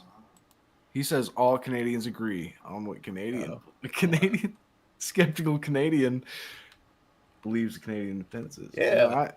Wikipedia disagrees, according to what I heard several years ago. But apparently John could just never let a beef fucking slide, dude. What beef? Beef? Oh, dude, don't even tell me. You're going to argue with Skep about Canadian independence again? Oh yeah, I remember that now. I don't think that was over independence. That was over some other arbitrary Canadian date. Yeah, maritime. Okay, you did argue over maritime, but I think you also argued over Canadian independence. Yeah, we did, and I don't think it was with Skep where I had that argument. It was a hard night of interrogation. Others are still understood to be detained, including the director of the hospital, Dr. Hossam Abu Safia. Now, those that have been released have, some of the staff have had a chance to go to a nearby hospital, which was itself evacuated by the Israeli military earlier in the week and was proposed by the Israeli military as a place that the staff and patients could continue their work in. They've said those staff... Well, I don't know. A bunch of Canadians, when you talk about the War of 1812, they'll talk about Canada as if the war is between the US and Canada when Canada was a British territory.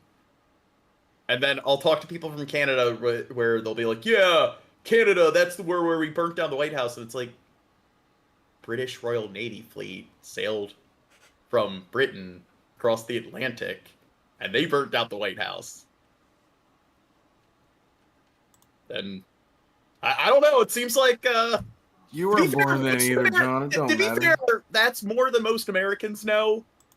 But you bring that up with certain Canadians, and it's like, I think they need to look into they as far as their general knowledge of the war of or their history when it comes to the 1810s, 1830s. They seem to be just as much in the dark as the average American. Has said that there is no hospital to speak of there at the Indonesian hospital. They said it's understood there is no running water and no electricity. And the World Health Organization has said that they are very concerned for the patients that had acute needs, including ventilation equipment, where the Indonesian facility doesn't appear to be equipped in order to take care of their needs. Now, the Israeli military, after it cleared the hospital yesterday, had said that it was being used by Hamas as... They bullied you like India. Well... a terrorist stronghold. I think, what was it? Australia, New Zealand...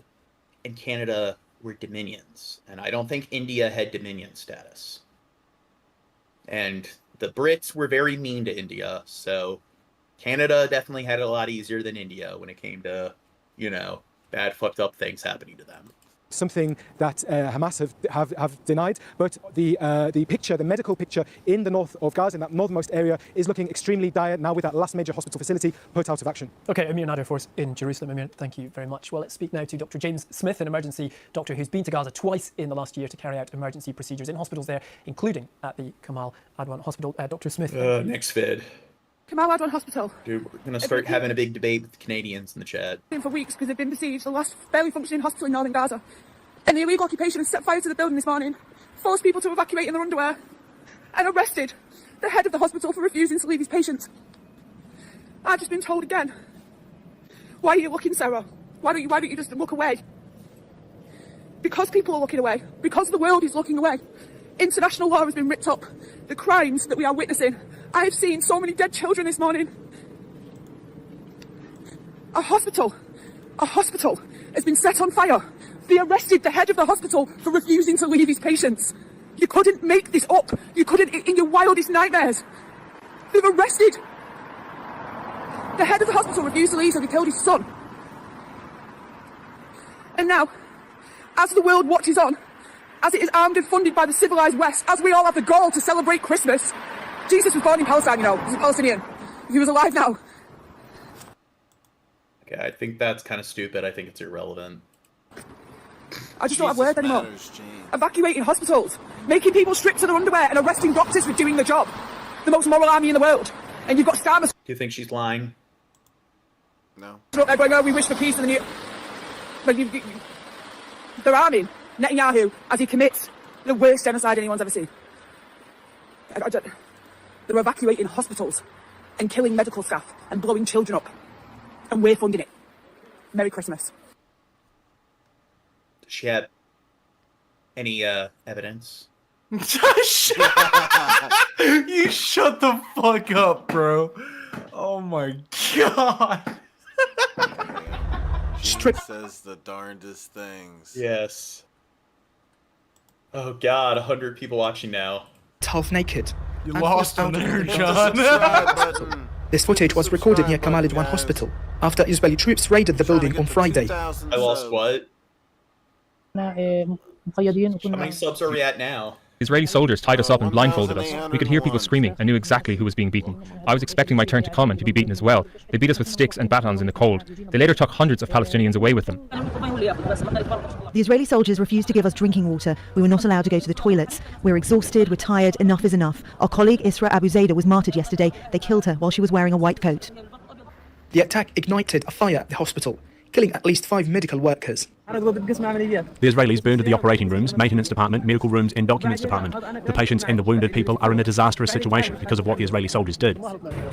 Hundreds of people, including some hospital staff, have been released since then. But Jessica says 45% of Geneva Convention was all shit Canada did in the First World War.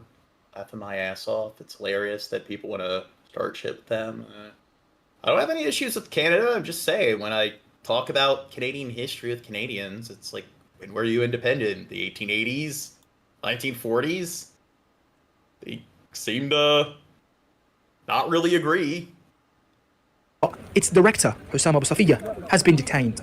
Kamal Adwan Hospital has been constantly targeted during Israel's war on Gaza. The Israeli military says that it was targeting Hamas cells inside the hospital, but has provided no evidence those cells exist. Tariq Abazoum, Al Jazeera, Deir al-Balah, Palestine. Make sure to subscribe. Forced from their beds, detained and interrogated, patients from Kamal Adwan Hospital brought today to Gaza City with their accounts of what happened when Israeli soldiers moved in. They were shooting through the windows. There were artillery shells by the gates. We came out at 7:30 a.m. and didn't know what to do or where to go. Paramedics said these patients had been left in the cold for 24 hours before they were able to reach them and bring them here. We were taken for interrogation at around 3 p.m. They stripped us naked and left us there until sunset, with no one to help us. So we were left in the dust, and then one soldier would come to curse us. Do you think the medical director, because they detained the medical director, do you think they're an affiliate with Hamas? What do you think their logic was there? You know, that's an argument that, those on the right, Fox News tards, probably going to use. At us and spit at us. It was very ugly. This was Kamal Adwan Hospital earlier this week, bearing the marks of what its director said were intensifying Israeli attacks. This afternoon, the Israeli military released this footage of its special forces inside the hospital, saying it had seized 240 people in the area that it defined as terrorists, along with grenades, guns, and other military equipment. These images of some of the detentions emerged yesterday. Israel said 15 of the people it arrested had infiltrated its territory as part of the October the 7th attacks, and that the hospital director, Hussam Abu Safiya, was arrested on suspicion of being a terrorist operative. NGOs have accused Israel of targeting him for publicizing Israeli attacks on a medical facility. There is an understanding in Israel that when it comes to hospitals or... Yeah. Is this tell me if this sounds crazy, that I really find it hard to believe that this far after the October 7th attacks, they're just now being like, yeah, we just got 15 of them and we know it for sure. Yeah, I'm skeptical as well. But I guess you're just anti-Semitic. Schools, places like that. There is sensitivity and there is a need to show evidence. I know that there is serious operation there against terror infrastructure in the hospital, and this is why the IDF is taking the measures. Kamal Adwan was the last functioning medical facility in Gaza's far north, where, since October, Israeli troops have been forcing out civilians and destroying buildings. Israel denies accusations of ethnic cleansing. They got quite a variety of accusations. Yeah, they got a variety of different techniques for leveling all these buildings. The aim of creating a permanent buffer zone. It says it launched a new operation in the north overnight, targeting terrorists and their infrastructure. And as those troops moved in, Hamas fired 2 long-range rockets from northern Gaza towards Jerusalem. Israel said both were intercepted. The airstrikes continue to the south as well. 9 people, including 4 children and a woman, killed when their home was hit overnight in central Maghazi. And medics say there's an increasingly deadly threat, a combination of poor shelter and winter cold. 4 newborn babies reported dead in recent days from hypothermia. Well, earlier I spoke to Dr. Tanya Haj Hassan, a paediatric intensive care physician who has worked inside Gaza. She's now in Jordan, and I began by asking her about Dr. Abu Safiya's whereabouts. Yeah, we've heard that he's been hospital in northern Gaza. What does it mean? Repeated saying Jack that the world needs must to understand. end. This is Jack Gunderson in the chat says he's in. Gaza has been an open area since Israel was a country. It's ridiculous not to think that people wouldn't want to build a resistance group since it turned. And not even that, it is what it is. If you are constantly being bombed, yeah, you're probably gonna be like, all right, yeah, fuck it. You're the only people standing up to the people who are bombing us. Yeah, you do what you need to do, right? Yeah, I'm tired of being bombed. tired of being killed. Tired of being shot at. Sucks. I'm tired of it not happening to me. Yeah, I'm ready. Boring in America. Well, here's the thing. I mentioned the vetoing power that the U.S. has. So there's been multiple times U.S. has vetoed Palestine being given a nation state status by the UN. So what do you think? I never got to vote on that. What do you think things would be like if they actually were recognized as a country by the UN 30 years ago or something? Do you think maybe there'd be a bit more stability? That might have helped quite a bit. Yeah. Yeah.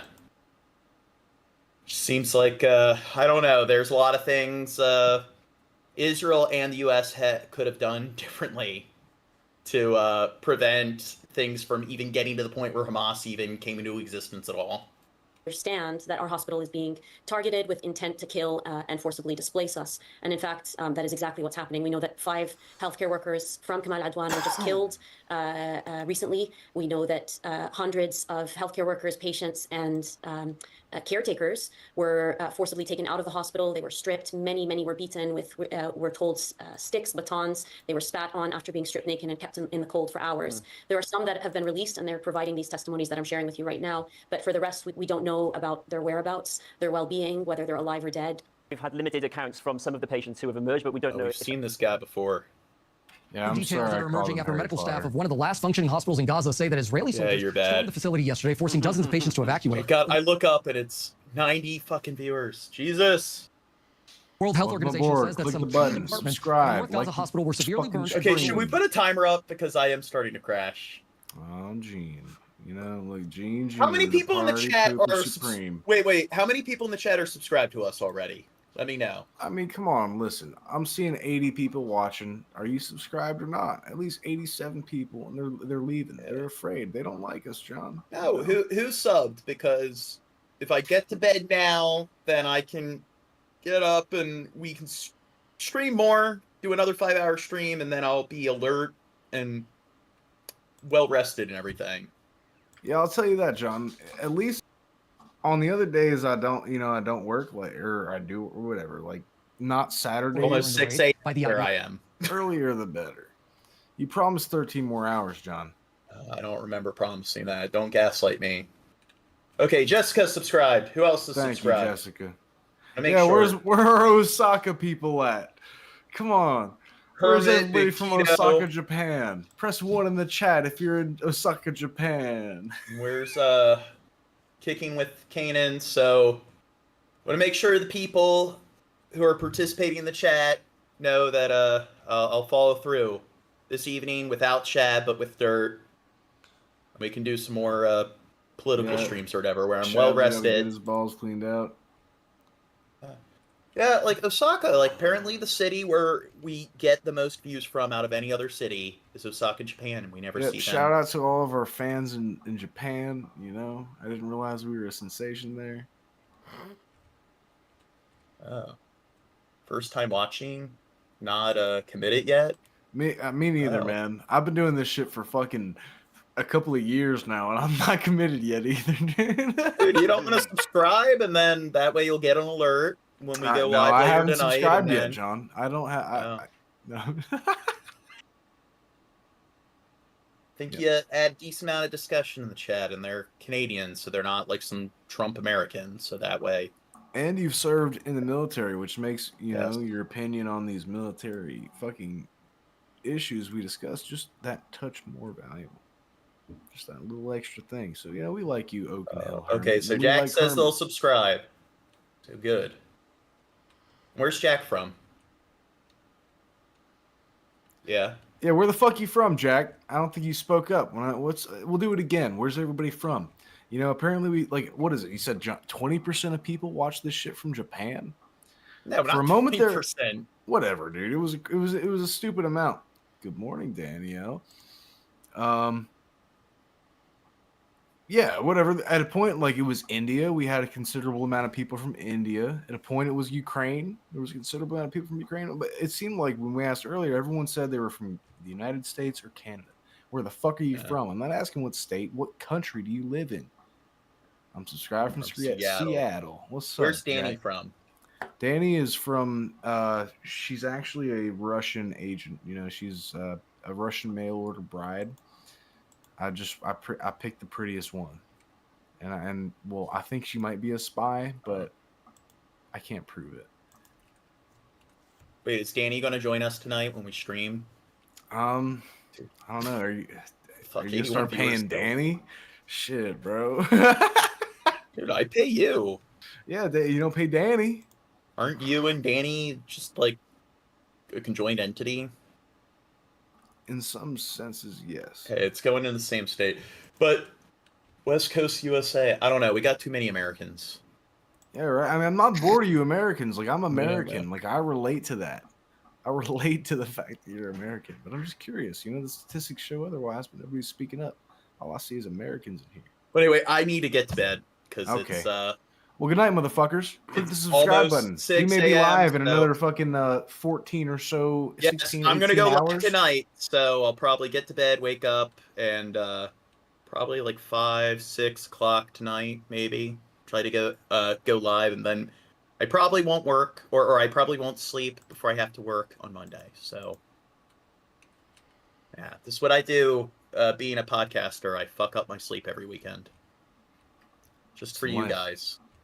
It's the pirate's life for me. Welcome aboard. Click the button. Click the buttons. There's a like. There's a subscribe, and there's a bell. And only join our Discord. Tell. Yes, and look, now it's going up to like 92 viewers. YouTube, they know.